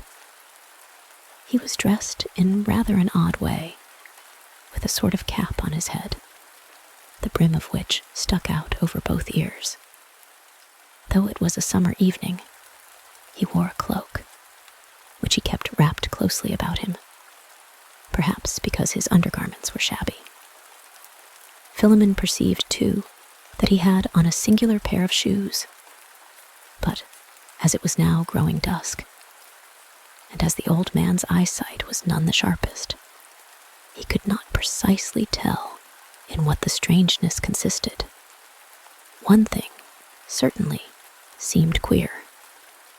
The traveler was so wonderfully light and active that it appeared as if his feet sometimes rose from the ground of their own accord, or could only be kept down by an effort. "I used to be light-footed in my youth," said Philemon to the traveler, "but I always found my feet grow heavier towards nightfall." "There is nothing like a good staff to help one along," answered the stranger, "and I happen to have an excellent one, as you see." This staff, in fact, was the oddest-looking staff that Philemon had ever beheld. It was made of olive wood and had something like a little pair of wings near the top. 2 snakes, carved in the wood, were represented as twining themselves about the staff, and were so very skillfully executed that old Philemon, whose eyes, were getting rather dim, almost thought them alive, and that he could see them wriggling and twisting. "A curious piece of work, sure enough," said he. "A staff with wings. It would be an excellent kind of stick for a little boy to ride astride of." By this time, Philemon and his 2 guests had reached the cottage door. "Friends," said the old man, "sit down and rest yourselves here on this bench. My good wife, Baucis, has gone to see what you can have for supper. We are poor folks, but you shall be welcome to whatever we have in the cupboard." The younger stranger threw himself carelessly on the bench, letting his staff fall as he did so. And here happened something rather marvelous, though trifling enough, too. The staff seemed to get up from the ground of its own accord, and, spreading its little pair of wings, it half hopped, half flew, and leaned itself against the wall of the cottage. There it stood quite still, except that the snakes continued to wriggle. But, in my private opinion, old Philemon's eyesight had been playing him tricks again. Before he could ask any questions, the elder stranger drew his attention from the wonderful staff by speaking to him.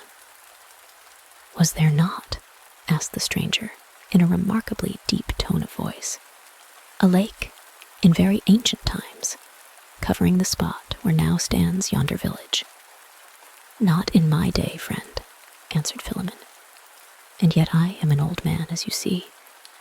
There were always the fields and meadows, just as they are now, and the old trees, and the little stream murmuring through the midst of the valley.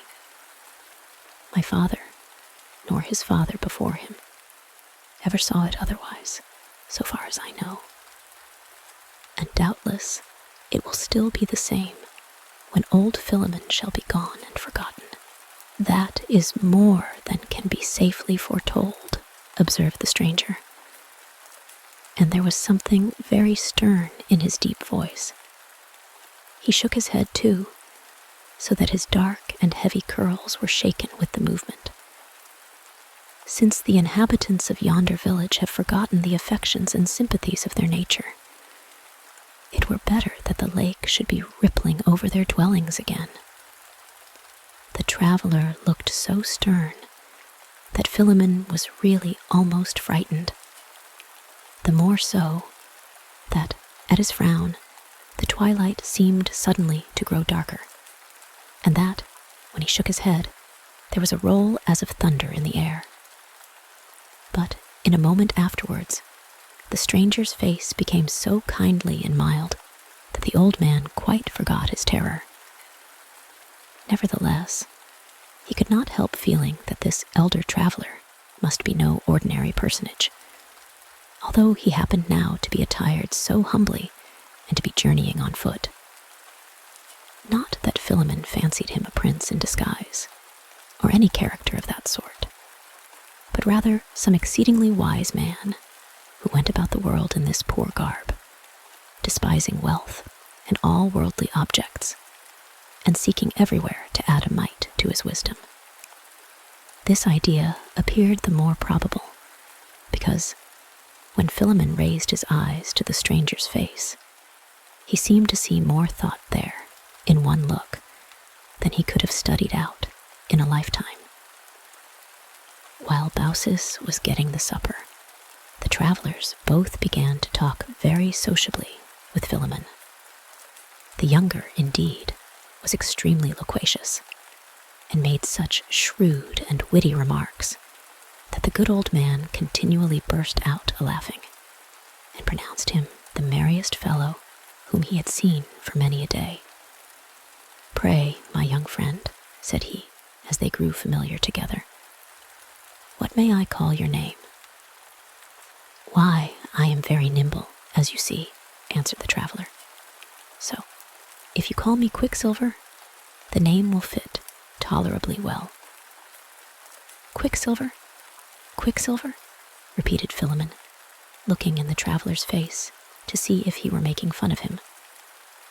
"It is a very odd name, and your companion there, has he as strange a one?"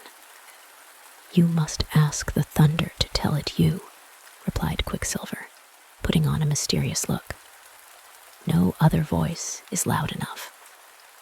This remark, whether it were serious or in jest, might have caused Philemon to conceive a very great awe of the elder stranger, if, on venturing to gaze at him, he had not beheld so much beneficence in his visage. But, undoubtedly, here was the grandest figure that ever sat so humbly beside a cottage door. When the stranger conversed, it was with gravity, and in such a way that Philemon felt irresistibly moved to tell him everything which he had most at heart. This is always the feeling that people have when they meet with anyone wise enough to comprehend all their good and evil, and to despise not a tittle of it. But Philemon, simple and kind-hearted old man that he was, had not many secrets to disclose. He talked, however, quite garrulously about the events of his past life, in the whole course of which he had never been a score of miles from this very spot. His wife Baucis and himself had dwelt in the cottage from their youth upward, earning their bread by honest labor, always poor, but still contented. He told what excellent butter and cheese Baucis made, and how nice were the vegetables which he raised in his garden. He said, too, that because they loved one another so very much, it was the wish of both that death might not separate them, but that they should die as they had lived together. As the stranger listened, a smile beamed over his countenance and made its expression as sweet as it was grand. "You are a good old man," said he to Philemon, "and you have a good old wife to be your helpmeet. It is fit that your wish be granted." And it seemed to Philemon, just then, as if the sunset clouds threw up a bright flash from the west and kindled a sudden light in the sky. Baucis had now got supper ready, and, coming to the door, began to make apologies for the poor fare which she was forced to set before her guests. "Had we known you were comin'," said she, "my good man and myself would have gone without a morsel, rather than you should lack a better supper. But I took the most part of today's milk to make cheese, and our last loaf is already half-eaten. Ah, me! I never feel the sorrow of being poor, save when a poor traveler knocks at our door. All will be very well. Do not trouble yourself, my good dame," replied the elder stranger kindly. "An honest, hearty welcome to a guest works miracles with the fare, and is capable of turning the coarsest food to nectar and ambrosia." "A welcome you shall have," said Baucis, "and likewise a little honey that we happen to have left, and a bunch of purple grapes besides." "Why, Mother Baucis, it is a feast," exclaimed Quicksilver, laughing, "an absolute feast. And you shall see how bravely I will play my part at it I think I never felt hungrier in my life. "Mercy on us," whispered Baucis to her husband. "If the young man has such a terrible appetite, I am afraid there will not be half enough supper." They all went into the cottage. And now, my little auditors, shall I tell you something that will make you open your eyes very wide? It is really one of the oddest circumstances in the whole story. Quicksilver's staff, you recollect, had set itself up against the wall of the cottage.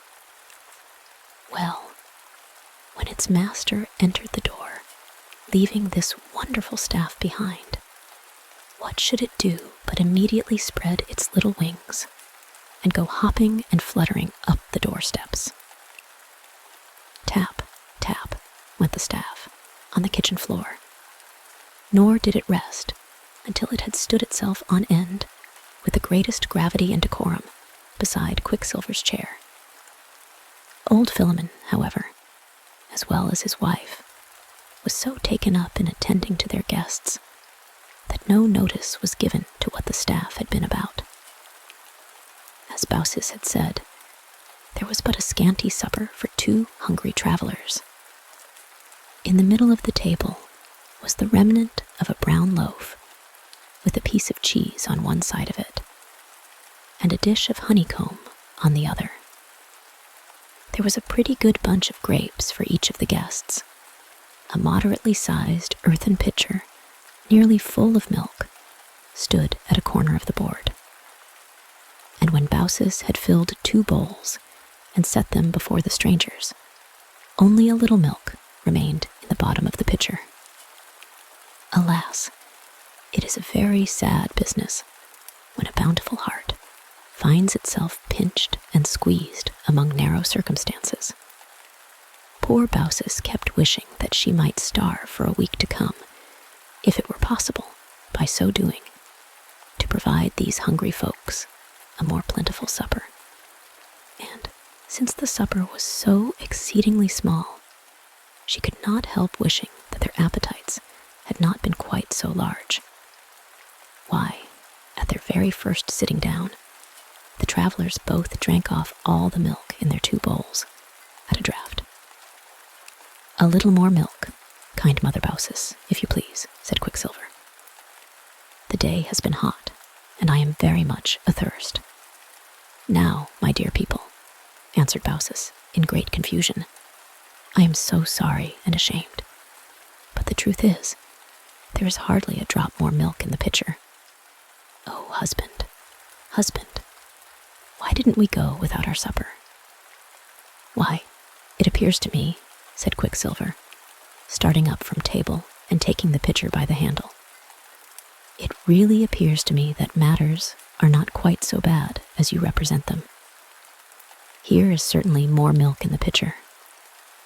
So saying, and to the vast astonishment of Baucis, he proceeded to fill not only his own bowl, but his companion's likewise, from the pitcher that was supposed to be almost empty. The good woman could scarcely believe her eyes. She had certainly poured out nearly all the milk, and had peeped in afterwards, and seen the bottom of the pitcher as she set it down upon the table. "But I am old," thought Baucis to herself, "and apt to be forgetful. I suppose I must have made a mistake. At all events, the pitcher cannot help being empty now, after filling the bowls twice over." "What excellent milk," observed Quicksilver, after quaffing the contents of the second bowl. "Excuse me, my kind hostess, but I must really ask you for a little more."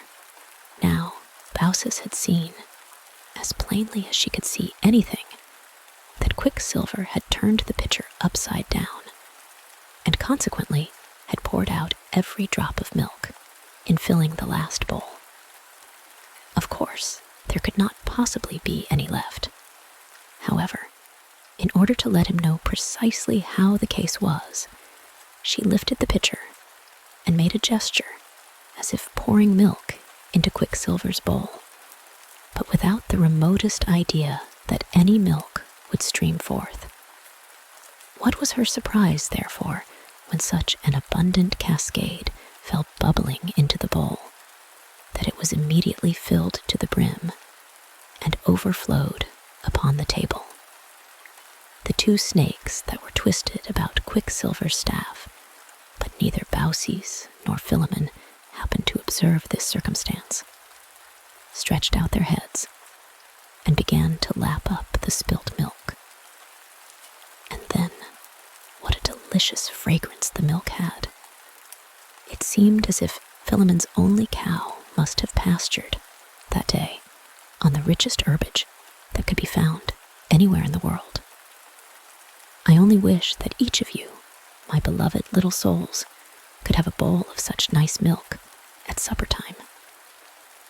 And now a slice of your brown loaf, Mother Baucis, said Quicksilver, and a little of that honey. Baucis cut him a slice accordingly, and though the loaf, when she and her husband ate of it, had been rather too dry and crusty to be palatable, it was now as light and moist as if but a few hours out of the oven. Tasting a crumb which had fallen on the table, she found it more delicious than bread ever was before, and could hardly believe that it was a loaf of her own kneading and baking. Yet, what other loaf could it possibly be? But oh, the honey! I may just as well let it alone, without trying to describe how exquisitely it smelt and looked. Its color was that of the purest and most transparent gold, and it had the odor of 1,000 flowers. But of such flowers as never grew in an earthly garden, and to seek, which the bees must have flown high above the clouds. The wonder is that after alighting on a flower bed of so delicious fragrance and immortal bloom, they should have been content to fly down again to their hive in Philemon's garden. Never was such honey tasted, seen, or smelt.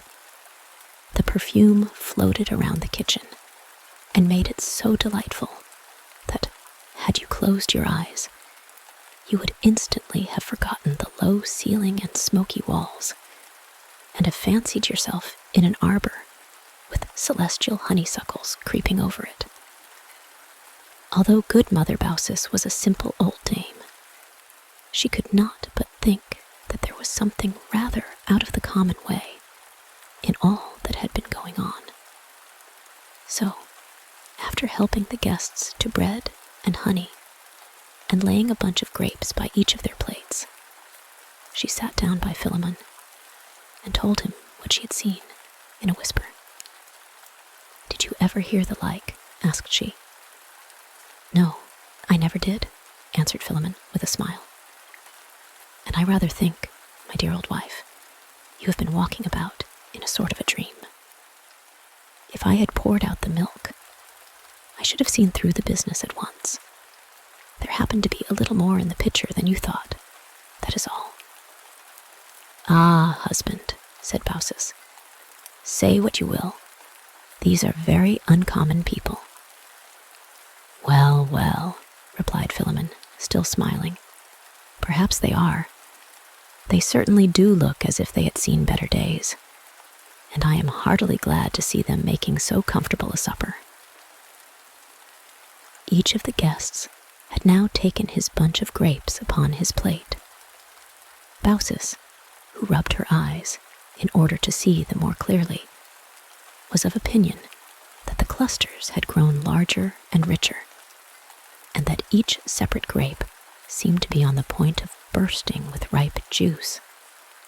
It was entirely a mystery to her how such grapes could ever have been produced from the old stunted vine that climbed against the cottage wall. "Very admirable grapes these," observed Quicksilver, as he swallowed one after another, without apparently diminishing his cluster. "Pray, my good host, whence did you gather them?" "From my own vine," answered Philemon. "You may see one of its branches twisting across the window yonder." but wife and I never thought the grapes very fine ones. I never tasted better, said the guest. Another cup of this delicious milk, if you please, and I shall then have supped better than a prince. This time, old Philemon bestirred himself and took up the pitcher, for he was curious to discover whether there was any reality in the marvels which Baucis had whispered to him. He knew that his good old wife was incapable of falsehood, and that she was seldom mistaken in what she supposed to be true. But this was so very singular a case that he wanted to see into it with his own eyes. On taking up the pitcher, therefore, he slyly peeped into it, and was fully satisfied that it contained not so much as a single drop. All at once, however, he beheld a little white fountain, which gushed up from the bottom of the pitcher, and speedily filled it to the brim with foaming and deliciously fragrant milk. It was lucky that Philemon, in his surprise, did not drop the miraculous pitcher from his hand. "Who are ye, wonder-working strangers?" said he, even more bewildered than his wife had been. "Your guests, my good Philemon, and your friends," replied the elder traveler in his mild, deep voice that had something at once sweet and awe-inspiring in it. "Give me likewise a cup of the milk, and may your pitcher never be empty for kind Baucis and yourself, any more than for the needy wayfarer." The supper being now over, the strangers requested to be shown to their place of repose. The old people would gladly have talked with them a little longer, and have expressed the wonder which they felt, and their delight at finding the poor and meager supper prove so much better and more abundant than they hoped. But the elder traveler had inspired them with such reverence that they dared not ask him any questions. And when Philemon drew Quicksilver aside and inquired how under the sun a fountain of milk could have got into an old earthen pitcher, this latter personage pointed to his staff. "There's the whole mystery of the affair," quoth Quicksilver, "and if you can make it out, I'll thank you to let me know. I can't tell what to make of my staff. It is always playing such odd tricks as this, sometimes getting me a supper, and quite as often stealing it away. If I had any faith in such nonsense, I should say the stick was bewitched." He said no more, but looked so slyly in their faces that they rather fancied he was laughing at them. The magic staff went hopping at his heels as Quicksilver quitted the room. When left alone, the good old couple spent some little time in conversation about the events of the evening, and then lay down on the floor and fell fast asleep. They had given up their sleeping room to the guests, and had no other bed for themselves, save these planks, which I wish had been as soft as their own hearts. The old man and his wife were stirring, betimes, in the morning, and the strangers likewise arose with the sun, and made their preparations to depart. Philemon hospitably entreated them to remain a little longer, until Baucis could milk the cow, and bake a cake upon the hearth, and perhaps find them a few fresh eggs for breakfast. The guests, however, seemed to think it better to accomplish a good part of their journey before the heat of the day should come on. They, therefore, persisted in setting out immediately, but asked Philemon and Baucis to walk forth with them a short distance, and show them the road which they were to take. So they all four issued from the cottage, chatting together like old friends. It was very remarkable indeed how familiar the old couple insensibly grew with the elder traveler, and how their good and simple spirits melted into his, even as 2 drops of water would melt into the illimitable ocean. And as for Quicksilver, with his keen, quick, laughing wits, he appeared to discover every little thought that but peeped into their minds before they suspected it themselves. They sometimes wished, it is true, that he had not been quite so quick-witted, and also that he would fling away his staff, which looked so mysteriously mischievous, with the snakes always writhing about it. But then, again, Quicksilver showed himself so very good-humored that they would have been rejoiced to keep him in their cottage, staff, snakes, and all, every day, and the whole day long. "Ah me, well-a-day," exclaimed Philemon, when they had walked a little way from their door. "If our neighbors only knew what a blessed thing it is to show hospitality to strangers, they would tie up all their dogs and never allow their children to fling another stone. It is a sin and shame for them to behave so, that it is," said good old Baucis vehemently. "And I mean to go this very day and tell some of them what naughty people they are." "I fear," remarked Quicksilver, slyly smiling, "that you will find none of them at home." The elder traveler's brow, just then, assumed such a grave, stern, and awful grandeur, yet serene withal, that neither Baucis nor Philemon dared to speak a word. They gazed reverently into his face, as if they had been gazing at the sky. "When men do not feel towards the humblest stranger as if he were a brother," said the traveler, in tones so deep that they sounded like those of an organ, "they are unworthy to exist on earth, which was created as the abode of a great human brotherhood." "And by the by, my dear old people," said Quicksilver, with the liveliest look of fun and mischief in his eyes, "where is this same village that you talk about? On which side of us does it lie? Methinks I do not see it hereabouts." Philemon and his wife turned towards the valley, where, at sunset, only the day before, they had seen the meadows, the houses, the gardens, the clumps of trees, the wide, green margined street, with children playing in it, and all the tokens of business, enjoyment, and prosperity. But what was their astonishment? There was no longer any appearance of a village.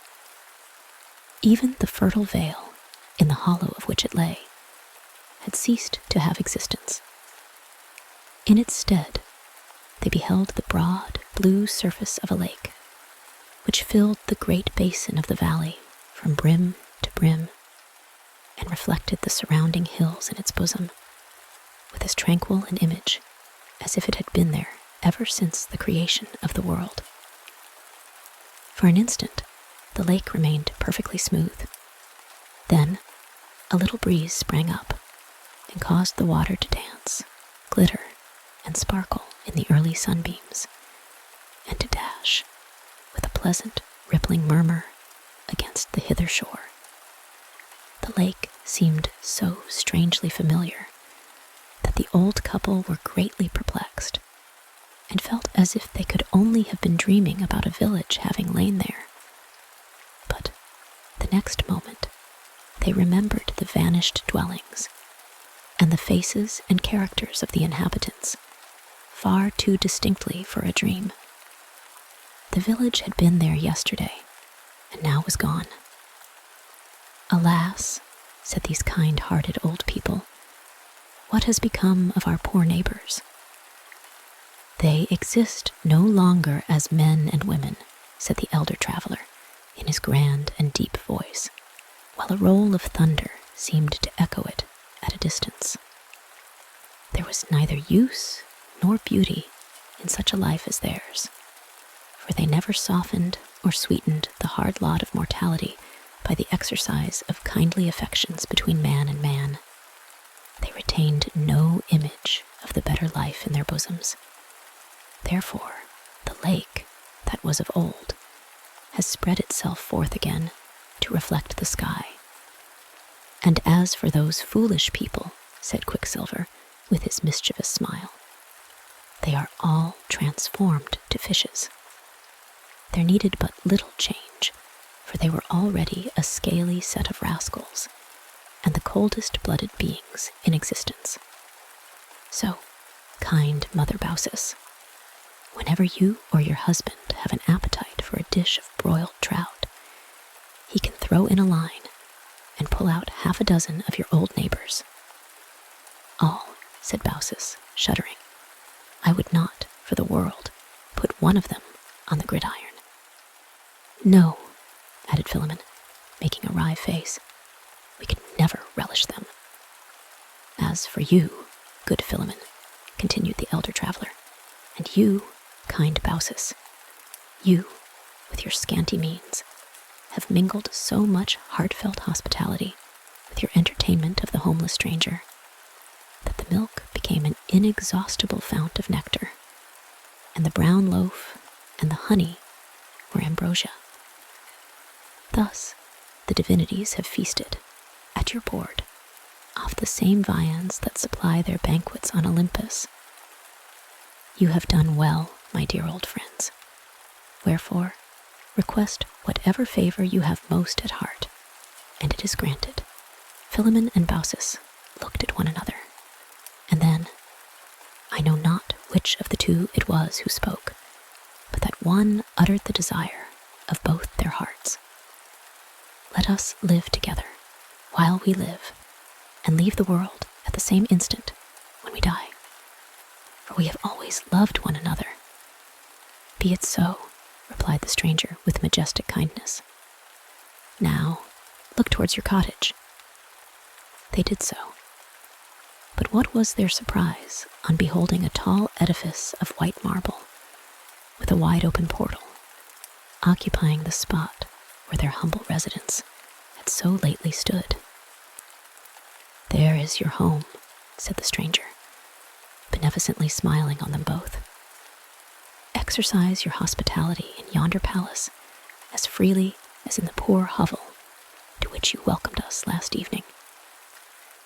The old folks fell on their knees to thank him, but behold, neither he nor Quicksilver was there. So Philemon and Baucis took up their residence in the marble palace and spent their time with vast satisfaction to themselves in making everybody jolly and comfortable who happened to pass that way. The milk pitcher, I must not forget to say, retained its marvelous quality of being never empty, when it was desirable to have it full. Whenever an honest, good-humored, and free-hearted guest took a draught from this pitcher, he invariably found it the sweetest and most invigorating fluid that ever ran down his throat. But if a cross and disagreeable curmudgeon happened to sip, he was pretty certain to twist his visage into a hard knot and pronounce it a pitcher of sour milk. Thus, the old couple lived in their palace a great, great while, and grew older and older, and very old indeed. At length, however, there came a summer morning when Philemon and Baucis failed to make their appearance, as on other mornings, with one hospitable smile overspreading both their pleasant faces, to invite the guests of overnight to breakfast. The guests searched everywhere, from top to bottom of the spacious palace, and all to no purpose.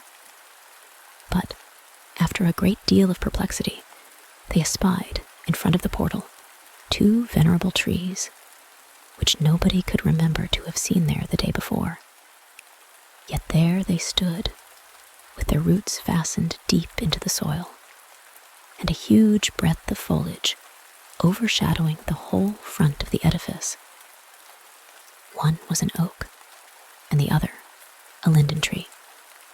Their boughs, it was strange and beautiful to see, were intertwined together and embraced one another, so that each tree seemed to live in the other tree's bosom much more than in its own.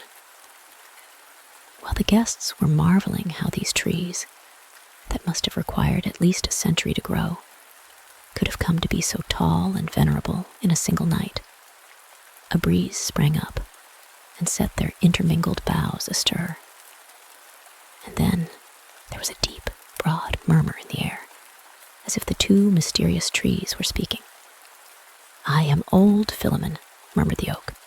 "I am old Baucis," murmured the linden tree. But as the breeze grew stronger, the trees both spoke at once. "Philemon, Baucis, Baucis, Philemon," as if one were both and both were one, and talking together in the depths of their mutual heart. It was plain enough to perceive that the good old couple had renewed their age, and were now to spend a quiet and delightful 100 years or so, Philemon as an oak, and Baucis as a linden tree.